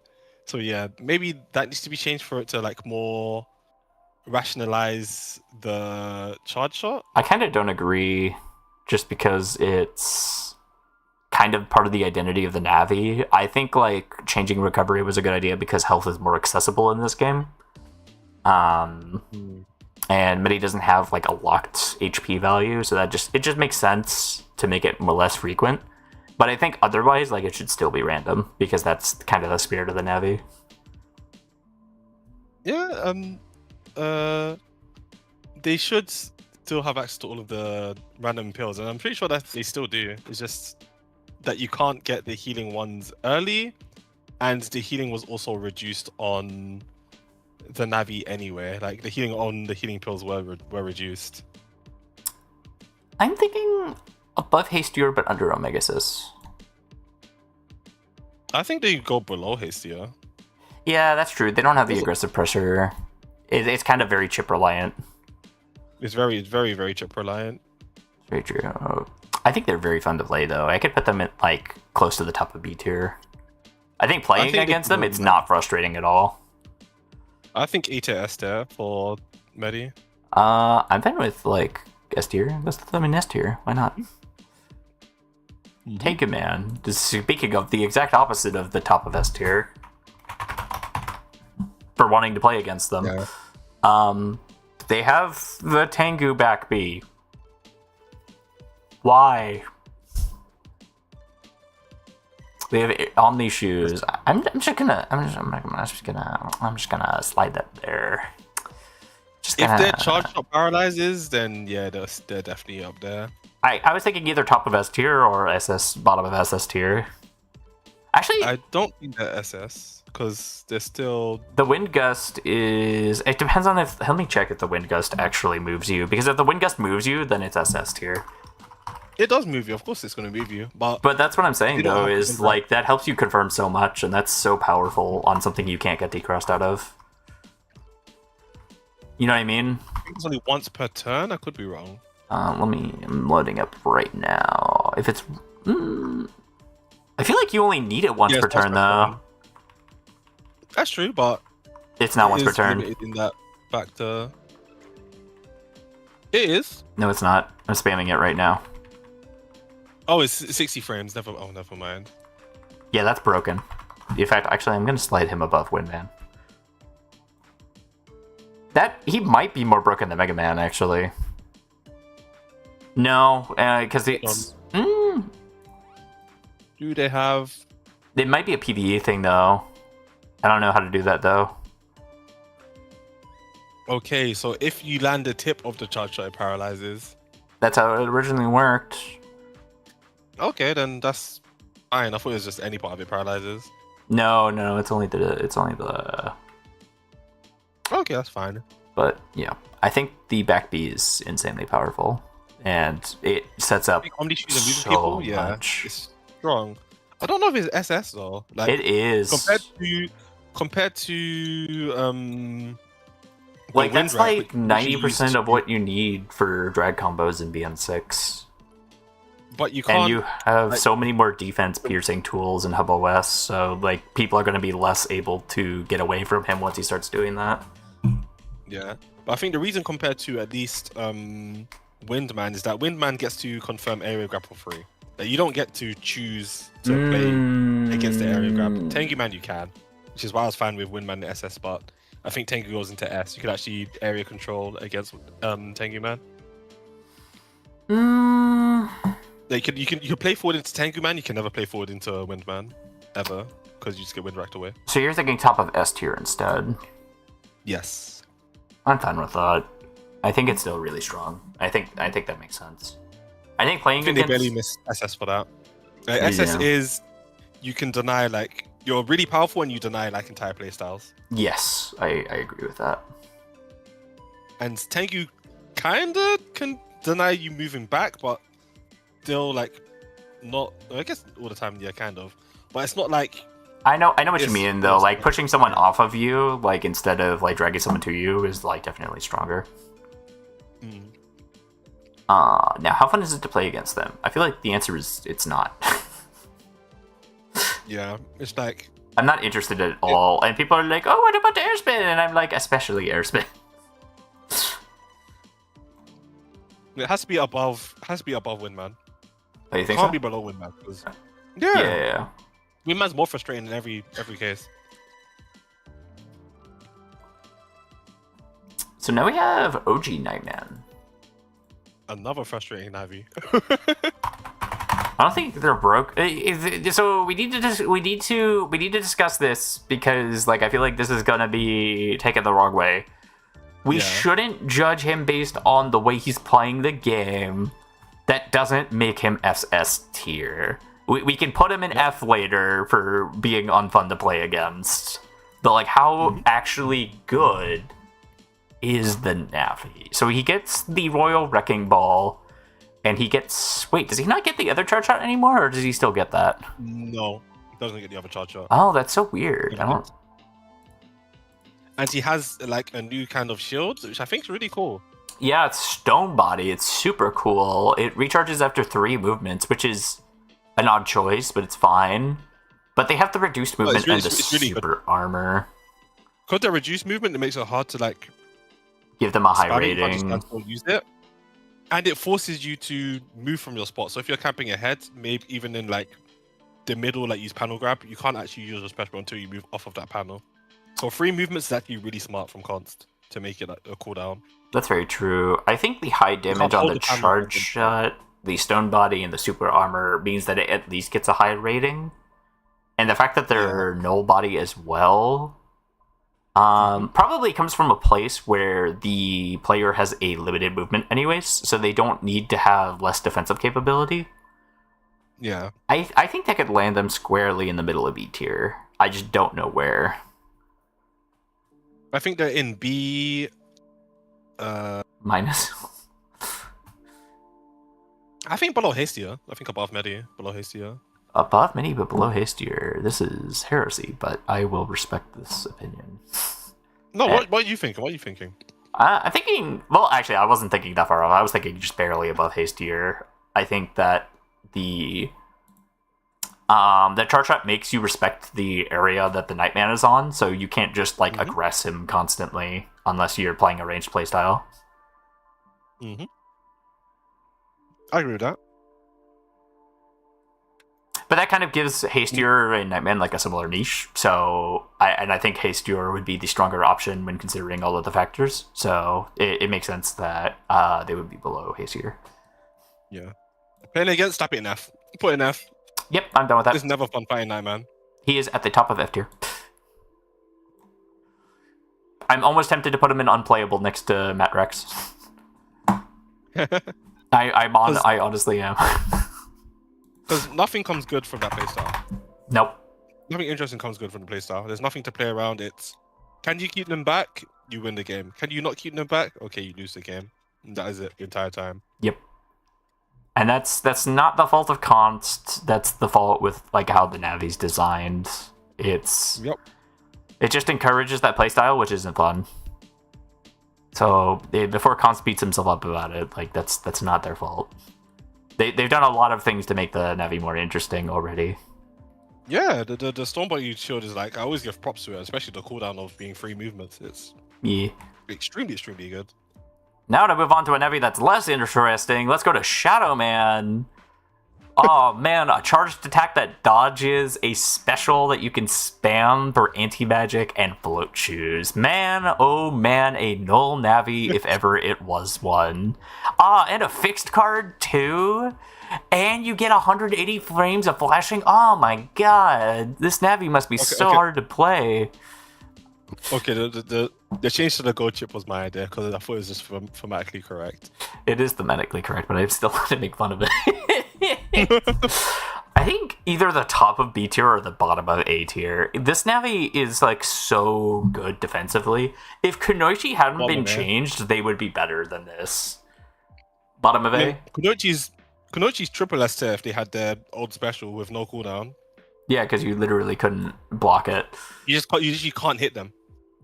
I think playstyle it's F tier. No one comes up with anything interesting with this Navi. Yeah, I mean, the Navi also doesn't give you space to do that because everything, like, there's nothing like interesting. Doesn't have the like. If it was like chip charge, something with swords, maybe you could have something interesting. But it's. But even then, it's the Kunoichi thing. They're the same Navi, except he's not wood. They would be the same exact Navi. Is the problem if he had the chip charge? They would be the same verbatim, besides the charge shot. Yeah, but that's still quite a change. And no, Kunoichi has the chip charge lock on, so it wouldn't be the same. Well, that's what Shadow Soul used to do, so that would be the chip charge you give him. So that's why I'm saying that. Yeah, I guess so. Yeah, they're the same. They're the same Navi. That's funny. Oh my god. Going on to Goku. Wait. What's up? Tomahawk's still worse than Shallow Man, in my opinion. Oh, that's true. Oh wait. No, wait. That's correct then. Oh wait, no. I remember how I scaled this now. Okay. Yeah. It's but not I as think bad I on the think left and then worse on the. I think Nightman's kind of worse than Tomahawk. At least Really? Tomahawk Man plays wood chips. Nightman only plays But area you- control. Nightman only plays But- area control. It's way worse. But you could stun Nightman at least. Yeah, I can stun Nightman, but like I'm still gonna be annoyed because he's still gonna be like +2 area on me and he won't go away. That is true, but at least you can like when they get full charge, you can time a stun on them. At least Tomahawk Man's not in breathing distance while he's doing all his stupid stuff. That is true. That is true. Okay, so if anyone has a problem with this, these are interchangeable. I'm fine with Tomahawk Man being worse. Yeah. Them two being interchangeable, I agree. That's fine. We have Goku next. Goku is very interesting because they got changed. So they have in an undershirt. They can't take dark chips, which is fine. Basically, I believe it's the same. Every 3 turns, they transform. So in 3 turns, they get air shoes. In 6 turns, they get super armor. In 9 turns, they get status guard. Did they take a transformation out of here? I feel like they did. Then, based on your HP loss, you get different buffs, and you can chip charge null chips to get a slowly buffed charge up based on what transformation you're in. Oh, you get Kamehameha. Like, it does more damage or less based on your form. Yeah. I think they're pretty good. I think they're really solid. I think people kinda overhated on this Navi. I think the healing wasn't necessary at all. I think the getting stronger as you're weaker is like a neat Zenkai idea, like based on like the original lore of like the character. I think they could go like pretty firmly in like closer to the top of B tier, honestly, if not the bottom of or somewhere in the middle of A tier. I think they could go above Zephyr. I think. You don't think so? SSJ. Because they're null as well. Yeah. Like this comes from a place where like getting those NCPs like innately is really good. Like these aren't augments that you're getting. You're getting like innate components from doing this. So like it's neat because if you're in an uninstall matchup, then Goku gets his super armor back at turn 6, which is really cool. Yeah. And so getting those like that. Yeah, that is really interesting. He's just viable in a lot of different situations. I wholeheartedly agreed that the healing was too much, because if the healing was still there, then he would be solely a defensive Navi. There would be no reason to play him aggressively. You would just stall and do chip damage over time and use defenses. It would not be fun. Playing them now, though, and like kind of how their identity is, I could put them between B and C tier for how fun they are. Yeah.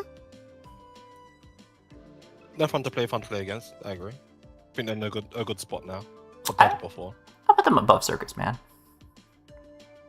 Actually, I'll put them like above Charge Man, actually. So closer to the top of B tier. Yeah. Yeah, because I think like the identity is really cool, and like it doesn't really inhibit your playstyle that much, so you can do a lot of different things. And like playing against a Goku, it's not like going to be that frustrating usually. I feel like people don't play this Navi that much. Yeah, they don't play much, so we won't really notice on them again. But like building them, it's really cool. Going on to the next Navi. Normal Navi. Yeah, normal Navi. Hey, that's my guy. I forget what this guy does. What he does? Okay. So his charge shot is normal cannon. Very inconsistent, but very big damage. And the effect of normal cannon is, after it hits, your opponent's next chip will be null element. So if they had that fire attack on it, it will remove that element. It will do null damage. Really curious. And once every 2 turns, they can use normal support, which will summon a random support out of like a big list. You don't have that. Oh, it's the normal cannon chip. Oh, very curious. That's really strong, actually. It is. I wonder if that means you can chip charge it. That's very interesting. No, because it's a It probably can intercepts change the card data as you're Yeah, using it, right? Yeah. So you can't actually stop people from like chip charging a fire chip. It'll do it, chip charge it, but if it would release the chip normal, like if it would release the chip, it would be null element and not fire anymore. I think they're really solid. I don't think they're like great, but I think they're really solid. So I could easily put them at the bottom of B tier or like above Gutsman maybe. No, because Groundman's really good, so it would have to be the bottom of the B tier or the top of C tier. I think the top of C tier is where they go. Okay, that's fair. The very tip top. Yep. I think they're really fun to play. I could put them at the top of B tier or the bottom of A tier. I think they're an A tier. I think their charge shot's so fair. Even though it's really strong, it's so fair in terms of dodging it. And using normal support's really fun on you playing normal Navi. And they don't really have much else to go on apart from that. So yeah, I think they're A tier. Just yeah, he's just really good. He's really fun to play, and he has a decent identity. Mm-hmm. Now we have this guy. This guy was really cool. Oh, Oasis Man. Yeah. I don't want to say his name because someone's going to mishear me again. So he's immune to root when immune to root status afflicted by sand panels, and they absorb seat panels for recovery. Essentially, they don't get negatively affected by the sand panels when they walk onto it. Yes. They can absorb sand panels for null plus 30 or wood plus 20. They actually changed this Navi since I last looked at it. They used to have just flat bonuses. They can chip charge null chips for Sand Breath or Sea Breath for 80 plus attack times 10. And they have a fixed chip for Oasis. The only thing that disappoints me is their charge attack is Longsword. Yes, it's the worst. It's literally holds the Navi back so much. It could have been Bamboo Blade at least. Like, why is it Longsword? I feel like it could be cooler. A cool charge shot? They'd be so good. I feel like they're still good. I feel like they have a neat identity. Well, actually, okay, hold on. Let me correct myself. I think they're cool, but they're not that competitively strong. Yes. I think the fact that you can only chip charge non-dim null chips means you can't use it with pressure plate, which I shouldn't be considering, but I am. When standing on a sand panel bonus is like really limited for what you can combo it with. So if it was really like nice you had wood plus 20 and like it increased to wood plus 40 or something like that, like maybe actually no, that could get too out of hand, so that's fine because it's also null plus 30. I don't know where to put them. I think they're very interesting, but I don't think they're great, which is unfortunate. Yeah, I don't think their boost should be limited to just standard chips. I think it should affect the others as well. Okay, maybe not Giga, but it should be able to affect standard Mega. I think it can affect freeze time. It can't. It's non-dim. No, that's what I'm saying. I'm saying it should be able to. That'd be cool, yeah. I think. But I think they go into at least on the competitive viability. It would be cool if they could chip charge Aqua chips as well, because it has a chance for the Sea Breath. Yeah. You actually change which one it does in cast. There's like a little swap button to change your chip charge. Oh, that's less interesting. So yeah, it would be cool if it was like per element, but no, it's in casts. Oh, I meant like Aqua for both, but like just as like an additional element they could check. Ah, I see what you're saying. But I think in terms of viability, they're like Summer and C tier because you're not doing much with your charge shot. You're giving up a chip to use the sand or the Sea Breath, and then you're doing stuff. So they take a while to get going. I think they're below Charge Man potentially as well. Yeah. Charge Man, at least you have the invincible charge shot, which is really powerful. That just takes too long to get going. It's just too conditional. Yeah. And then player-wise, I think I could put him at the top of C tier. He does a lot of interesting things. I think I think it was in beta somewhere. He has like Oh. advanced. He like does more advanced strategy kind of things. So I think it's definitely beta somewhere. No, but I think that's why it's got to be at the top of C tier, because like it's fun to like figure out how to build him, but like you have to figure out how to build him. You know what I mean? Yeah, but Like I have fun with that, but I feel like most people wouldn't. But that's a good thing. Like, Yeah, I can put it at the bottom of B tier. I'm fine Traverse with good that. choice. Because C tier is kind of like you can do basic stuff and it'll work. Yeah. And it's like not the most interesting / maybe frustrating.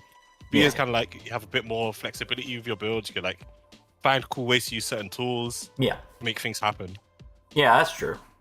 D is, it's not necessarily simple, but like the strategy is either bad or it can be imposing really in some circumstances. Yeah. Or a lot of circumstances, actually. Yeah. In a lot of circumstances. Tango. This is another F tier heavy. I've basically never seen Tango. There was one Tango in Back Me Up Partner. Mm-hmm. I think they just need to be worked on / reworked, and then they might be fine. I just don't think they have anything really going for them yet. And then they could also function as like a non-dimming standard class recovery chips to increase by 100 and divide it amongst your team.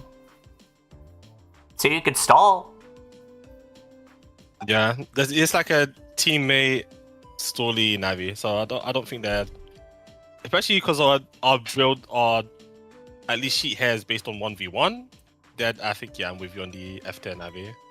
I think in single player it's unplayable. I think if this was specifically for team play, then I would put them like maybe B tier. But I think like in solo play, like Tango is just unplayable. I think it's like really difficult to play them. Actually, I think, yeah, he's unplayable. In like a competitive sense, like by himself, like, because that's like they have no specials, nothing else, just this, and then a charge shot that creates healing on the field. Kind of the same. I would like put him kind of in B tier if like it was like a teams tournament or something. But that might be an interesting tier list to do as well. Like, no, that'd be annoying because every Nevi combination in tags. Yeah, we're doing it like that. That'll be very long. That'd be very long. This is already long. This is already way longer than I thought it would be. Hey, Rush. Rush, yes. Rush is F tier or D tier? F or D tier? I think once it's the the start up of the charge shot, they go into like C or B. But right now they are in, I'd say low D. I wouldn't say quite F tier. Really? Because they can't even have air shoes or float shoes. Oh wait, no, never mind. Put it in F tier. I forgot that they can't have that. Put them in F tier. Yep. Below, yeah. They're worse than Colonel. They can't even be usable. I think they're really cool, so I'm gonna put them at the top of C tier. Yeah, I think they're cool. Yeah, I think again, I don't think they use basic border strategy, but I guess. I think they do. They get a bonus to ground piercing chip, so you just build those. Fair. No, Mega Altaria, how do you feel about this Navi competitively? How do you specifically feel about Mega Altaria competitively? If they didn't have that crappy reduced movement, they'd be very, very, very good. Oh, they'd be really strong for sure. So much. But where do you think it lands currently? I think they currently land in above Iceman, actually. Because they still get two like NCPs that are really strong. Their charge shot's really good, and they have wind element on their stuff, which is so good. They have wind element on their chip charge, which I guess currently does too much damage. Does way too much damage. It does minimum AE. It does minimum AE. I'm pretty sure attack roll. Oh, but it shoots 3 or 5 of them. And at attack 5, it does 140. Why do people? Insane. Why do people clarify that things cause flinching? Shouldn't you have to clarify that it's the opposite in most circumstances? Well, it flinches. It doesn't cause flashing, but it flinches. Oh, that's what they're trying to say. That it doesn't cause flashing. It doesn't cause flashing, no. Anyways. But the chip charge definitely needs to be adjusted post-tournament. It does way too much damage. How fun is it to... I actually don't like playing into this Navi very much. I don't like pulses. Play against, it is somewhere in D. I feel like it's somewhere in D because, like, it's a cool Navi idea, but it's pulses. It's pulses, man. I don't like pulses. The root pulse allows you to hit confirm stuff. Yeah. Which is frustrating as it is, and the chip charge is extremely strong. It's so... Like, I get it's supposed to be hyper voice. Like, it's cool thematically, but, like... It's not fun. I'm gonna put it next to... I'm gonna put it, like, above Thunderman, but... Like, it's not... That's not saying a lot. I think once the reduced movement's gone, and the Draco Meteors gets nerfed, I think they're in a perfectly fine spot. Alright, Black Mania. I think I've... Oh, sorry, finish your thought. Oh, I was gonna say, once them two, like, nerfs and changes, or nerf and buff goes through, I think they'll be in an okay spot. I don't think they need the reduced movement. I don't think that makes them interesting, especially without anything to reduce damage, or like them having reduced movement just makes, like, I don't know how that contributes to their playstyle in a way. At least with Nightman, it's a case of, okay, as soon as you get in, you are the most polarizing thing in the world. I mean, it kind of is that way, because you... But if Altaria doesn't, even though you deny invis every so often, because you're locked in place during the pulse as well, you don't actually have as much time as you would expect to have to pressure. So then it's like, why do I have reduced? I don't know. I feel like things just don't really synergize on the Navi. Okay. Time to talk about Black Mini X, which is another stupid Navi. I'm just gonna say it, they're stupid. Like, I hate this, like, EX design of, like, I'm gonna use all the souls, and it's, like, my least favorite, like, form of Navi design, where, like, people are like, oh, I'm just gonna make it the most busted Navi ever, but it's fine because it has 500 HP. Yeah, let's make the game super quick and not play out all of our options and see, like, who wins from, like, what cards we pull and what decisions we do. Let's just bet it all on, like, one interaction where, like, and then, like, a billion NCPs. Like, it's just so not fun. But competitively, I think they're very strong. Mm-hmm. They get access to Evil Shield, which can just, like, it can... Some matchups, you literally can't do anything. It is so strong. They get Cust +1 naturally, and the add button for some reason. They get the Guts Buster, which we talked about earlier. It does a lot of damage. They have the same passive as Blackman, which is they get the 50 to 150 missing HP. And they can also play 6 Dark Chips in their folder. So, you know... Wait, can they actually? I don't remember. No, not 6. It's not 6. It'll be 4. It'll get +1. I don't even know if this one gets +1. I know the base one gets +1 Dark Chip. I don't know if this one gets +1. Let me double check just to be Depends if Ash puts it in there, you know? They need to update them descriptions. No, it's 6. It's 6? Wait, hold on. It's 6. Is it actually? Yes. You have Mega Zero, but you have Dark. Oh my! It is 6. That is insane. Yep. Oh, Mega Beast minus 6 though. So you That's can't play any Megas. literally fine. 6 Dark Chips. That's Why literally do you need 6 fine. Dark Chips? Yeah, it is. I don't know why you need 6 Dark Chips. That's what I keep saying, like, every single time I'm in that matchup. I'm like, you don't have the realm to complain here, because I have to deal with 6 Dark Chips. That's facts.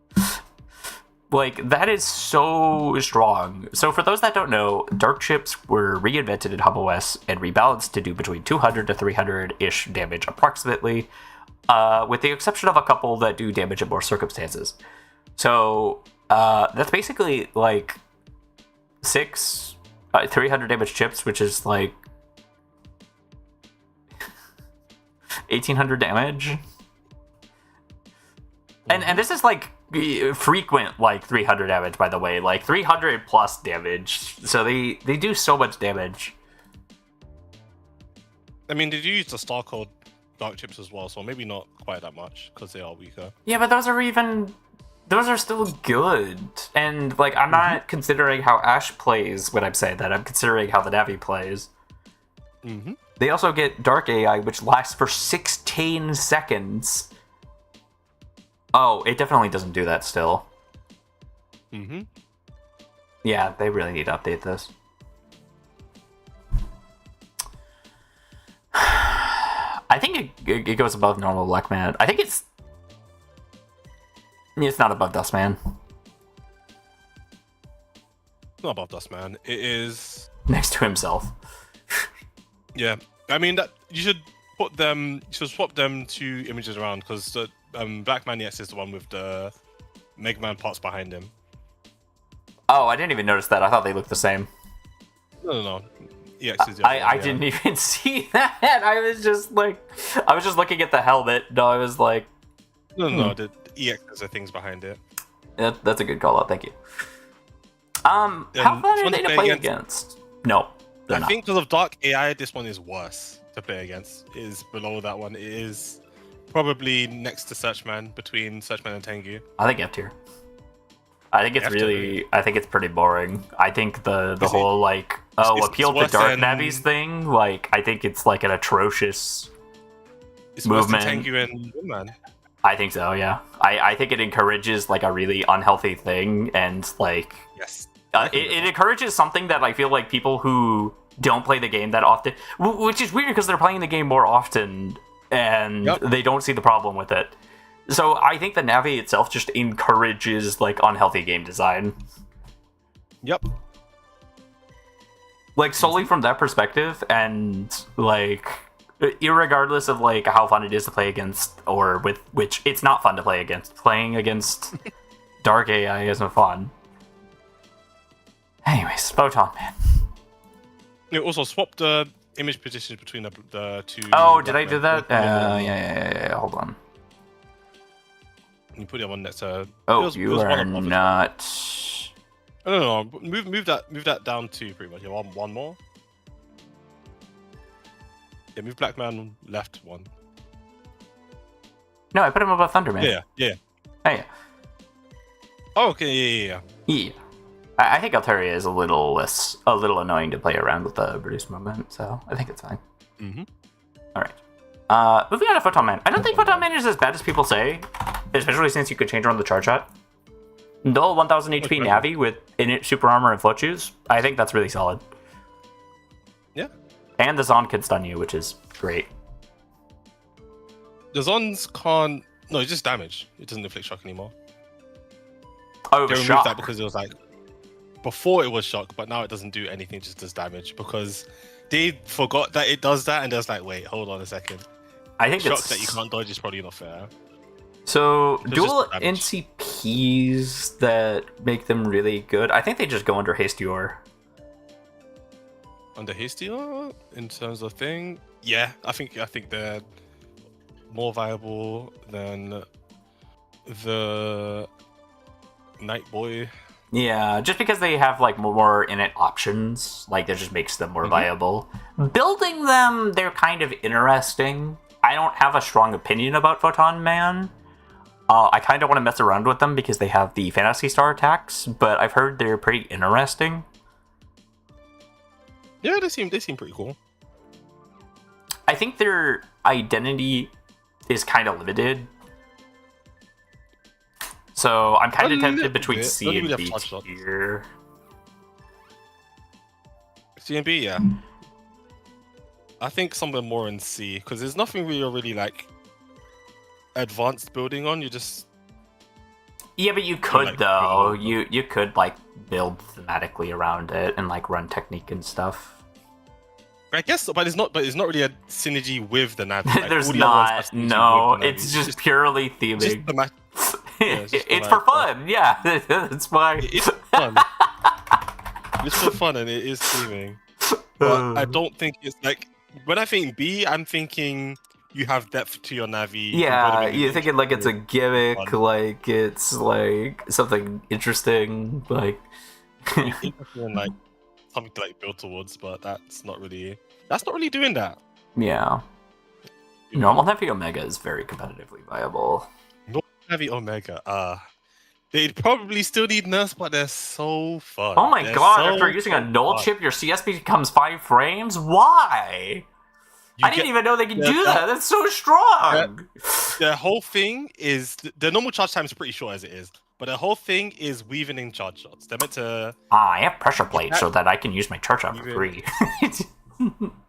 They're just meant to like attack, weave. They're meant to be like super offense. But do you know why that super offense is somewhat okay? Because they're doing super offense with non-element chips, which cannot do double damage. So they have offense with damage that's never going to be doubled. But they get the null plus 25 on Kernel Force. That is true. That's like the one interaction which is like, that's really crazy. But yeah, they are very, very, very, very good. I don't know where to put 5 them. charge shots from the B button. Yeah, and all of them are good. They're all good. But yeah, that is a Navi that needs more things taken off, but I'll figure out in time what to take off. I'm thinking above Searchman EX. Above Searchman EX? I think their boosts are... Really? Roto, man. Yeah, they're really strong. Their stuff is really, really good. I mean, I know that. I just read it. But I don't think about Proto Man. I think that he doesn't have the defensive utility to really be able to do that. The only reason Heatman is above him is because, like, technically you can dodge some things with Heat Press, and they can capitalize on area pressure really easily. And I was going to say, there's a reason he gets, like, 0 defensive stuff, because everything else, no, you're not getting anything defensive. Yeah. I can put him above Eraseman, though. Yeah, it's a bit because he has access to more tools than Eraseman does. Like, you could argue, like, oh, but T-Chop, my judgment does less damage. And it's like, fine. You don't need the damage most of the time anyways. I think playing them, like, they're a solid B tier. Like, they're just a solid null Navi. Actually, I could put them in A tier. I think bottom of A tier. I think they're just a really solid null Navi. I just think they can be a little frustrating to deal with sometimes, so maybe I could put them in B tier if we need to. I think high B. I think they're too frustrating in the charge shots for people who don't know what they do. I guess even when you do know what they do, it still can be a lot. It can be a lot. Alright, I believe this is Heal Sword. That is Heal Sword, yes. Heal Sword will get plus 25% damage to sword chips, and they can chip charge them to get 45 frames of shadow for some reason. They also get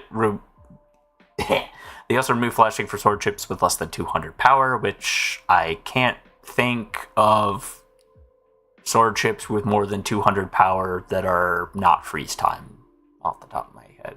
I guess True Sword does. It makes Sword Fighter 3 and 2 not cause flashing, I guess. Yeah, that's kind of crazy strong, actually. It's a good passive, like, it's just a solid passive, but it's a passive that doesn't give damage, so they're still doing less damage than any sword Navi that gives damage, you know? Gemini noise. You can chain stuff better, but they're doing less damage. I mean, that's fine if it does less damage, if, like, you could just, like, keep chaining your chips in succession. That is true. But even with that passive, I never really see it in play. It's like, it's there, but I never really see it in play. Yeah. Oh, wait, you can actually use non-flashing Zephyr. Wait, hold on. It might go crazy. Yeah, that's what I'm saying. Like, there's a lot of crazy things you can do with this. Yeah, that's actually a really good passive, but I still don't think it's like super duper broken. I think it's yeah, it doesn't work with Neo very. That's true. I mean, you go for Super Sonic Boom or Double Life for that anyway. Yeah, it doesn't cause flashing anyways. Ooh, the Dark Berry. In terms of viability, I don't know. I think it's definitely in B tier. I just don't know where in B tier. It's definitely in B somewhere. It's Probably I think low it is. B, like maybe between Circus Man and Nice Man. Yeah, I think it's between Sex Man and Nice Man. I think that's correct. I was gonna say somewhere around there as well. Like they're very good. Like they could just do more than Circus Man in like a short period of time. Mm-hmm. And then I think they're a pretty good theme. I think bottom of B tier. Yeah, B or yeah. Just somewhere in B. I was gonna say B or A, but no, not A. I think higher than. Yeah, I think that's fine. Yeah, because it's like they're a sword navy, and it's like, I mean, why would it be rated higher than any other sword navy? Like, unless that sword navy was super frustrating. That's kind of just how I feel about it. Navi Aqua though, this navy's pretty good. They are insanely good. They are insanely good. They are so good. Aqua chips get plus 25, and they get cuss plus 1. The bubbler has attack times 10, capping it at 80. Oh, but they get bubble leader. It's a very good special. It only moves like 3 or 4 squares, but it's just something that causes bubble, which is crazy strong, and then the innate cost plus 1 is just nice. Yeah. I think bottom of like tier. You could run dust. You could just run elect stuff on this Navi, and you get occasional double damage because you just have bubble special.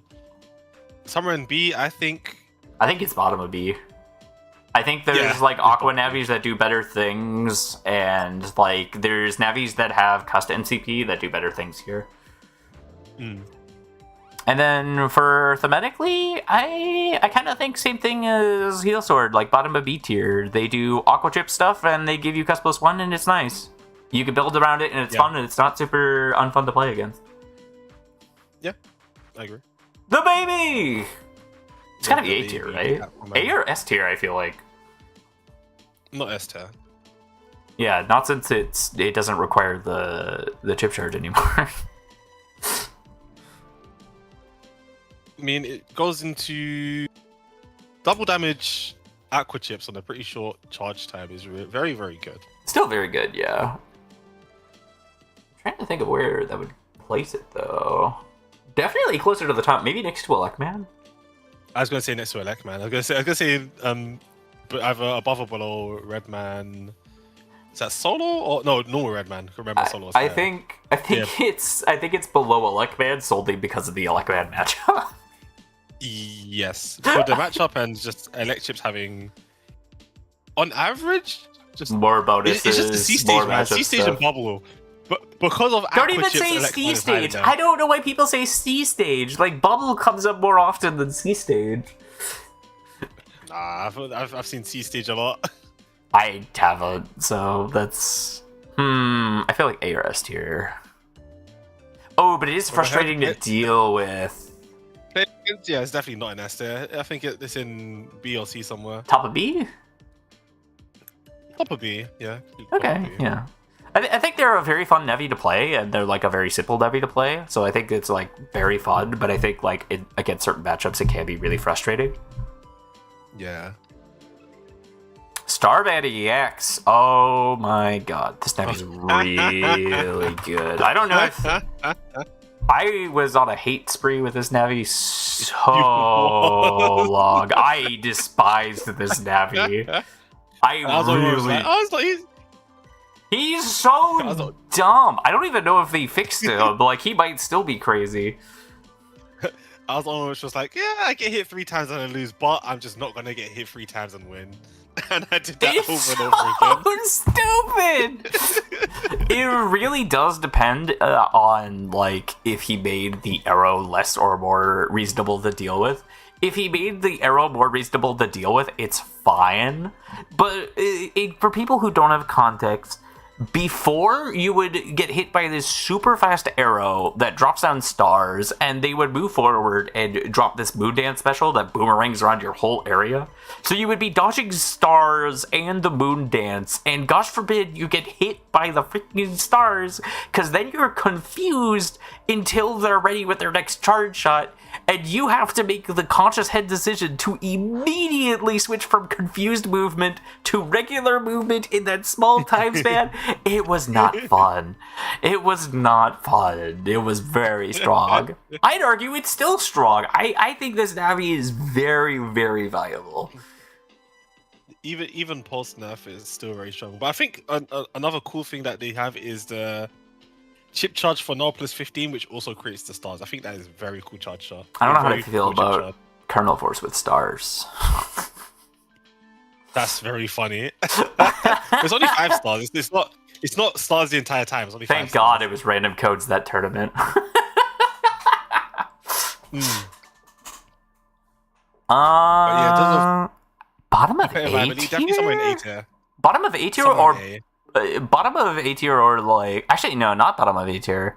Above Bladia maybe? I think above Bladia. I'm gonna say I'm not as good as Thunderman, but yeah, they're better than Bladia easily.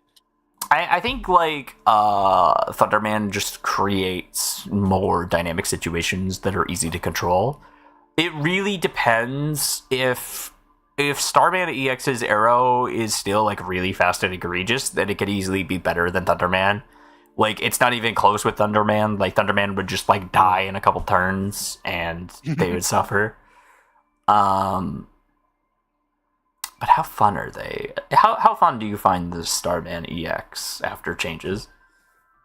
I still think they are quite frustrating. I think they're either bottom of C or if people are angry between Altaria and Blackman EX.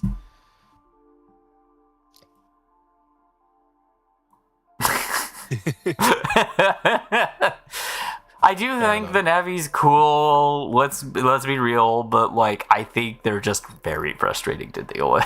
I think it just needs a little more tuning. And if it has been tuned, then I apologize. Woodman's really strong though. Woodman's very, very strong, yeah. 1200 base HP in its super armor, and they take only 1.5 increased damage from fire, which is really good. Pretty nice, yeah. They don't have the 4.5 wood tower jump though, which kind of sucks. That's a chip charge. Yeah, his charge sets are kind of not that great. The tower wave is really strong though, actually. Tower wave is really good. But the tower wave is insane because it doesn't cause flashing. You can walk into it and get hit twice or 3 times. Yeah, you which can. Is very scary. Whenever that charge shot happens, I move and I just stop moving. Because there's a time I got hit 3 times. I was like, yeah, I'm never doing that again. I'm never doing that again. I took 3 times. I took 360. I was like, okay, I'm not doing that again. So it's that tower wave is very strong. They don't have ×2 chip charge and status guard in this game though, which is nice. But it also means that they're less competitively viable. They're definitely somewhere in B tier, probably closer to the top. Honestly, I'm kind of tempted between Proto Man and Normal Navi, or maybe underneath Normal Navi Omega. I think underneath Normal Navi. I'm gonna say the charge shots are very, very consistent. They have a lot of the plastic one and even the bullets are pretty good. Just the defensive pressure that this Navi has, like with the Edit super armor and the not taking as much fire damage, but they have the increased HP, is just super good. Yeah, just the HP and super armor is just really nice. They will always have time to apply their pressure. I think they're very fun though. I think they're in A tier somewhere. A tier, really? Actually, maybe next to Heatman, maybe. Because I don't think they're that frustrating to deal with. I don't think they're as fun as Normal Navi. Ooh, okay, we can do bottom of A tier then. Oh. Yeah, bottom of A tier. Bottom of A tier. Teddy, I don't have any opinions about this Navi. The main thing is that they just take 20% less damage. That is it. Which is insanely strong, by the way. It is quite. I don't think it's as strong as it seems. It's like it's really good, but I don't think it's super duper crazy. I think reducing all damage by 20% means like you build 2600 HP, and then you add HP in your drives, and then your opponent doesn't do anything to you. I think that is true. I think it's that crazy. I think that might put it close to the top of B tier. But that is their sole ability. And they have a weakness to swords. They still take double damage from sword. That's fine. I think that's fine. I think it's still C because they have nothing else going for them. Like no charge shot, no other abilities, no nothing else, just a flat 20%, which is strong, but I don't think it pushes enough to make them super duper viable. Okay, I could put them at the top of C tier because it's kind of niche. I think top of C. And play against, I think this is the next other S10 Navi in my opinion, because it's like you're not mad at it. You see a teddy bear, makes you laugh. Like, I think because it's a bear. I'll put it at the top of A tier. I think it's a very fun Navi that does a lot, and it's not frustrating to play against. But it's not S tier to me, but like I'll gladly put it at the top of A tier.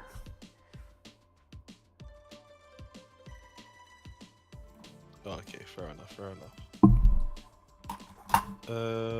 What about? Oh god, I hate finding X because I have to type the letter X to find this Navi. Alright. I think X is like okay. They're like somewhere in C tier. Underneath is anyway. Yeah, somewhere in C tier. Because they just have the slightly stronger buster. And the special is kind of crazy, but the C-Saber could do a lot of damage. But like, yeah, that's not any better than Chargeman dodging out of the wave stuff. Yeah. But the fact that they're null just means they're better than Chargeman. But how fun are they to play though? I think they're super whatever. Whatever. So C tier. Somewhere in C. I'll put them below Ibui. I think they're fine to play against, and they're not like unfun to play against. I guess thematically they're like really okay. But there's still nothing interesting. They're fine. Yeah. Charge shot with a sword. That's pretty basic.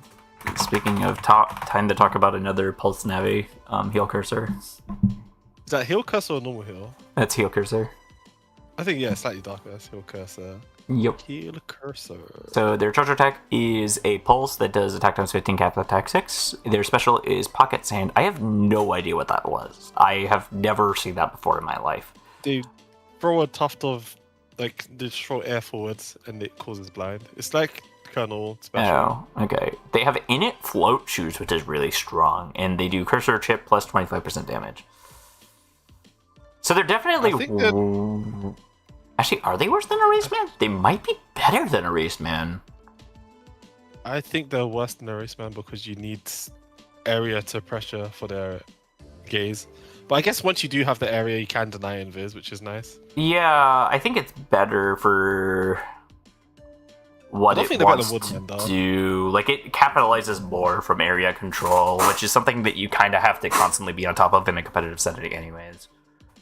Yeah, I think they're between Erase and Woodman. I don't think they're better than Woodman. I think that's fine. The thing is just their charge shot is so strong. And that's really good, yeah. While the cursor bonus isn't better than Erase Man's, like if you're running like Magnums or something, like you're still gonna get a huge value bonus out of it. Oh yeah, you get more from Magnum on that Navi for sure.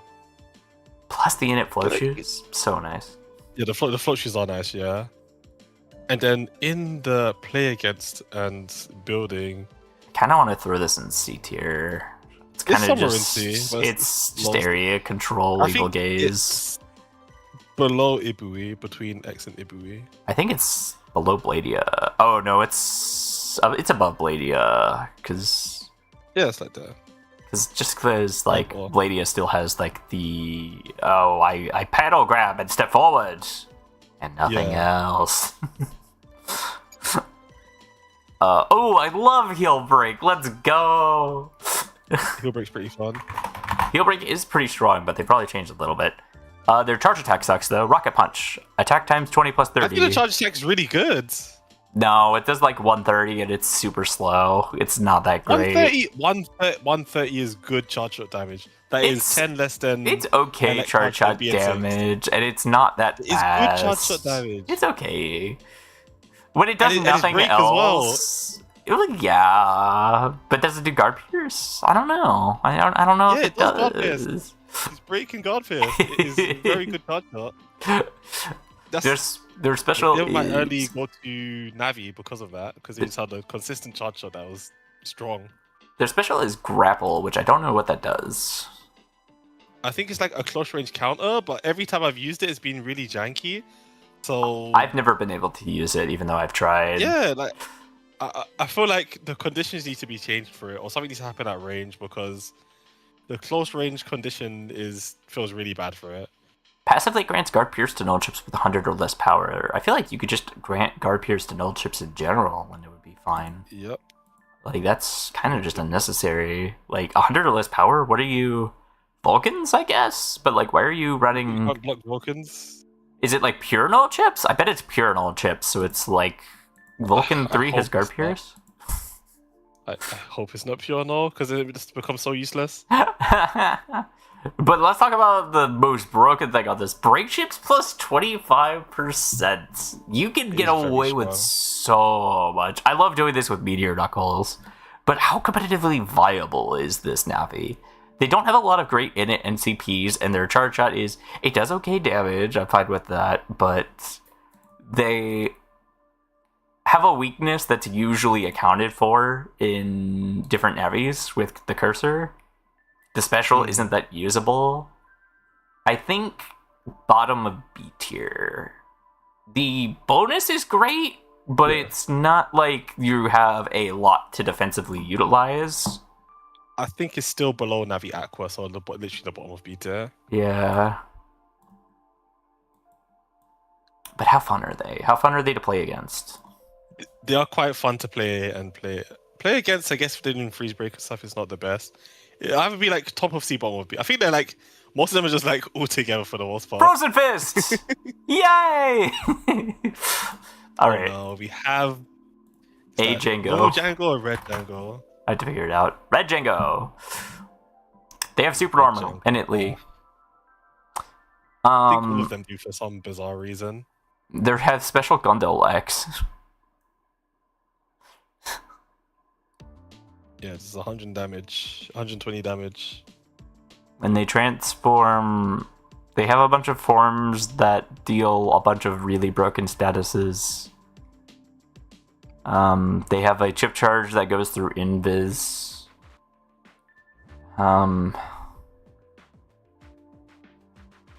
Their form change makes them take more water damage, but they get rage instantly.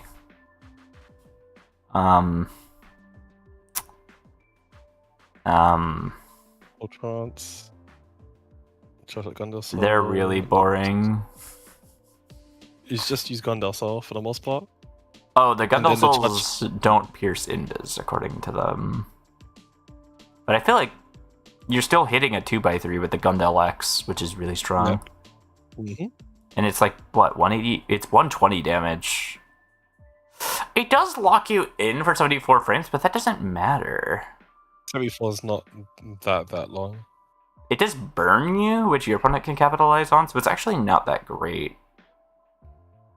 It burns them, but not in the way you'd expect. Oh, okay, it's not the status.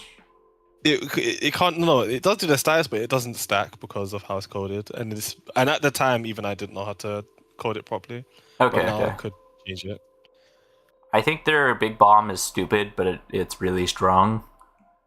I've never really seen it be used, which is a funny thing. I've chip charge. I've seen it used. Yeah. People don't usually play this version.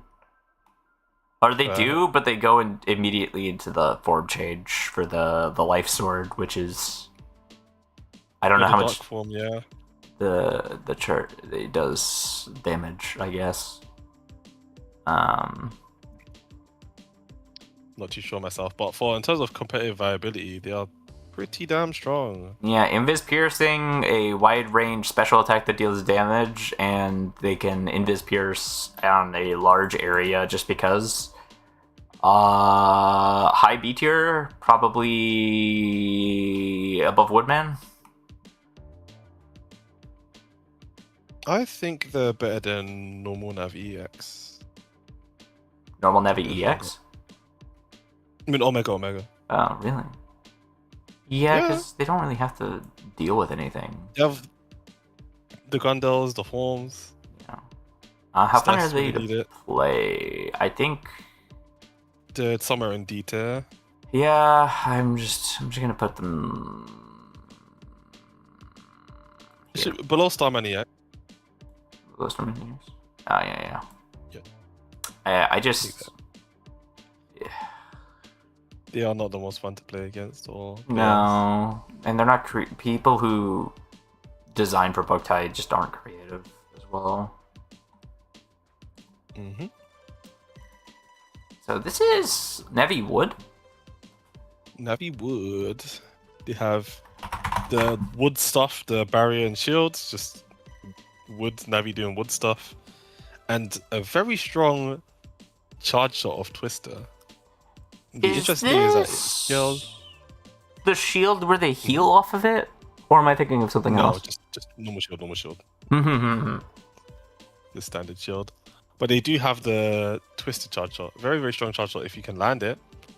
Which it will do, what was that? Attack times fast hold either between 20 and 48 times, which is a lot of damage. Yeah, it'll do like So 160-ish. 160 to 320. Very good. Very, very good. I can see it being good with spare drop RV. Oh, that's true. Could give you time to actually land the charge shot. Or trap into it. I think it goes below Navi Aqua. Like, it does have defensive potential, but like I think Cusp is more prioritized there. I think because of the defense is above like Navi Aqua. Because you get to play turn 1 effectively, and then you just have shield there from the get-go. Even though shield is cheaper than the cost, I feel like just having it, I don't know, it's nice. Yeah. And then I think kind of like the others, it goes bottom of B tier. Oh, above Heel Break. Above Hilbert, I think you have to work a bit more, and it's more interesting. You have to build around Navi Wood. Yes. Speaking of... They don't have Navi Fire. Oh, fire, not red. Someone pointed out it was weird to me that we call it fire instead of heat, and I'm just like, huh. I can't really dispute that. They're the elements, fire, aqua, wood, and elec. Wait, this guy has super armor while Charge Man doesn't? Why? I think they're just trying to find a passive for it, and because of guts and super armor is like it's fitting. I know. So, yeah, I think that's just so funny to me. Charge Man not having it is very funny though. Attack times 20 charge shot flamethrower goes up to attack 10. So it can go at the 200 if you do like a buster build. That's really good, actually. Yeah, this is meant to be the attack. The attack Navi. Oh, they have flame line. Yeah, they have a special flame line, and it does a lot of damage. It does a lot of damage. Wait, it goes into attack 8? That does 240 damage. We don't actually have flame line in the game, so that's like they actually have a thing which I meant to make the chip from. We have flame cross, but not flame line. That is, but yeah, really strong. Yes, that is their thing. But where do they go? I kind of feel like the middle here somewhere, but like not the top and not the bottom. It's somewhere in the middle. I think it is. I think it's slightly above our top. I don't think it's better than Snake Man. That's the thing. But like what Snake Man does is just stronger. This is like it's good damage, but you have to hit the damage, you know. Okay, well let's think about it from like a competitive sense. If I was looking at what Snake Man did and I looked at what Navi Fire did, like which one would you pick? I think Snake Man Bees is more consistent than whatever Navi Fire is trying to do. Okay. Yeah, because you still have to land your charge shot. You still have to land everything, even the flame line as well. You still have to land it. Buster strats are still good. And that's why I'm also thinking he's like better than all the other heals in Navi's. Is just because like it's easier to build around. It's more fun. I think Buster strats can be fun. I think some black weapon strats are really boring, depending on what the charge shot is. But yeah. Navi elect. That seems fine. Oh, and Navi elect. I'm sorry, I dragged you into I this. think. Oh no, it's fine. It's fine. I bet big fun Navi though. elect. Yeah, it's a good time. Oh, I forgot about Navi elect. So they have the charge shot zap ring, of course. Like just the normal zap ring. There's a little paralysis. Yep. You're happy, but they have the chip charge spark arm, which is It really does cool a lot because of damage. Actually, it does does okay damage. it does a good amount of damage, and its chip charge timing is very quick. It is like a combo extender / combo. Okay, so you combo can ender. bubble star. Well, most Double Thunders, you would need to. How much damage does It's Thunder more- 1 do? Wait, but you get like chips plus 25%, so you wouldn't need to spark arm there. You would, yeah. It's something you can go for, but you don't like need to go for it. But if you did invest attack, because this is a Navi you wouldn't really invest attack in, because you would want that ring just for the stun. So if you do go for the option to invest attack, you can invest into the spark arm. And if you have like play an area grab spark arm, you could play like a grab strategy with this and using your chip charge spark arm as an alternative way to play it. Oh wait, he has a hidden zap ring. He could probably just use the zap ring chip now that it's a thing. Oh yeah, probably could. Yeah, could just use the same thing. I'm pretty sure I made the zap ring off of that, by the way. So yeah, they could probably just use the zap ring thing. People might not agree with me, but I think with their utility, I don't think you could win a tournament with this Navi. But I think the Mega +1 the Mega and stunning plus, on your charge shot? That's what I was getting to. The Mega +1 is really valuable. You can put in a very strong elemental chip to account for certain Navis, or just for pressure, and then you can go for some bubble like strats. I think they go above Navi Fire, at least. Oh, yeah, easy. I think they're one of the better or best Navis because they have set up for your chips in the charge shot, and they have one more mega chip when mega chips are like super duper contested in this game. Yeah. Like hella contested. Oh, for sure. So I think it is. I think it's above Photon, man. Below Histio.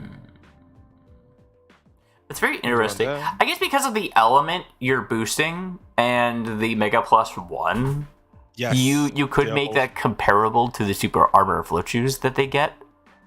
And yeah, I think just because of the poor charge shot, you can optimize in a different way. But it's kind of in the same realm as Photon Man in that instance. I don't know if I'm the crazy one, but I think the charge shot is good because it paralyzes is good. Yeah, but you lose so much damage with it. That's my only thing with it. It's a very good setup tool, don't get me wrong. I'm just saying. I feel like that's what it really has to be. I think in play and play against, it is. I think it's C tier. C tier. It's a stunning charge shot that it's like, oh, I got stunned again. Yeah, it's like C. Bubble Star Double Thunder. I've never been hit by that before. I think it's below Photon, man. I think it's above Rush, below Photon, man. Okay. I think it's there, yeah. That's fair. That's very fair. Okay, which man is this? This is let's just do it Man and the Man EX because they're not different. If you're confused why, I added the EX to Man in the freaking tournament thumbnail, so that's why that's there. That's not actually in the preview. Which it should be. Okay, normal man's just a D10 Navi. So we just F tier? Or F tier, actually. I mean, they do have one form. They have their Mega form, so they can change cross by going into Mega form. And going into Mega form gives you attack +5 as well. So you could technically invest no attack, go into Mega form, get attack 5 for free. So I think by that alone, that you have a Navi that essentially, if Teddy Bear didn't have a passive and you wanted to just get max attack for whatever you're going for, You... yeah, I'm He fine with could that. be His anything. assistant You could do anything with this Navi LDR. You could do the anything. the options are endless. They both are and aren't. It's Schrodinger's Navi. Schrodinger's Navi, I agree. But yeah, you do get attack 5 by just going into your mega form. So you can just go into your form and then you're happy, and then you're like, I have attack 5. Which I think by default, does that mean you could do a Buster Bug strat with him? yes. I think by default that makes No, does that make him Man, D tier at least? it makes him D tier. Because you get more cost space by not running attack max. You don't need to run charge. I think it puts him at the top of D tier. Yes. No, because base has float shoes. Buster Bugs. You get attack 5. No, but base doesn't have a charge shot. You get attack 5 and that's true. And you can and for the float shoes, you can literally just put the part in the cast, and you still have an extra 3 squares from what the attack max will taken up. Yeah, I'm fine with this. How do you feel about SS tier man for fun? Yeah, because nobody's complaining about fighting man, and if someone you can plays do whatever you want. you're having a great time anyway. Right? I might actually make a build for man like soon after this, because I forgot that you just get attack +5 for existing. Yeah, I want to do a Buster Bug strat with him now. That's gonna be so fun. Does Buster Bug go up to attack 10? Or does it have attack cap? You need to get Buster Bug, the actual bug, through something else. What do you mean? Can you not get it through attack max? No, because essentially when you transform into the mega form, it gives you technically 5 attack +1 parts, but they're not going to be bugged. You're going to have to put the bug in the cast somewhere. I just realized I don't even need to run Cave Buster. I can just do attack max and then just get the bonuses from... No, because it's the attack programs, isn't it? It gives you the attack program, so yeah, you'll need to get the other 5 from like drives or chips or whatever. Okay. But you can use Cave Buster for attack 10. Yeah, that's what I was thinking originally. Manny you can do that, yeah. X. Manny X. I think bottom of D tier. 500 HP, shield, cust 1 super armor. You lose too much and you don't get enough. Yeah, shield cost 1, super armor. You get first barrier, you get guts buster, and you get the art with a holy panel give your opponent a weak panel.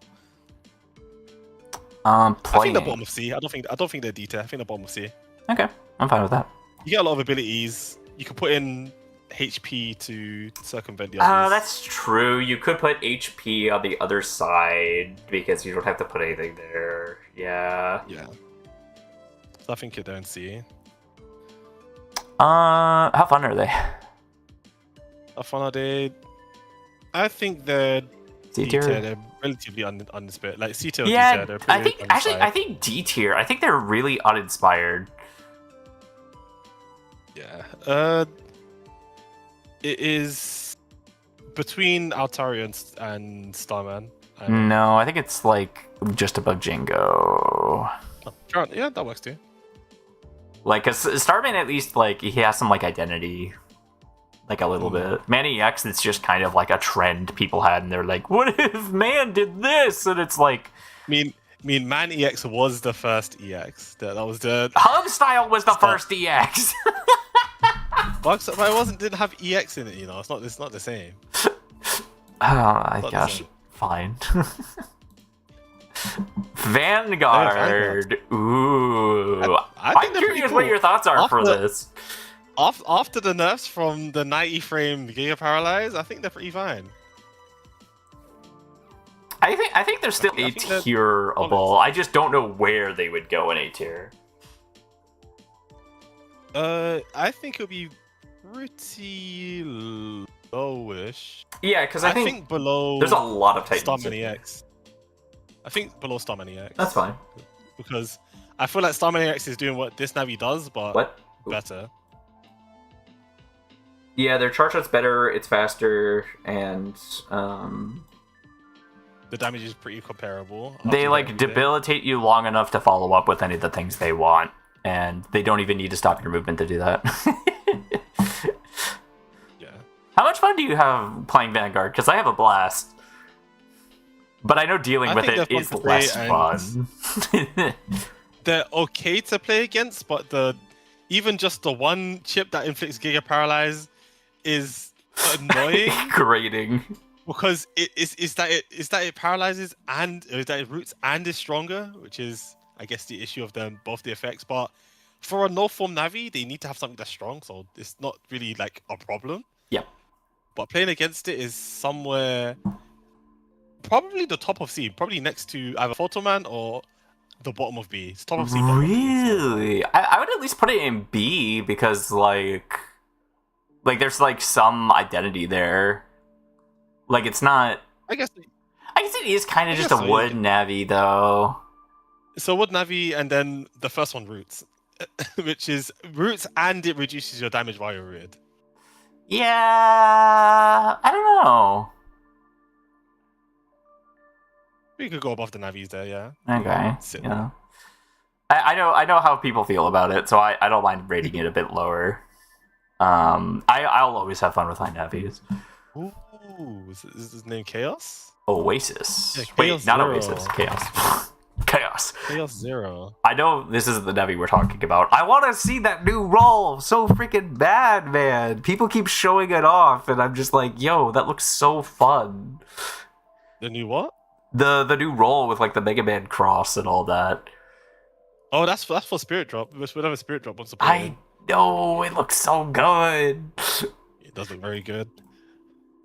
But Chaos Zero, I think they're pretty good. They heal on C panels and they create underneath them every 6 seconds. I think they're bad because they it takes 6 seconds to make the C panels. It takes way too long. Does, but you know what that also says? Every 6 seconds you get Aqua plus 30 on your Aqua chips. Do you? Yep, because standing on the C panel, if you use Aqua chip on the C panel, you get Aqua plus 30. It doesn't say that in the description. It doesn't, but that's what the C panels do. Even in BN5, it does that. Oh, I didn't know that was a mechanic. Yeah, so that's the C panels are insane.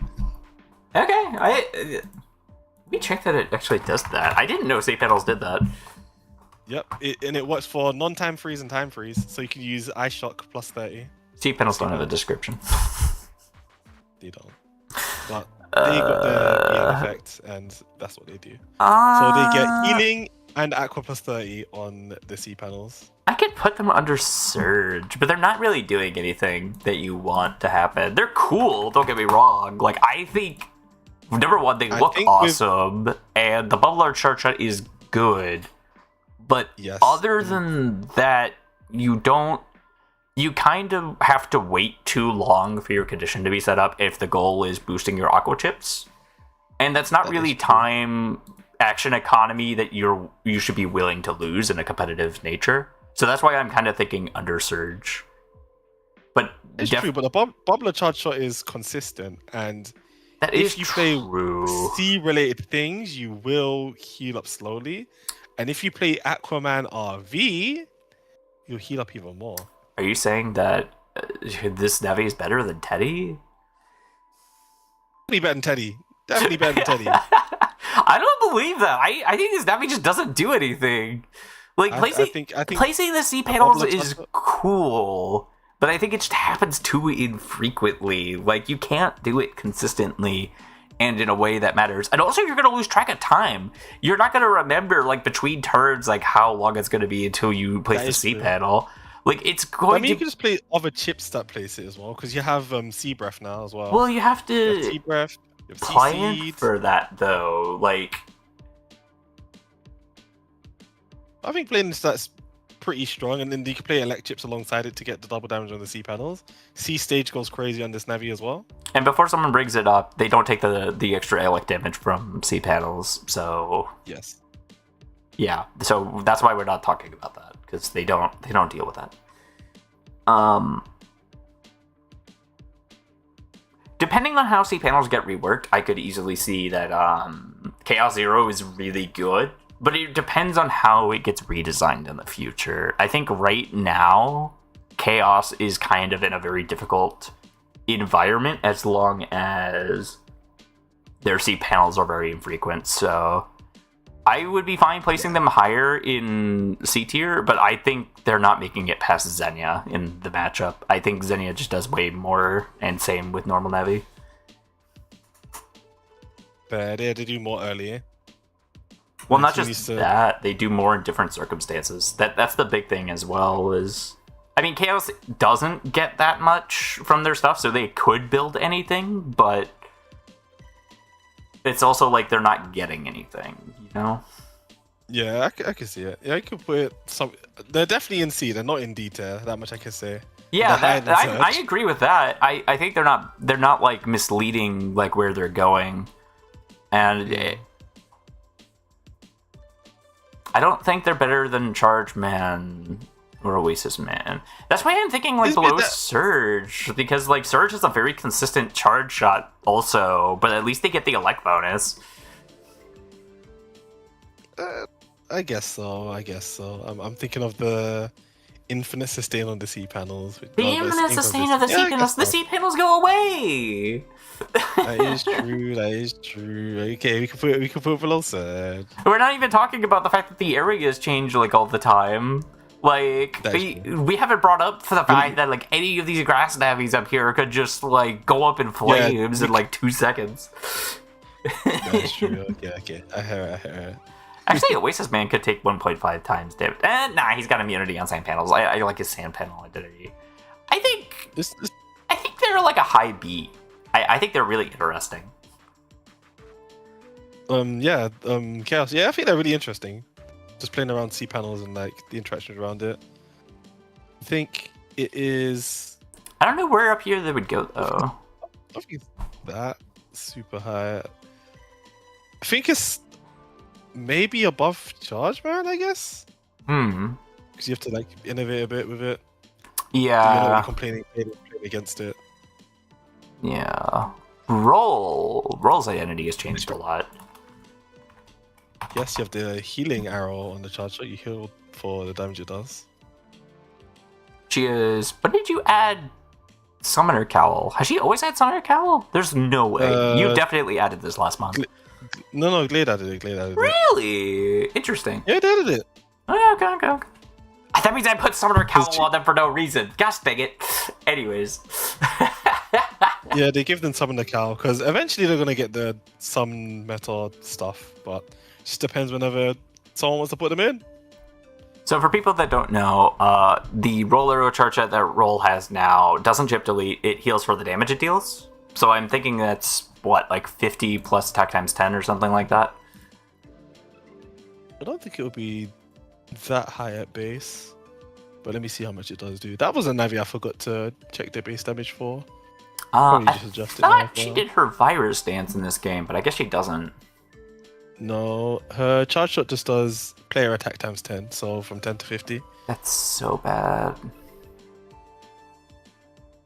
It's fine. Normal charge shot time as well, so you can kind of spam it out. Yeah. And everyone you hit heals you for 50. She gets the flow shoes too. Oh, also she has float shoes you can't uninstall. She just has the HubOS thing, not the float shoes augment. So you can't uninstall the float shoes. She can do some shenanigans with like cat attack. Maybe.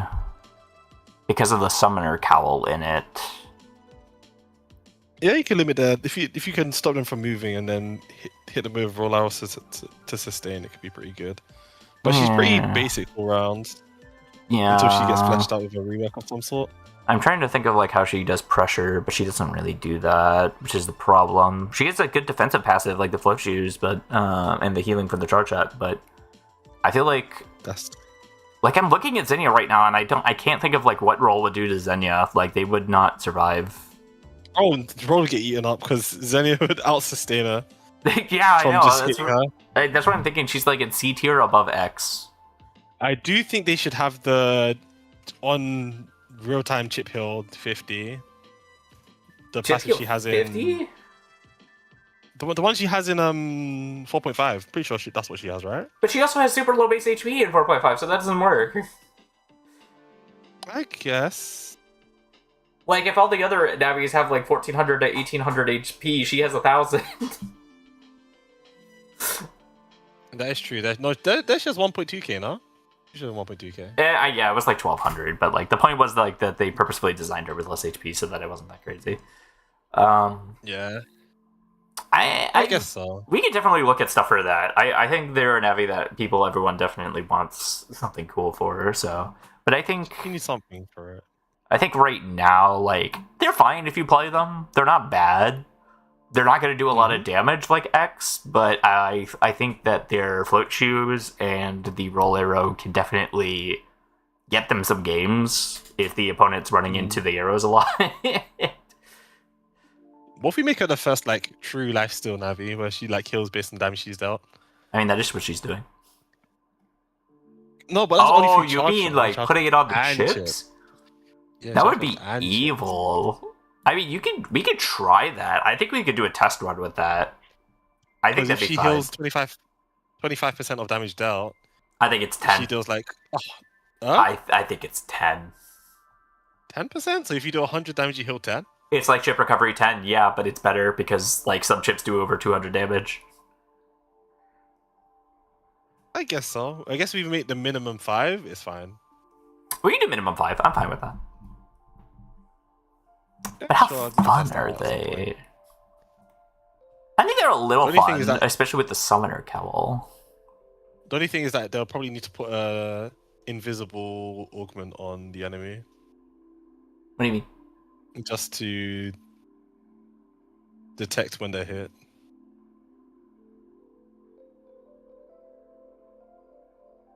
But yeah, I think in terms of viability, they're definitely in like See, I think they might be lower than that. I think that's too high. I can see it being lower than X just because X's damage output is high.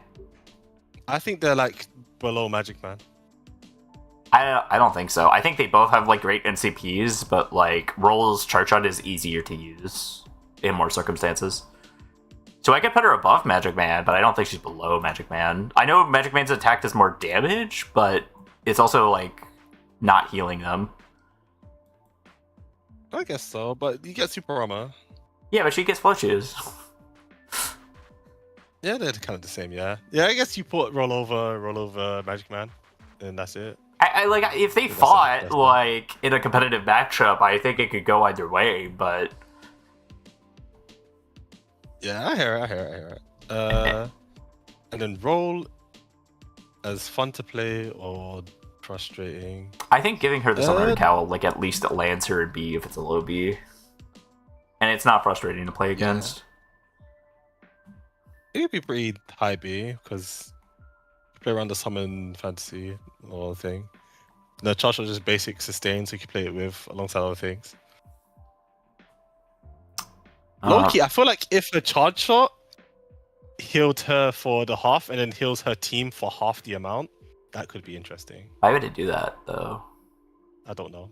That's like a medi. That's like a medi idea. That's not a roll idea. That is a medi idea. I'm not gonna lie. That is a medi idea. Like that's just straight medi idea. Okay, maybe something like that would be done for medi. But next we have is that dive cross. Yeah, it's dive cross. Sobble did so very good with this art. Wait, it was Sobble, right? It was Sobble, right? It was Sobble, yes. Yes, it was Sobble. Very good. Yeah, I think they based this off of like the in-game sprite off of Tomahawk Man or something like that. But to boil it down, this is a Giga +1 Navi. Mega -1, Dark equals 0, no emotions.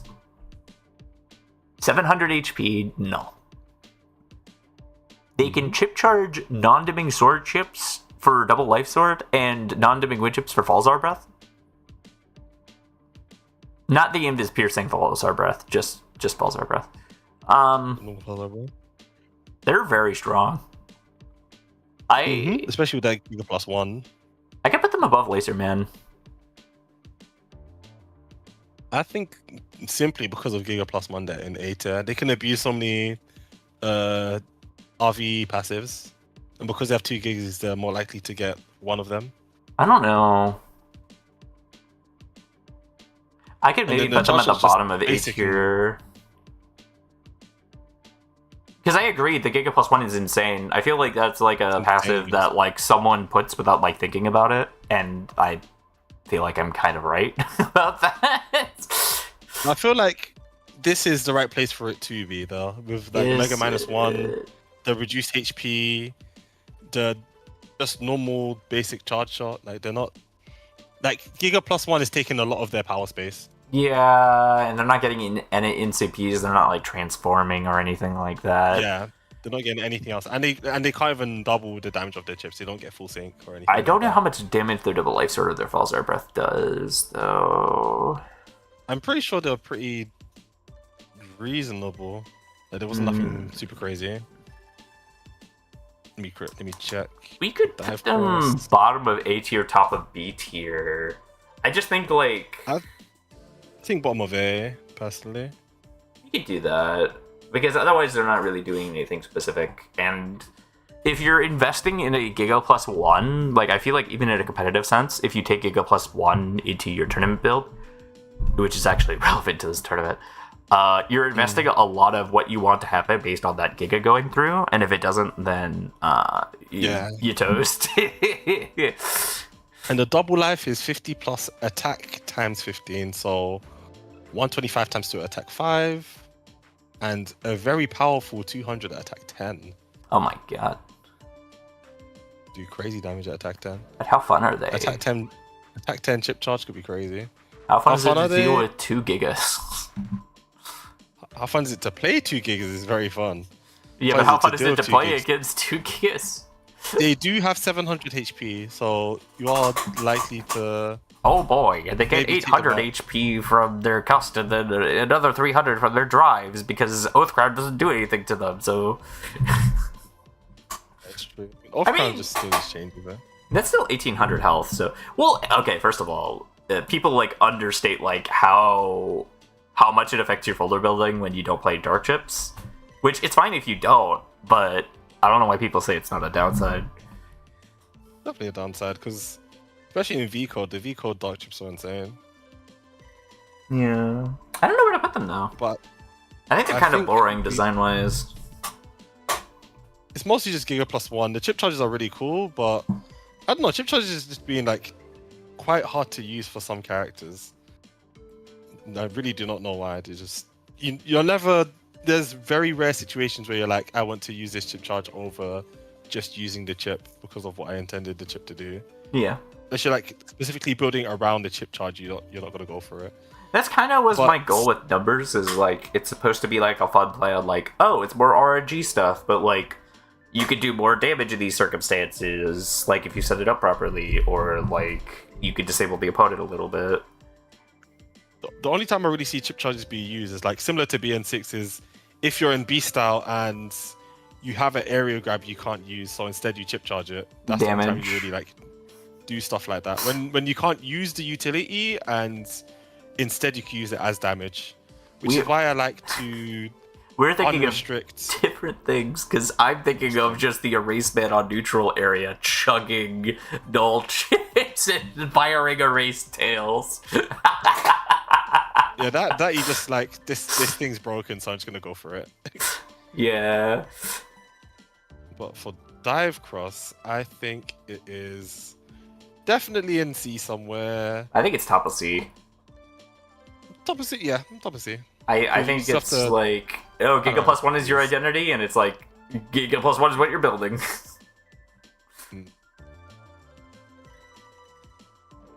Sora. This is your Sora. I didn't bother putting the Aura Sora in here because I know Seth is still working on it. Would you like to talk about this? Because I don't know a lot about them. Oh, okay. It's gonna. You're gonna defer to me? Sora. No, I was laughing because I have a lot to speak about. So for Sora, you have your generic combo like you have in Kingdom Hearts with your free hit attack. You have that on your B button, which will do a hit in long sword, then wide sword, then a hero sword shape. If you hit the furthest part of the long sword, it will drag in 1 square, but it is on a cooldown. You can't just spam it. It won't drag if it's on cooldown. And then the second hit roots if they're right in front of you, but not if they hit the top or the top or the bottom of the wide sword. And then the third hit will push. So you could do attack, attack, attack. And it will all combo nicely if you have essentially the spacing from the first hit, because then it will change into each other. They also have a special which uses MP, as they have an MP bar. They can use Fire, which takes 20, Blizzard, which also takes 20, and Thunder, that takes 30. Thunder also takes 20. Oh, they all take 20. Okay. Oh, no. Fire takes 20, Blizzard takes 15, and Thunder takes 20. That's it. And using spells, you don't need to hit the opponent to continue the combo. So if you went for the B button attacks, if you miss, the combo won't extend. You won't be able to get the next hit. You have to hit every hit. But using magic, you can use it instead to either just do what the magic does or extend the combo. And the third hit is always going to be slightly stronger if it's either just the normal physical finisher or magic. It does a stronger effect. So you could chain your attacks between physical attacks and magic to do various things. I'd say just read on it because it'll be a lot to go through. But they're very, very strong. Once you have your one area grab, you can essentially play the game, start going for your combos if you can land them, chain your stuff together. It's really good. They have a pretty solid charge shot of strike rate, which throws his Keyblade 3 squares ahead. It hits them a few times, and then your Keyblade returns to you. If you do catch your Keyblade when it returns, it does increase your strike rate damage by 10, and your third hit of your combo increases by 5. And this can stack infinitely until you miss catching your Keyblade. But of course, you need to hit a character for it to happen. That's true. But I guess TLDR for the... That is a pun and you know it. Baffle. No, it was great. Where do you think it should go? They are somewhere in beta due to how finicky they can be. And other than their MP mechanic and their spells and stuff, they get no other abilities. That is their ability. That's fine. And during your B button swing that costs 1 MP and shoots the projectile alongside your combo, you can be counter hit. So just for going for a buster shot, you can be counter hit. So it is a very risky Navi to operate. But where in beta, I'd say between Navi-Elec and Photon, man, honestly. I can do that. I think Navi-Elec's simplicity kind of does better. It could have high output, but it's not consistent. Yes, essentially that, yeah. And then I think they have a really good identity. I kind of really want to put them at least the bottom of A tier. Yeah, I think low A. Because they're really cool. Yeah, maybe Woodman, yeah. Woodman is Woodman. Somewhere there. Wait, how is Man S tier? They are the funnest Navi in the game. And they're the least annoying Navi to deal with.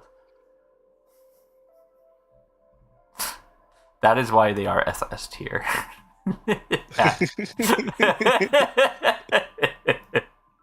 The visible confusion. Why is Man SS tier? Beautiful. You love to see it. I love it so much. Who is this? This is BN4 Mega Man. I think he's SS tier still. But the question is where in SS tier? I don't think he's as good as Windman. I think Windman's consistency is better. So you just think about him with SS tier? Actually, no. Maybe I think I'm just sleeping on how good BN4 Mega Man is. I think it might be, he has jug. Remember, he can switch between both. Because they have Winslow. No, he can switch between both. Oh yeah, from turn 1, yeah. Okay, put him above Wind. That is the craziest thing you could do, by the way. If I didn't have a requirement that you had to, which he's never been legal, but if he was legal, I would make someone clarify which version they're playing, and they can only use their souls because, why would you otherwise allow that? Yeah. Now the question is, are they more broken than Star Force Mega Man? Because I think the answer might actually be yes to that, but I'm not positive. Probably in terms of their like more obnoxious abilities, they get the Junkman. Junk Soul, roll chip thing. healing, like number Roll healing open, isn't as bad. Number open is pretty guts bad. invincibility, metal times That's 2. It's pretty good. Yeah. Karma program. Yeah. But are they more broken than Tomahawk? That's the question. No. No. Yeah. No, they ain't. Yeah, they aren't. What about being for Mega Like, Man? even Playable, even with the status guard in the Wood Soul, that lasts 3 turns, and they don't have Life Sword charge shot. So, I actually have a middling opinion about BN4 Mega Man. I think he could go in C tier. I think it's fine if you want to play them, but it's very normal to want to play them. I think they're very frustrating to deal with, but I think a lot of people just want to play Mega Man. I think they're in the top of D tier. I don't think they make C. Okay, that's fair. I have a strong distaste in people playing BN4 Mega. I think that goes there. Alright, which Mega Man is this? This is Hub Style. Oh god. Or is there so many more Navis? I might need to jump out at some point. Yeah, we better have to hold off on this. I think the rest of these are pretty quickly. Alright, so let's be quick. Mega +3, first barrier undershirt, CS multiplier 16, Giga -1 double damage taken. Dive cross 3 turn limit in its super armor. I feel like you go into dive cross immediately. There's no reason not to. Double F swords. Charge. Oh, it's, The Stevy's Rapid bad. Buster, when D cross. Removes double damage taken during form. This Navi's bad and they're boring. I feel like you just go to dive cross immediately because you don't want to deal with the rest of your Navi. Yeah. Wait, you have super armor, but you have super armor again. Just give yourself in it super armor. Why play around that? Like, why? Yeah, the double super armor. I don't know what this Navi's trying to do. I think like the double damage is bad. In a competitive sense, you would just go dive cross immediately and try to kill in those turns. Yeah, I'd say bottom I of. don't think this Navi's that good. I don't even think they're B tier, honestly. I think like they're above X but below Xenia. Yes, I agree. All right, and I don't then think they're that good. I think they're really boring. I'm gonna put them next to Maniacs. Yeah, I agree. I was going to say the Summer in D tier as well. He'll win. He'll win. I have mixed feelings about this Navi because of Swift. I think it's just because they have air shoes. I think if they didn't That's have the air only shoes, reason. that's it. I think Their charge is is really cool. kind of silly. I don't. It's really kind cool. of like Windman and Tengu Man, which is crazy to compare, by the way. Where like it's kind of just you throw it out and it gets rid of any barriers, like because it's so fast, it's really hard to dodge. I think it's cool otherwise from like a hockey puck perspective. The chip charge. I found the hockey really fun. The chip charge null chip is neat, and That's literally the same situation which I said with the Beast Star. That you just use it in a situation where you have a chip you don't really want to use and you just throwing it out somewhere. crazy thought. Better than Heatman, worse than Sobble. Yes. Because of the issues and then just consistent stuff. Like, Sobble's invisibility obviously makes them very strong competitively. Heatman's float shoes and the bonus they get is obviously very strong, but the init air shoes plus the wind attribute just makes it strong in so many matchups, plus get in, which I obviously in a competitive sense we're looking at it in more circumstances than that, but like let's be real, like that makes it strong. Oh, I kind of want to put this guy at C tier. I feel like it's very uninspired most of the time, like bottom of C tier. Summer and C. Like the charge shot's cool. I still think the panel grab strike. Yeah, I think it's there. Yeah. I think. I know Delta tried to fix this Navi to be really cool because it had pinwheel charge off for the longest time, but yeah, pinwheel was just not usable, unfortunately. Yeah. Oh. The only way pinwheel would be usable is this the wrong preview? This Navi doesn't exist. Boop. So what does Zoma? Drag you to the last, like, to where the yo-yo stops. Then when it stops, it causes a send, and then when it comes back in, it drags you in. That's the only way pinwheel will be viable. If you're just locked in it the entire time. On to Zoma. Who have Zomon? I think this Navi actually has the hero sword still. Yeah. Got the goated swords. Yeah. The fucking broken hero sword. Top of B tier, honestly. Yeah, I think that's actually no, under Zephyr, I think.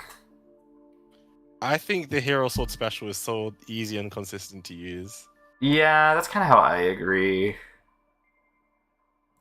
Like, it's just damage, man. Like, why care about super armor and all that when you could just, like, press a button and they die? It's so easy. And because it doesn't have attack scaling, you don't need to run attack. You just run that as your primary damage and exactly. Use those stats somewhere else. I'd be fine throwing this guy. He's kind of annoying to deal with. I could throw him B tier. Well, you're currently holding Sonic. You put him back. Whoa, where did Sonic come from? Go there until I figure out where you go later. Yeah, Zomon goes into... Because I don't want to put him in A tier, because, like, it's cool, but, like, it's not cool enough that I'm going to ignore the hero sword. It's not A tier. It is... Between Colonel and a like man, maybe? Yeah, I think it's at the bottom. I think it's the bottom of B. Bottom of B? Ooh, interesting. I think it's bottom of B. Because the rest of them do basic stuff, but, yeah. So I know this is a little contentious. This is every style change Navi. So just pretend that's every style change Navi. Every style change Navi. It's every style change Navi because they're the same Navi, they just have different buffs. So for those that don't know, we have SE Ground, Shadow, Shield, Guts, Team, and Cust. They are enhanced versions of the Navi, the elemental Navis. Ground is bad, so you never play them. Don't worry about that, we're not including that. Shadow is busted. You get 30 frames of invisibility and float shoes. You have Poison from Erase.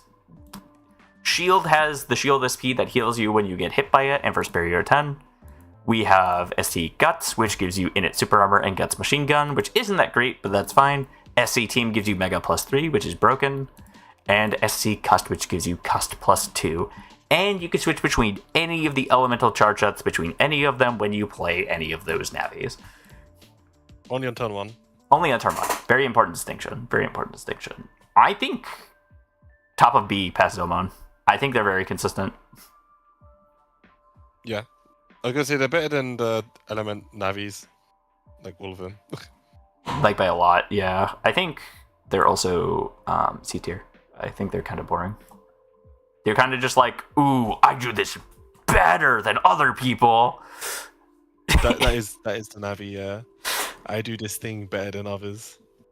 Riku! I haven't seen this Navi much, but I've heard they're cool. I haven't played them at all. I really have no opinion on them. They have an uncharged They have an uncharged longsword, and their charge has Moonblade. On losing 400 HP, they get access to Dark Form for 2 turns, giving them attack +3, haste, and a Dark Farraga charge shot. Homes it on nearby enemies, so it's BDT. Otherwise, you can use it once per battle. Using a Dark Chip gives you another access to Dark Form, but it gives you a strong HP bug. I think that's kind of neat. I don't think it gets you far, but I think in like a mid to high C tier. Yeah, I think the lack of range on a charge shot really holds them back. Ooh, yeah, that's a good point. I'm actually going to put them below X. Because they are forced to use area grabs to either use their Buster Shot or Charge Shot. They have no pressure until they either go into Dark Form or get area. And then on the fun and playing against, I think they have a lot of. I think they're unique. I think they could go in B tier. Yeah, I think they're not really frustrating to play against. Like, the Faraga thing, I obviously haven't seen, so I could be wrong, but, like, I think they have a lot of unique energy to them. Yeah. Oh, we have Beta next. Beta's good. She's very good, yeah. Her charge shot is a 3-round burst. The 3rd round is guided, so I guess it tracks you. Her special hits the enemy in the first 2 things of the row, and it gives Ascent. So, just that is super strong. Plus, she can summon an ally that attacks your opponent, and they're so good. The ally is so good. The ally is so good. Also, close flashing does 95 damage. Just keep shooting. Just keep shooting. It's so good. And then 1 time per battle, when she falls below 20% HP, she gets a short amount of invincibility, and she gets the 20% damage boost and the 1-time use, like, life sword in cost screen. I didn't even know she got that. That's so cool. I need to play her more. It's when it's official. It's like Starburst or whatever. It's also an augment that you can take as well. When you get low HP, it activates. It gives you like a Super Saiyan aura. Where do we put them? She's at least B tier. I know that. I think her special ascent thing's really, really, really strong. Yeah, that's what I'm thinking. I'm thinking like high B tier. But where? I think above I think above Heatman. No, it's better than Heavy Wind. I think below Sobble. Okay. They are very, very good. And I think they're super fun. They're either there or they're below Dive Cross, 1 of the 2. I don't think. Oh wait, Dive Cross. They are very, very good. Dive Cross? Yeah, in Nata. She's either there or Nata. She's either that or higher. In the other one, in the frustration and fun to play. I think she's a high B tier. I think she's got a lot of personality. Yeah. Honestly, low A tier. Well. Yeah, I'm fine with that. Yeah. I don't think she's A tier just because, like, I feel like she doesn't do enough. But I think she's good. Yeah. I think she's definitely very good. Like, A tier, like, all of these Navis, like, you pick them and it's just, like, good out the box. Beta, you gotta put some work in still. Yeah. I hear it. Sabata. Yeah, Navi broken. Broken Navi. Broken. Dark +1 super armor. Original! Mega -1. Anyways. The special is Luna del Sol and inflicts root for a long freaking time. The sword... What? I'm trying to read their chart shot. Their Buster... Oh, it's just a normal shot. Yeah, they're special... They can chip charge for Fighter Sword that jumps in front of you and slashes you a bunch. And if they charge a fire chip, it's a dark bomb that pierces invis. I haven't seen that before. Null is Gundale Hell that doesn't pierce invis for 180. Cursor is BDT. They also have a form that gives them a lot of stuff. Combo Master. Double burst damage. Yeah. Damage. Charge up Gundale Hell. 240? What the hell? But longer charge. That is extremely strong. I think bottom of A tier. I think A. you can just like play this Navi and they just do it. I think above Shadow Man actually. How high Shadow Man? They could be above Bladia. Yeah, I could say that. Yeah. Not above Vanguard. I'd fucking destroy Sabata. It'd be annoying, but I would destroy them. I think they're very boring. Where's Django? Right there. Yeah. They both deal annoying statuses and get extra dark chips. Yeah. Life Virus. Very broken heavy. But they can't move. I'm actually not sure where to put Life Virus. I think they're in unplayable. Moment Bureau. Alright, let's not being able to not being able to move, you camp beside them, and they can't play the game. And then in fun to play against is either unplayable or lifelong. Actually, I'll put that it's fun to play thematically. I kind of want to put it in very low. I'll do B tier because it's a very unplayable gimmick, but it's fun thematically. You know what I mean? It's fun thematically, yeah. Yeah, I agree. I think it can be frustrating to deal with, but like I'm at least going to say it's fun thematically. Red Joker. I think Red Joker is S tier. I think you just put next to Black Ace, some of Euro, because once they do get fixed, it's going to be the same thing. I think it's better than Black Ace because Red Joker has status guard. You get status guard, yeah. Where did I put Black Ace? It's at the It's worse. I might actually put it at the top of F tier because status guard. I think they'll have less stunning stuff in their things, so I don't think it'll be as bad. It's more about the status guard. Because yeah, I guess so, yeah. That's part of the reason why Tomahawk's in there is because you can't do anything about what he's doing. Yeah, but he has permanent status guard. He has status guard for 3 turns on null elements. Tomahawk's at least grass. Yeah, I guess so, yeah. So Blaze has Blaze is kind of interesting. oh, she has the burn passive as well. She has 5 chips plus 30, all 5 chips burn, and Mega 6. I forgot that she had all fire chips because burn. That's very strong. Definitely a B tier at least. Yeah, and their charge shot's the same as all the other ones when they just dash forwards. Mega 6 fire chips plus 30. Honestly, I don't. Top of B tier? Below SC Navi? You can see it, yeah. Because her charge shot's really bad. Actually, I kind of want to put her under Zomon. Because her charge shot's really bad. Yeah. Yeah, that's fine there, yeah. But she's kind of like Goku, where she has like really, really good abilities.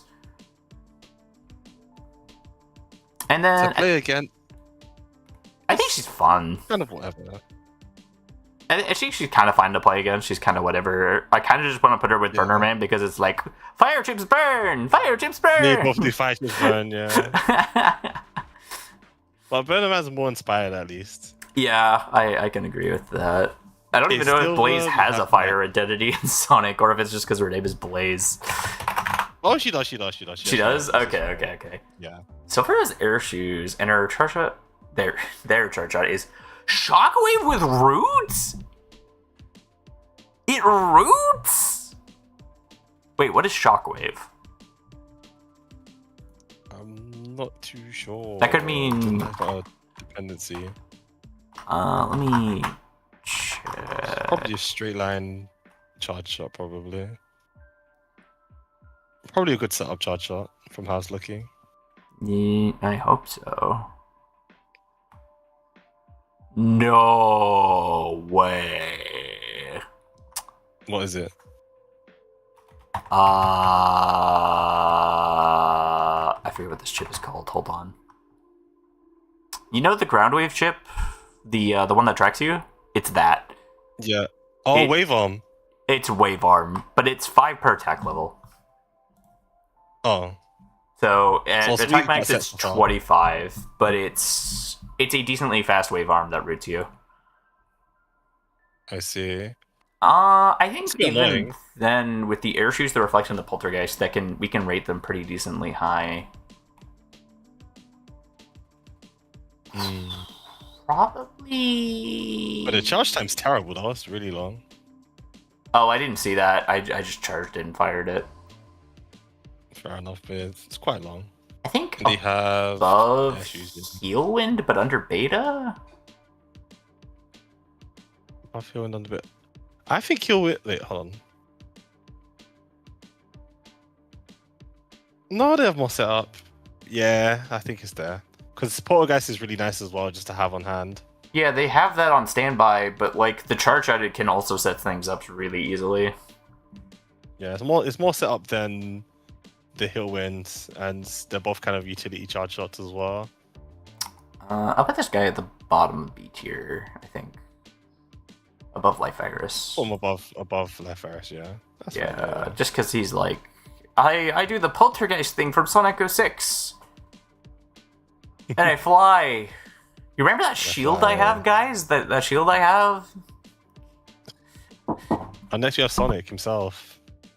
Speedy guy. Alright, Sonic is really good last time I checked, but he doesn't have access to a super form, which is kind of bad. But I think his super form did too much anyway, so that's fine. I'm pretty sure all the super forms got removed. Which is good, honestly. Queen Boots. Queen Boots is really good. Like, it's basically haste. Like, it's basically 2 movements in one, which I feel like people don't... I feel like the way it's in the game currently, like, it makes it very difficult to take. Like, way more difficult than it should, but it is really strong. Yes. It's very good. It's harder to lock people down because they can move diagonally out of things. You have to, like, truly lock them to get them stuck in that position. I feel like their charge shot and their special is bad, though. I feel like I could put them under Altaria in, like, B tier.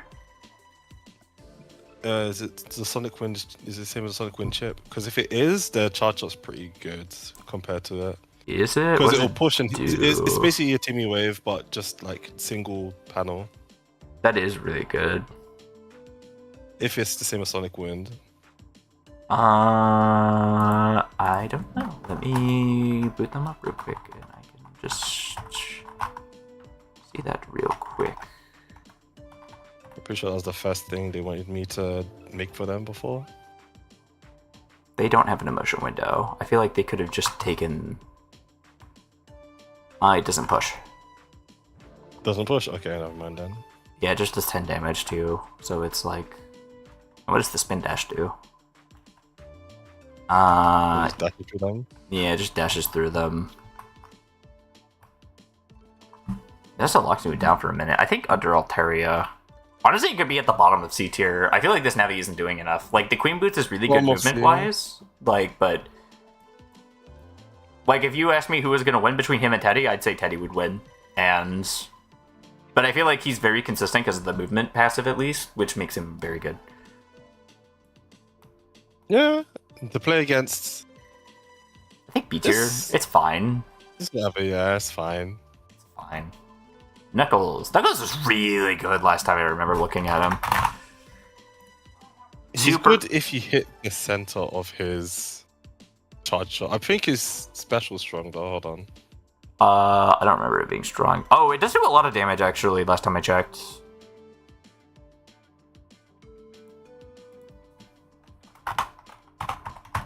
Yeah, Knuckles. You can use it once per turn as well, so it's not as polarizing as the others. Well, the special used to be his charge shot.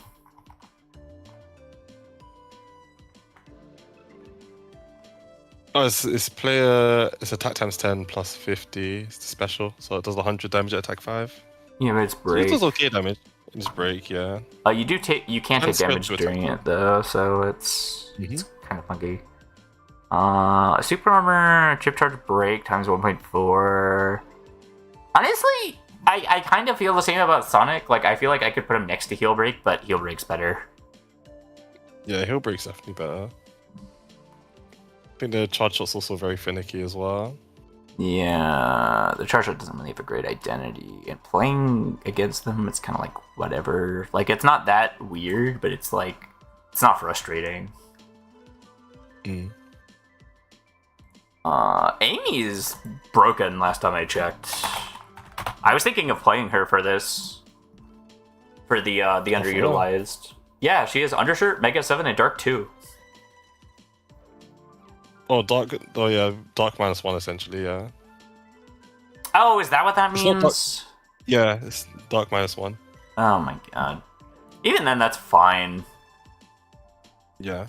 Like, the Mega +2 is crazy, but SC team gives you way more Mega Chips, which is why I ended up choosing them instead. That's bad. The Mega 7 is very valuable. And the fact that the charge shot applies charm as well is probably really good. It's just a drag charge shot to push them away, so it can be used to set stuff up. So actually, just like it's basically SC Mega, but slightly worse. Slightly worse because SC Mega. They're dull. because their charge shot takes longer to start up. I guess it stuns for longer because it's drag, but Yeah. it's basically just SC Elec with one less mega chip, but you get undershot. And but undershot's not even expensive. Yeah, but how good is their It's a really charge nice shot?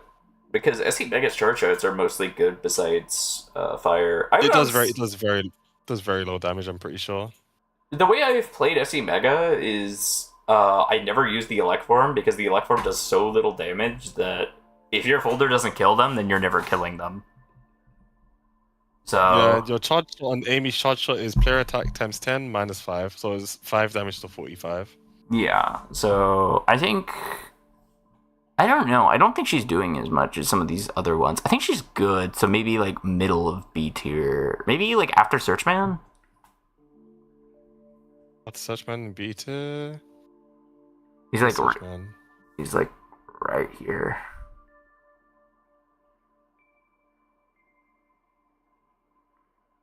It's got the Mega Plus 2, yeah. Yeah, because it's just yeah, such yeah. good utility, and she's undershirt for some reason, so you can like spec into other things. Gives you a bit more space to play with, yeah. And for people wondering Yeah, why that like makes such a difference, like you have more access to your cust and you have a lot more options for utility, which on its own is just great competitive wise, because that means you can plan for like navies that see regular play, like these guys, or you can plan for unfavorable matchups. So it's just You nice. can just take a lot more, and having more Mega Chips is really good with how strong Mega Chips are and Yeah, contested they are in the game.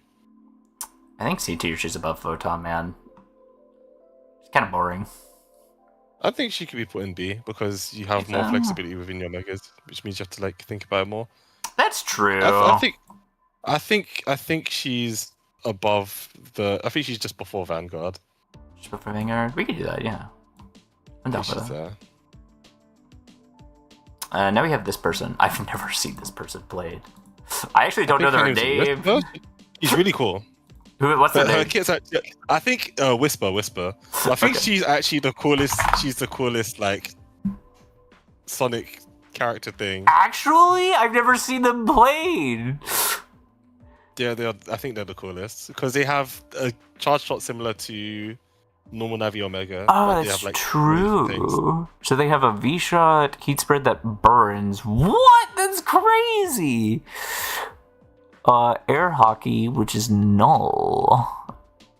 There's a drill arm, a tank cannon, and a thunder that's drain damage? Yeah. That's good, but I feel like best I could give them is a high C tier. I could maybe Charges put them are really above Xenia, honestly. I think they get walled by some of the powers that these guys have. I guess below. Yeah, I guess below Xenia. Yeah, like a mid C, high C. That's kind of what I'm thinking. I think they just get walled by a lot of the abilities that the other Navis have. Mm-hmm. Especially as a essentially no ability Navi that are just all charge shots. Yeah, that's kind of what I'm thinking. Like their cust is going to look relatively normal, unless they have to account for something specific. I do think their charge shot is cool, though. I think that it allows them to play a lot more. I'm kind of fine also putting them next to Vanguard and Amy. I think they are above Chaos and below Goku. Oh, I can put it there. Yeah, sure. Yes, I think they're there. Shadow. Shadow is interesting to talk about because a lot of people have tried to make this work, but they're usually bad players. So, how would it look if a competitive player tried to play this Navi? I accidentally closed it. Where's that tab? Do you get float shoes? Do you get a straight line charge shot? Does the typical spin add dash. time, remove time come back?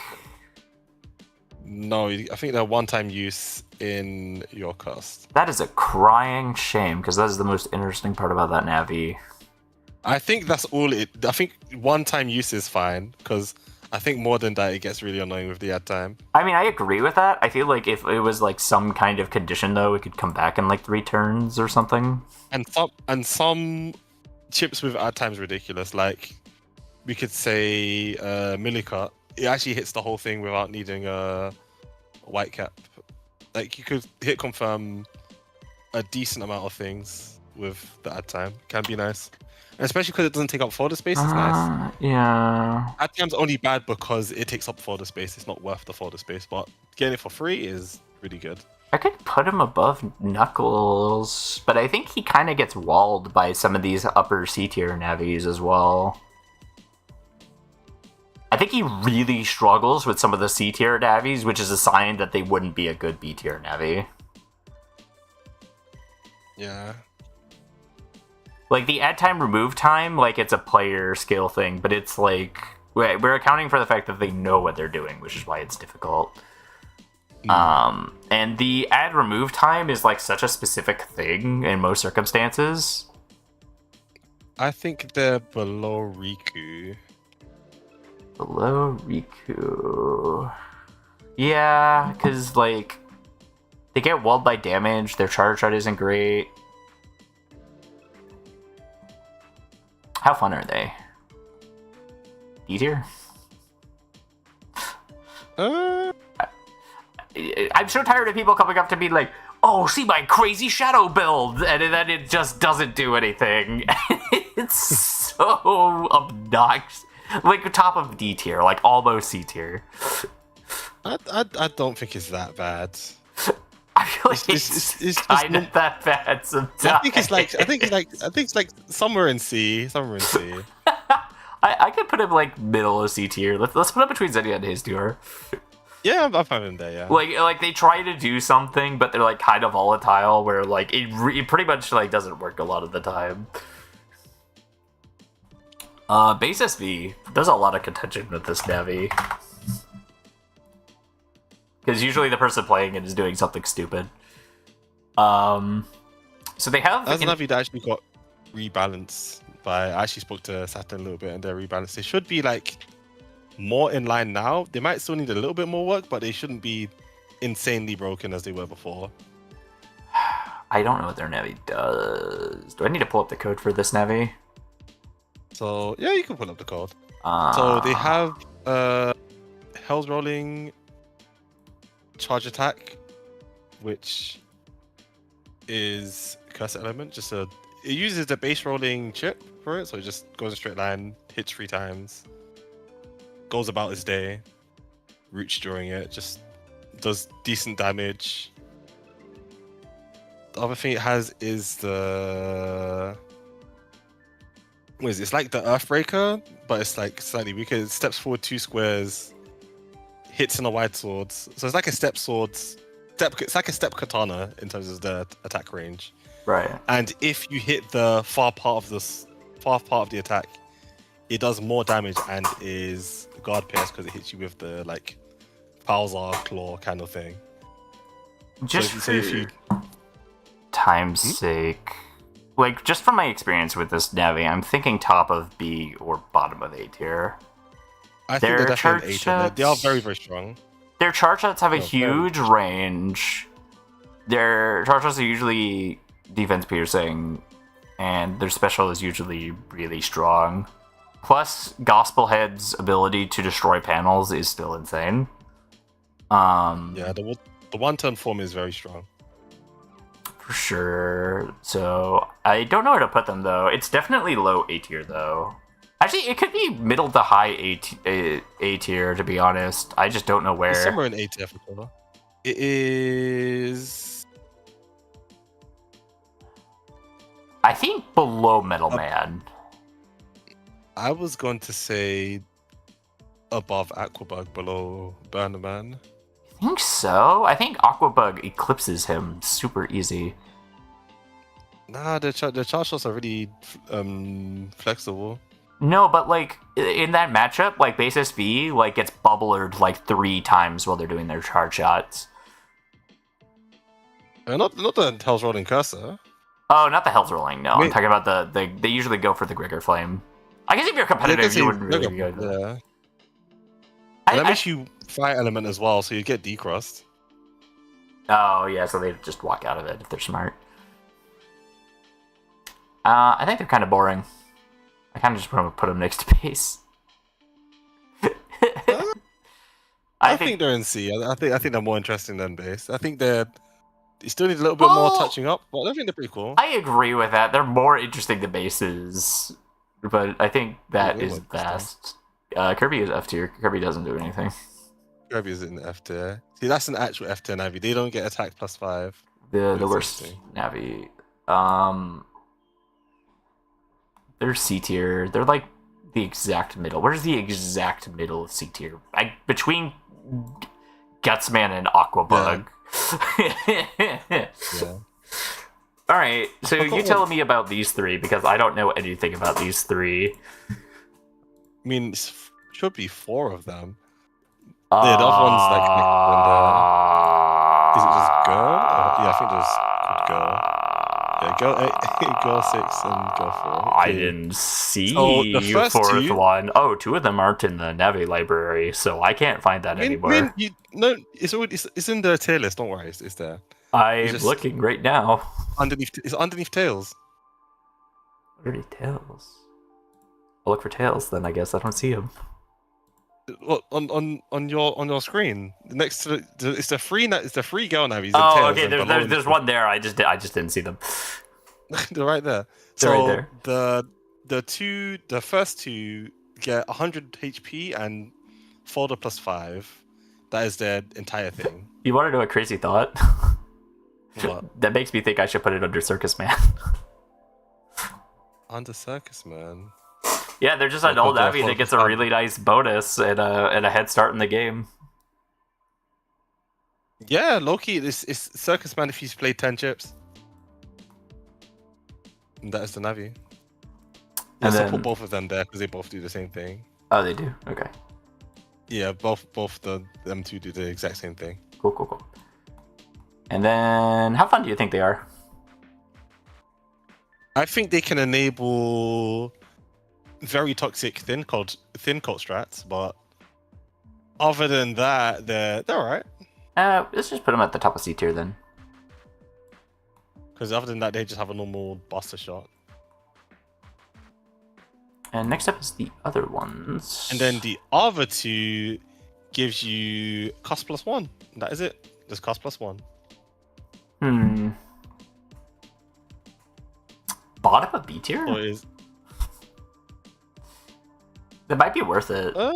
No, actually, I don't think that's enough, honestly. Just for cost +1. I could put them above Hub Style. Yeah. Yeah, I can see that, yeah. Because their charge shots just aren't good enough to, like, deal with these. Interestingly enough. And then, kind of the same, they're kind of C tier, right, for, like, playing them? They're pretty basic, yeah. Above, yeah, there. Right, that's fine. Alright, let's look here. Tails! Tails is really boring, but how competitively viable are they? They have a color point and attack +20 as fixed chips. They have a flying form for 3 turns where they get Omni Shoes. And their charge shot's Thunder. That's really strong. Like, really strong, actually. And in cost, they get 1 color point and 1 attack +20. I think next to Amy, above Searchman. Yeah. I feel like they're actually not played enough for like what they do. I feel like they would go crazy with Overcharge, you know? Yeah. That's what people are doing with Planet Man. Have we gotten to Planet Man yet? Or is he still in here? I mean, he's at the bottom. That is a Navi I don't consider real yet. Oh, Sabo reworked their charge shot, but yeah, they're not real yet. Did they? Yeah, they did. They now have thunder-ish planets that are a random element. Yeah, but there's a problem. That's still not compelling, though. It's not. It's really boring. You can have like 5 of them on the field at the same time, and people run Overcharger with it, so you literally can't run away from them. See that's still not a real Navi then. It's not a real Navi, no. In fact, actually, I might just remove them from this list. Yeah, I'm removing this from the list. Goodbye. It's silly. How fun is Tails? I feel like it's really boring. Yeah, that's really easy. I feel like it'll be just frustrating for the opponent because It's Thunder. just going for Thunder until you land it, and then you go for your chips, which you boost with your color point or your attack plus 20. Yeah, so like, I think it is below. it's like right here, or maybe like right here. Yeah, there. I think it's there. Because like the freeze strat and the thunder strat. Yeah. I don't know this Navi as well. Okay, Jet the Hawk. Jet. Oh, doesn't this guy have really good stats actually? Yeah, he has Omni shoes. Yeah, they're the shoes.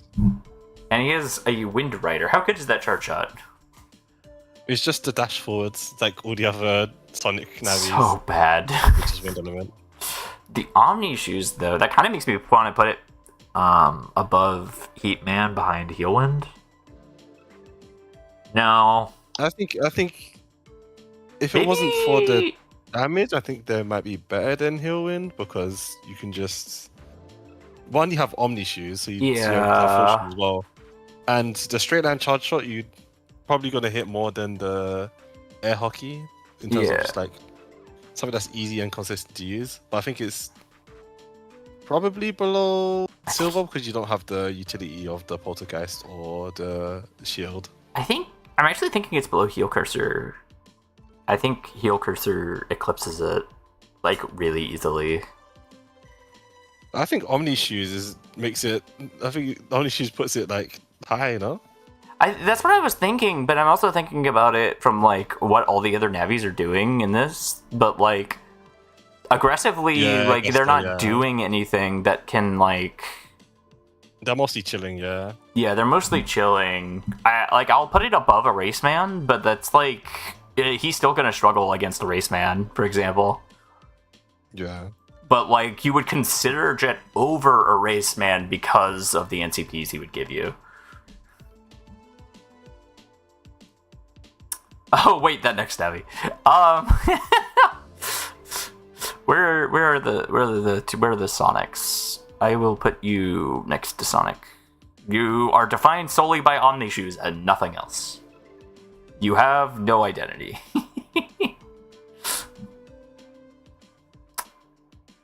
Or do you feel differently about that? Sorry, I zoned out. Jet B tier, low B tier. Yeah, just B tier. Yeah, somewhere in B. Hughes! B, maybe C because it's just Hughes. We gotta talk about Hughes.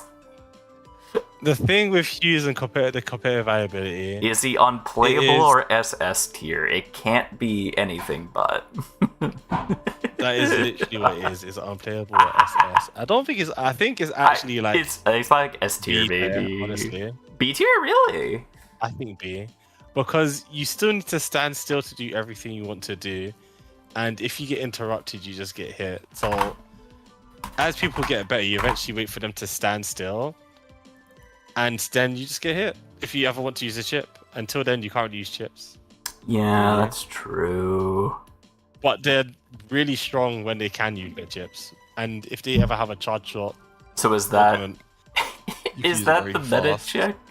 You have to be better than Hughes, like, in Italy in order to make it past B tier? I think it is above Navi Elec. And below Hastio. Oh, interesting. I guess there is a lot of opportunities to hit them out of them doing their combos, which is... And playing against it, I would say, is the other S-tier Navi, because it's just funny. You're waiting for them to do the inputs. You either play against each other the same thing, or you're waiting for them to do their thing. They always have to play kind of interestingly, because they have to do the inputs every time they want to do anything. It's quite interesting to play against, and that's kind of it. So this is Dark 6 Mega Man. I mean, it's It's Black Man EX, but he has more HP.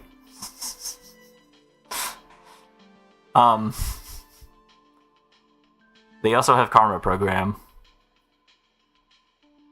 So, I think they go above but below Dustman. Yes. Okay. I think they're S10 heavy as well. Playing against them, slap them in F as an F tier to play against. Yeah. Yeah, that's that. Yeah. Base Cross. A charge shot that always hits you for good damage. It's really good. You also the get undodgeable- float shoes or super armor, depending on your form. Mm-hmm. At least in the Hell's Rolling form, it is a fair bit more dodgeable. But Yeah. while they're in the multi-buster shot form, you just have to hold that damage, and then they usually go for black weapon, a bunch of defense, and Yeah. sword into you while they slowly whittle down your HP. You do have Mega I think Limit. it's- You get 2 less megas, I'm pretty sure, right? No, it's Mega Limit 4. Only 1 less mega. Okay, they buffed it. That's good. Because it was a little bit weak before in terms of being at -2. But it's definitely somewhere in B. You think it's a low it B? is- I thought their charge shot was kind of crazy, but I could see it being like worse than these. I could put it under beta, but above silver.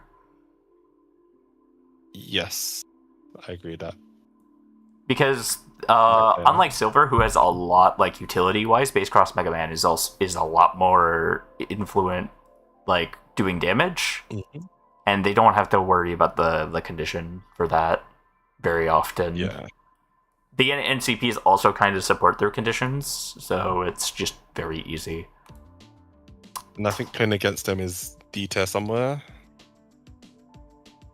I think it is Searchman tier. I think playing against them and playing against Searchman is very similar. Yeah, that's very true. I'll put them between third and man. How do you feel about Satoru Gojo? Oh, Gojo. I think Gojo's cool. I You like him. The fact that they have like init number barrier is like really cool. Plus they have float shoes. The getting the charge shot 3 times or hitting the charge shot 3 times, getting the barrier, so cool. I think with how they function, they are like a better version of Guts, man. I think they're The like charge shots basically do the same thing, but better. I think they're higher up in B tier, but they can't get that high because of how good the wind navies are. Yes, kind of. I think they are definitely above Jet because just the consistency of the charge shot. It's really fast as well. Because I was wondering how they pair up against Hasty or Erase Man or Searchman EX, and I was like feeling like they would kind of struggle. Oh yeah, I guess into Hastier, yeah, they would struggle. Because while they get the float shoes, they don't have like a super aggressive charge shot like the Evil Gaze. They do. I mean, they have like a cannon, and they can choose for it to push away or drag inwards, or push up or down. Oh, it drags! I did not see that. Oh, yeah, that's real. Yeah, I'm fine putting him above Jet. That's really strong. Yeah. I think they're really cool. I could put them like low A tier or high B tier. But yeah, that's the reason why they have 900 HPs, because they get the Baron hitting it 3 times, and the charge shot's just really good. Yeah, I respect it. Like that's just good design. You made a Navi design drop barrier, so you lowered their HP. Mm-hmm. What do you think? Playing against, I think they're in like beta, A tier, because they have a really basic game plan which you can play around. I think they're I so. think that's super good. Oh great, another one. This one is Master Style. Oh, this is the broken one. Broken ones. That in The S status tier, guard on something like wood, the Aqua Cuss that gets upgrader, and all of them get elemental boost plus 30 for their element.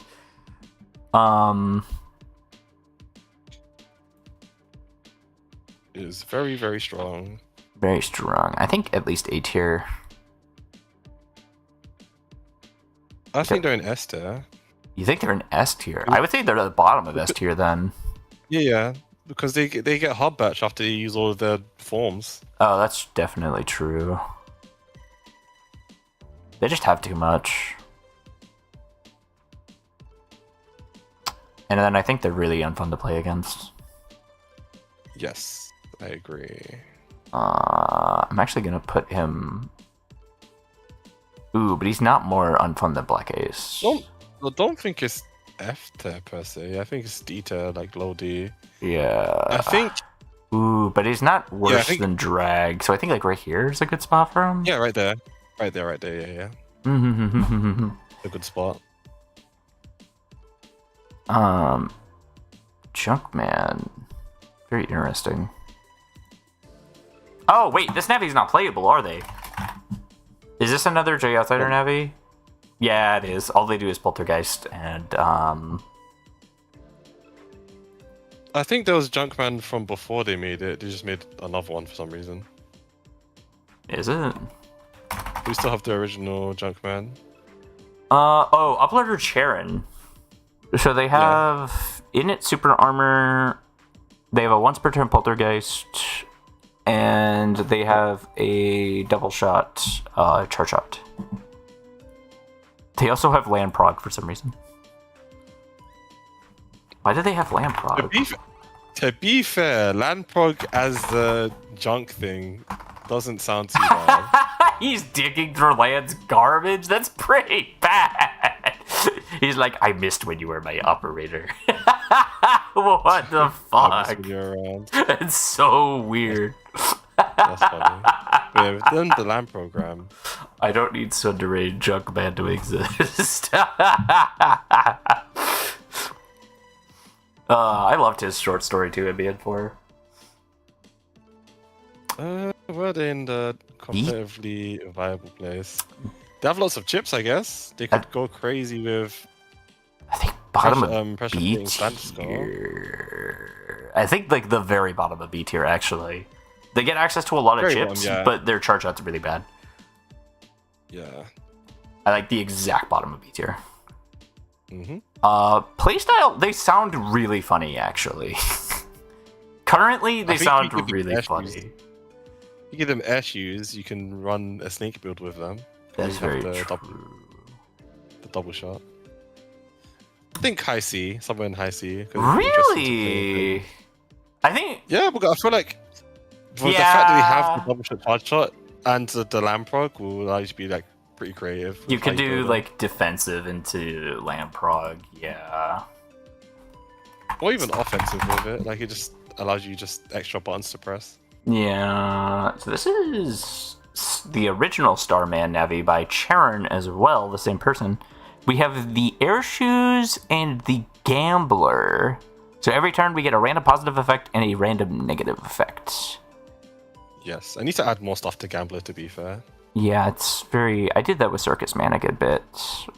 Their charge shot is Moonblade, which is very bad.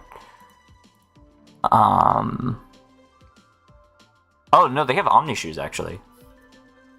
Mm-hmm. But they don't. Oh, because it's uninstallable Air Shoes. Right.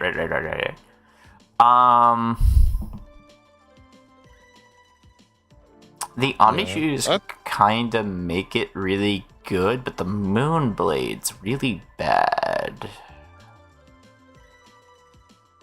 I think you just play them to change the charge shot, and then you just hope that you roll high on the Gambler.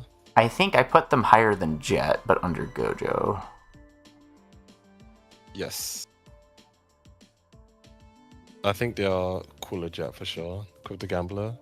Yes, very cool. And the positive effects are really good on the Gambler as well. Low A for gambling. Yeah. Because it's very fun and not enough navies do it. Even though That's very HubOS true. doesn't support gambling, I can't speak on behalf of HubOS. Base double X. Base double X. My impression of this Navi was not very positive the last time I looked at this. Yeah, they have the Karma program, they have Dark 6 and Customized 3, but it doesn't matter if you have Customized 3, you have Dark Karma program. Yeah. I think they're SS tier or S tier. Yeah, just literally just from that, it just makes him so obnoxious. Yeah, do I just put him with the other Dark Karma, the Dark 6 Navis, but like below Dustman, because Dustman's like more consistent, but like... Yeah. Yeah. Like, they might, like, be these two might be, like, SS tier because of the Dark Karma program, but it's, like, kind of really hard to gauge because we purposefully excluded them for that. Yeah. I play against, this is another... It's the same thing, so... It's the same it's thing! They're gonna do the same thing!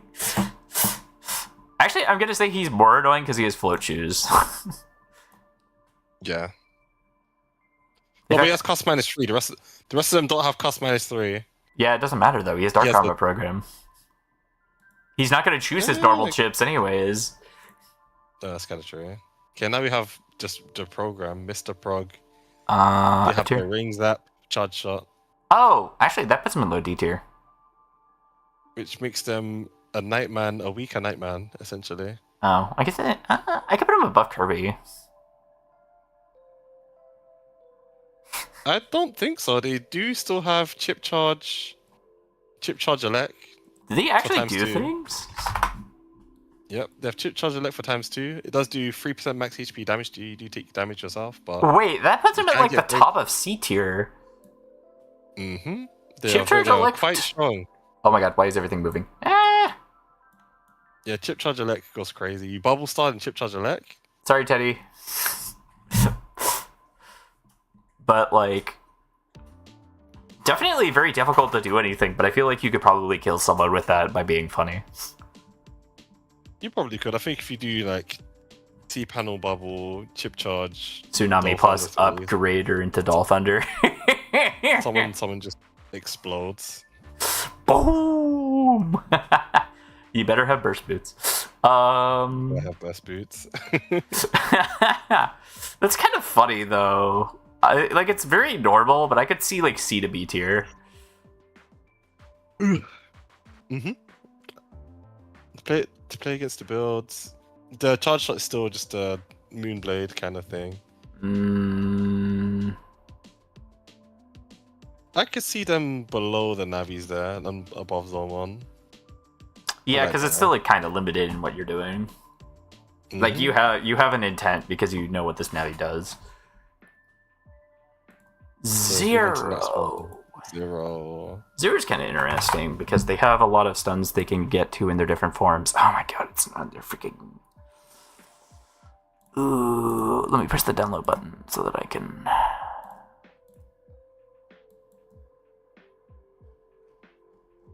Yeah, it's quite an early time Navi. Pretty messy code, to be fair. So spaced out, too. It was very spaced out.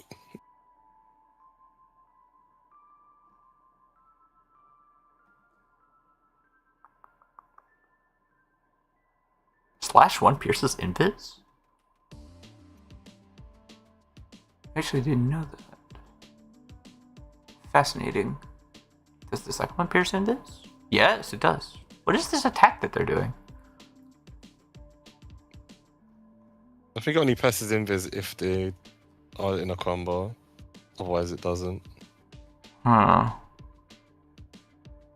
It says character Z-Saber. Oh, it's their special attack. The special attack pierces invis. Mm-hmm. Kind of somewhere in C tier, right? Because they're not doing anything utility-wise. I mean, they have the freeze shot, but it's like very short freeze. Yeah. Otherwise, they're not doing anything. So I think above this person, but below Xenia. Yeah, I can see them there. And then I think they're really cool. I think it's fine if you put them in A tier because it's like Yeah, they are cool to build around and do their thing.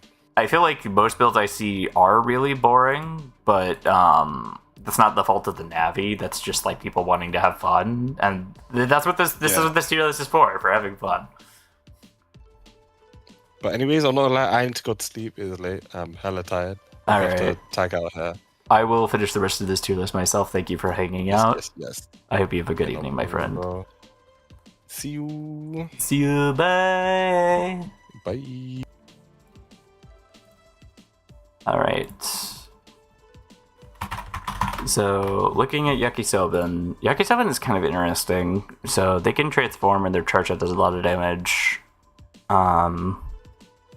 Basically, using their special, they can restore HP, but they get more gauge. And then when they transform, they can do a bunch of strong charge shots. I think a lot of what made their potential really grand was the fact that the person playing it was performing so well. But I still want to put them at the top of C tier.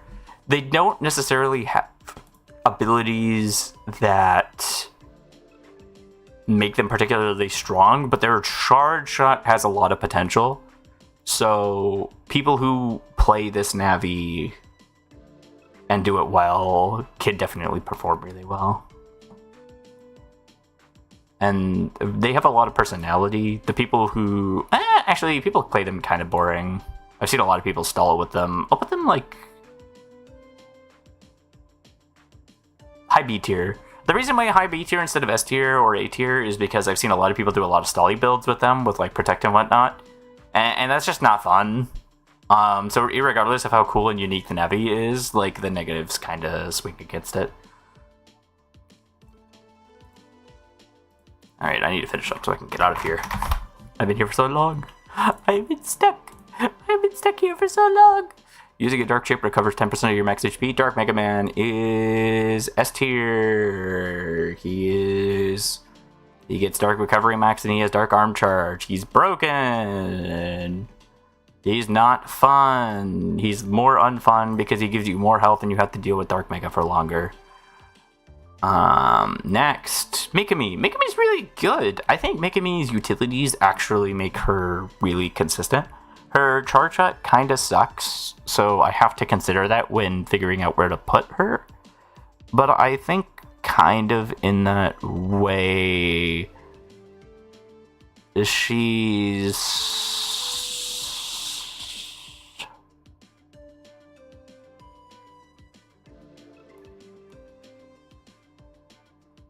better than Amy, but worse than Slash Man. She has access to a lot of powerful abilities, but her charge shot damage kind of limit her on where she can get to. So with a good setup, you could definitely kill, but it's really difficult. It is easier than some other Navis, like a lot of these Navis down here that are more volatile, but it's definitely interesting. And then with how fun they are, it's usually really unique what the Mikami build is, actually. So I kind of want to put them at the top of B tier. Actually, I want to put them in A tier, really, because they're really fun and interesting. So I'm going to put them next to Woodman and Beta. Turbo Man. Turbo Man's pretty neat. They're a null Navi that has a fire identity, which is already pretty strong. Chip charging element none gives fire plus 20.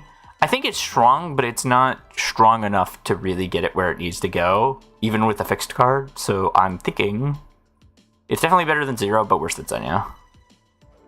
And then I think they have a lot of great personality, even if it's like a basic fire build. So I think it's like here, above the normal Navis. Going to Ring! And yes, I know about the fixed card, but the fixed card isn't that great.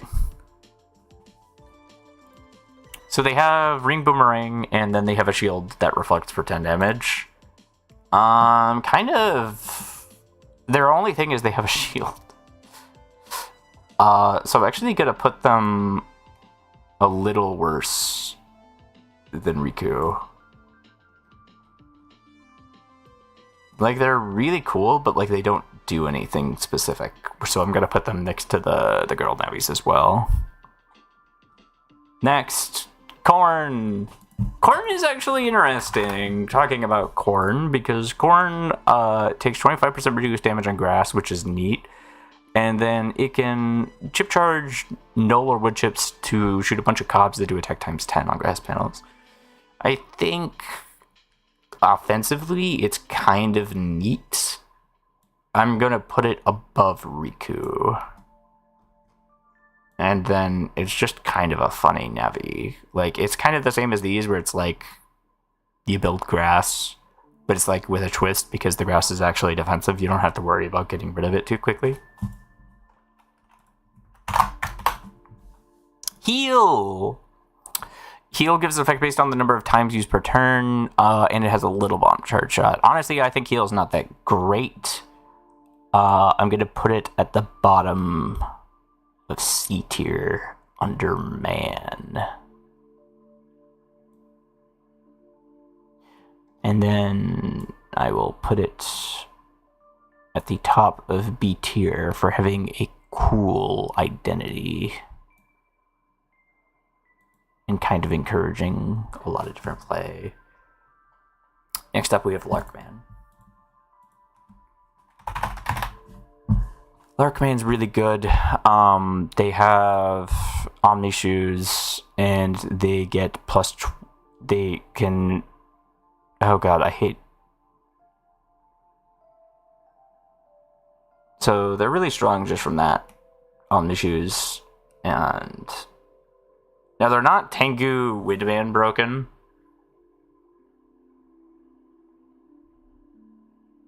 But they're definitely next to Jet and Starman. But they're actually better by like a good bit. So I'm actually going to put them above Beta but behind Sobble. I think they have great offensive potential on top of their Omni Shoes, but I think that compared to the other Wind Navis, they just don't have like the extra oomph to like really get them there. And I think these top B tier Navis kind of wall Larkman with like a bunch of their stuff. Sobble has great damage output. Zephyr obviously has a lot of utilities. Goku has great NCPs in their stuff. Blaze has fire and burn. Zomon has Hero Sword. Mega Man is Mega Man. And then Larkman is Larkman. It's a Wind Navi. You build Wind Navi things. It's not that interesting. Man, like maybe like here-ish. Like man, it's doesn't do anything.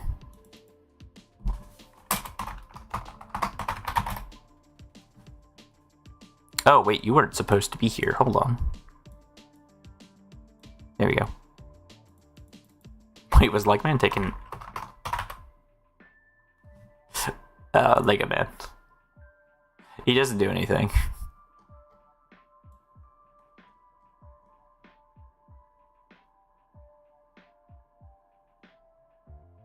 But he could do anything. Rockman. Ooh. There's not a lot to talk about here. Rockman has 1500 base HP. Oh wow, this has been going on for a while. Yeah, we should have been a lot quicker with our segments, but it's been very fun, honestly. It's been a real treat to go through all these. Sobble and D tier. What's the second list for, by the way? It's for fun.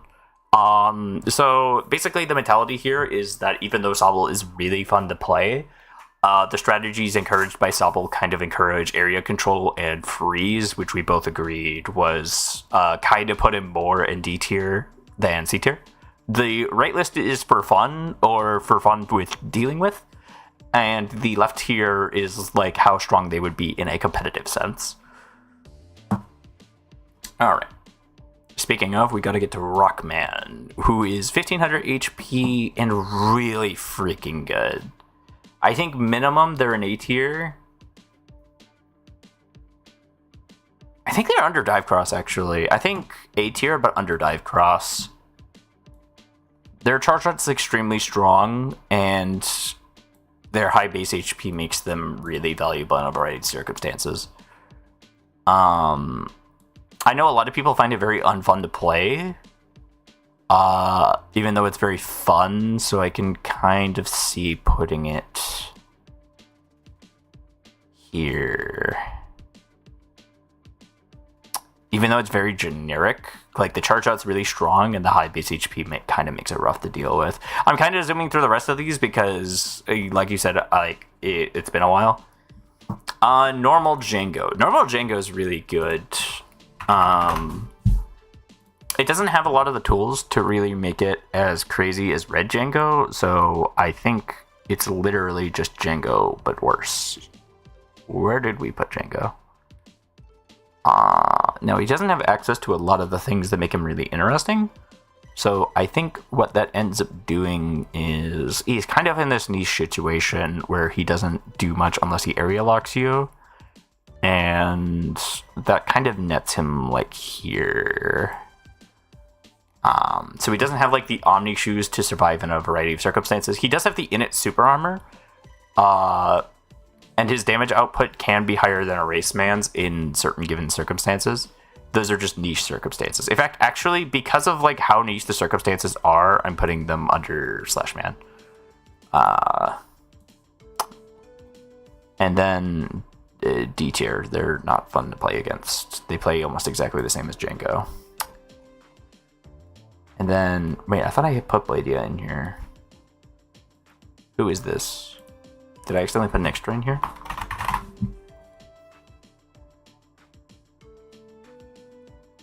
I did accidentally put an extra in here. Oops. Blastman. Blastman's a new one. A new one, but a good one.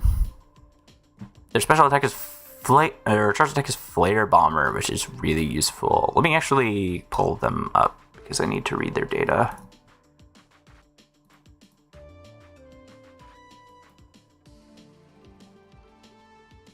So their charge shot is 20 math and player attack 5 plus 60. So it only scales with attack level up to 5. So it's about up to 160 damage. Flashing fire. Very interesting. And then their chip charge is 30 math min 5. So it's up to 150. 220 damage. Oh my gosh. Wait, that can't be 220 damage. There's no way. 30 times 5 plus 70. Yeah, that's 220. Must be hard to hit. So that's really good. Plus the air shoes is really nice.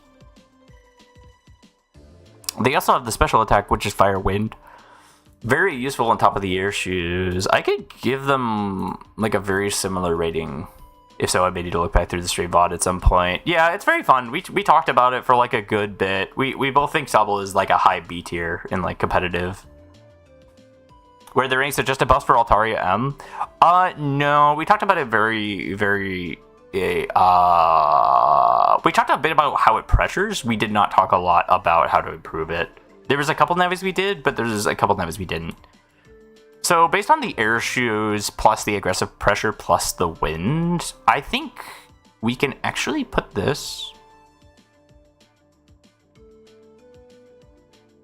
here.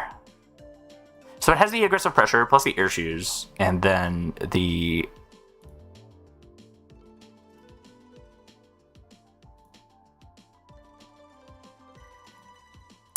yeah. So I think that Blastman would sit firmly there. I need to... I should probably nerf CC damage. That was a point he brought up, actually, was nerfing the CC damage. I think Blastman's pretty cool. I think it encourages you to play more than fire chips, which is a neat take for a fire Navi. So I'm going to put them next to Woodman, who has a really interesting wood-style gameplay. This guy... I want to say Edelweiss, but that's not correct. Edgeworth.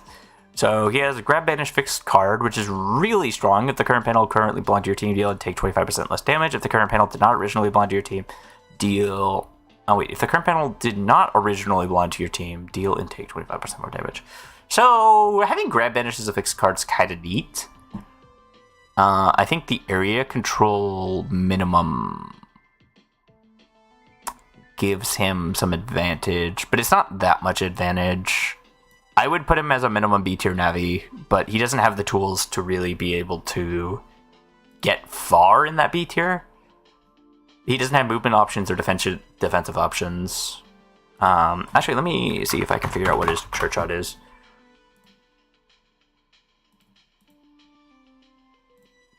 I cannot, but I think their playstyle is kind of boring. Alright, we remove you. I rebuke you. I'll put him at the top of C tier. Kind of boring. Nightman EX is a little different. They have 1300 base HP. They have the Royal Wrecking Ball, reduced movement, and the super armor. From what I understand, it's a little less. And they also have a drill attack. I'm not going to put this anywhere other than next to Nightman. I might put them a little above because they have higher base HP. I'm going to put them below because they have the lower base HP. Or not because they have the low base HP, but they don't have the defensive augment. And that's kind of really important when they have that. I think they're pretty interchangeable, though. In terms of playing them, they're not going to be that different from Nightman, so I'm just going to put them next to Nightman. It's kind of boring. It's not really interesting. Metal Sonic. So Metal Sonic has Air Shoes, which is already really strong. They have a Raj attack, which is very similar to all the other ones. They get charge shots based on the other navies. Discharge, Chaos Spear, Freeze Bomb. They have Freeze Bomb?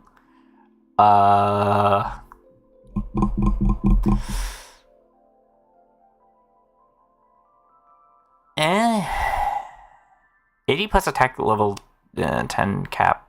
No overcharge. They don't seem that good. They have the Heat V with the burn, but they don't get the status buffs, so they're definitely not getting out of B tier. I think the Air Shoes, they're really low. They're really low on B tier, actually. They don't do anything, is the problem. Like, the Heat V with the burn from Blaze is really neat, but the Air Shoes is, like, all they're doing. So, like, I'm gonna put them above Gutsman, but, like, they're just not it. They just don't do enough. And then gameplay-wise, they don't really do anything. So it's like, what do you get frustrated by? What do you play?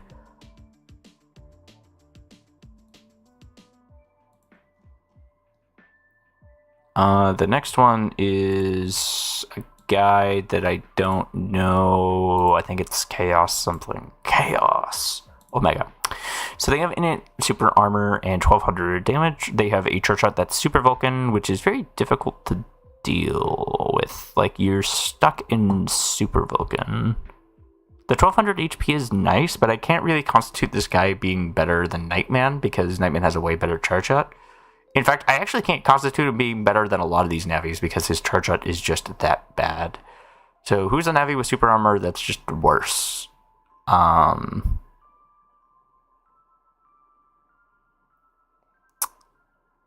he's better than Edgeworth, but he's worse than Junkman.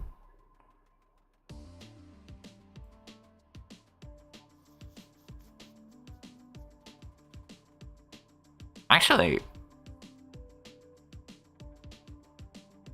I might. Yeah, I'm actually putting him in C tier. Like, he just doesn't do anything. I'm gonna put him between Surge and Magic Man. Actually, I'm gonna put him under Surge. Yeah, I think their playstyle is also kind of boring. Wait, their charge shot is super Vulcan, but how does it scale, actually? Let me check.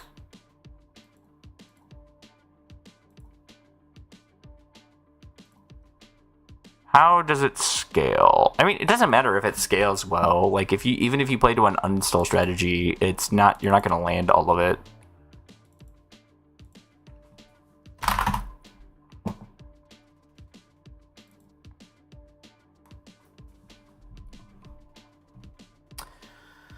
So the props is 5 times attack level, so it could do up to 35 per shot for up to 12 times. Which means it could compete with Magic Man's charge up. So I'll say they're better than Surge, but this is kind of like very situational. No idea why Rush is an F. He just doesn't do anything. He just doesn't do anything. Like, let me look at Rush again real quick. Yeah, he just doesn't do anything is the problem. Even with the Dust Shoot, he doesn't do anything. That's the only thing. I think he's kind of boring. I think he's, like, not the most boring, but he's, like, definitely boring. Rouge. Rouge is another Air Shoes Navi, right? Yep, Air Shoes. You don't really care about anything. Who's the other Air Shoes Navi that I don't care about? There's another Air Shoes Navi that I don't care about. Like, I need to put this there. Oh, Rouge ended up somewhere. You're not there. I'll put you next to Metal Sonic. Because you literally just play this Navi to have the Air Shoes and that's it. You're probably going to switch out of the Charge Shot. Like, you could chase your opponent with something that you're doing with the Air Shoes, and then that's it, maybe. For how fun they are, they're probably fine. Where is, like, the Sonic Navis? Like, right there-ish. Slightly more fun, less fun than, more fun than, slightly more fun than Jet. In fact, actually, I'll put these two above Jet. Then we have, what is this guy's name? Vector? It is not Vector. Is it Victor? It starts with a V. It is not. It's called Chaotix. He is anti-magic. On a 70 frame cooldown.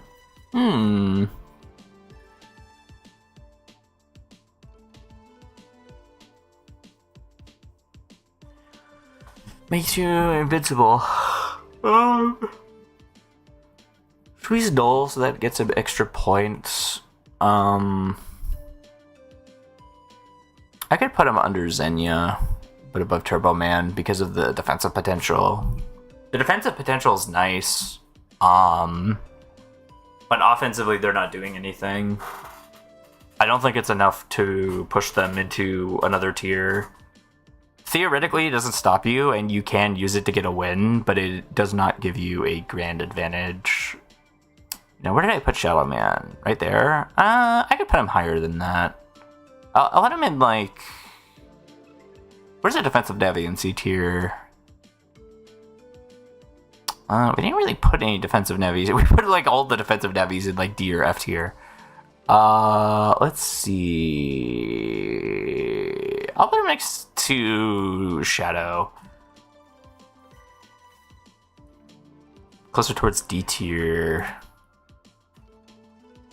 Then there's this Varia person. I don't know how this Navi works. So let me...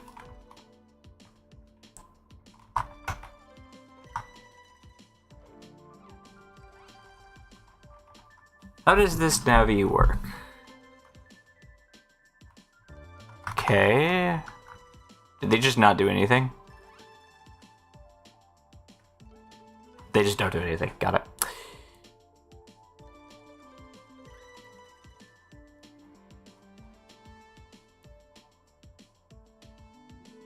Where did I put Lego Man?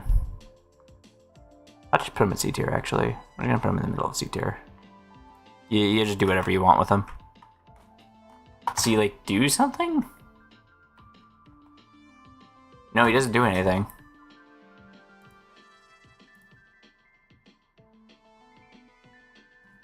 Out of curiosity, where's Red Man on the second list? On the second list, we put that Red Man was pretty fun to play.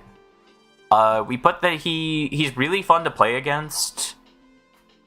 Once you figure out what he does, like, it's not that bad. Red Man Solo went a bit further down on the list because it's more frustrating to read, but it's not that bad. It's not that bad. We both agreed that Red Band's like really fun to play. They have like a really unique identity, and that kind of just makes it really fun. There's a lot of cool navies in A and B tier, to be honest. Like, a lot of the really solid navies, like with a lot of polish, like, end up here. Just in general. Alright, Protoman SV. Protoman SV is really good, so I'm almost free! Their charge attack can be Hero Sword, which is insane. Let me pull up. They also they get a sword chip every turn and a special reflect. They don't get the chip charge, I believe, so they won't get something super strong. But let me confirm that real quick. Hero Sword. Let me reg Hero Sword. Why?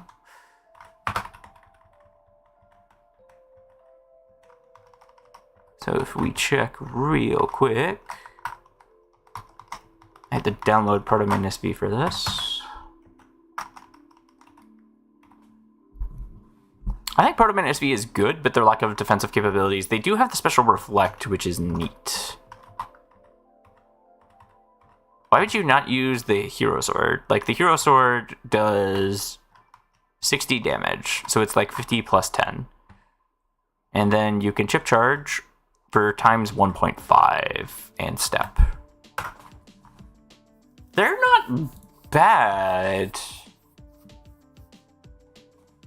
They're realistically just a different. They're just a different Proto Man. They don't get times 2 though, so I think they're kind of worse than Red Django by a little bit. Actually, I'm just literally putting them next to Proto Man. Like, they're almost the exact same Navi. It's actually kind of insane. I'll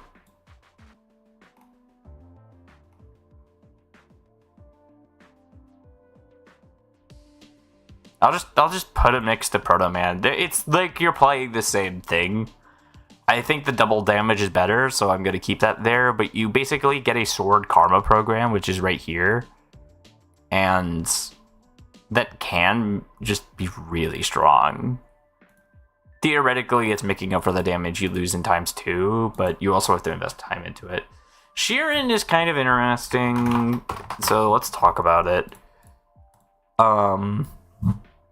Specialist Sword fires Silver Arrow. I don't really think they're doing anything in particular. I'll put them at the top of D tier. I'll put them right here, actually. And then, I don't know, they're just kind of a cool Navi. Let's just put them in at the above Lake Man. Like, they're just a Navi that you can run, you can have fun with, and, like, running into it, it's not like someone's going to be doing something stupid. B6 Falzar is S tier? But how S tier is it? I think it's SS tier. I'm at... Where do I put this?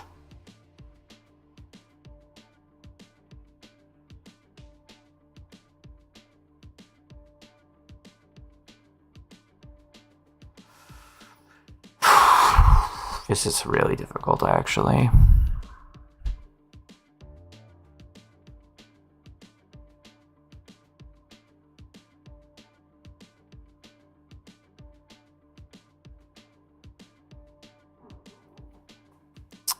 If I said it was currently, then I could say it's at the top of S tier. Which I think is what I'm going to do.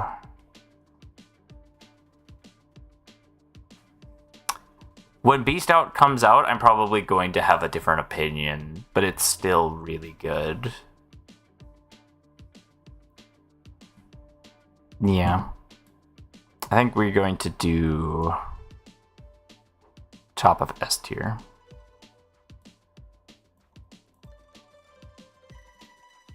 And then it's the classic. You can't really be mad at it, but I'm going to put it in the middle of A tier. It's Mega Man. People have fun with it. You can't really get mad at it too much.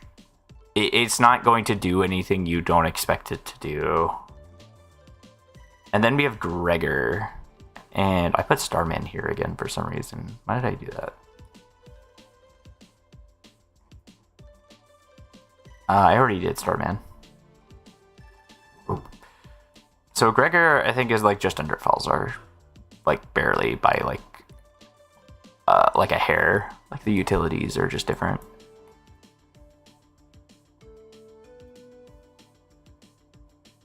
And then kind of similarly, like, it's fine to have fun with it. I don't think it's that frustrating to deal with in most circumstances. Like, it's kind of something you expect at this game. But that's the tier list me and LDR worked on. Maybe he has some different opinions for things. Like, I kind of was rushing through this last part. I'm really tired. I was not expecting this to go on this long. There was a lot of Navis in this game, and there was a lot to talk about for a while. But definitely let me know you guys' thoughts. Like, I'll post this in the server later. For now, I'm going to get going. And I hope you all have a good day / night. Goodbye!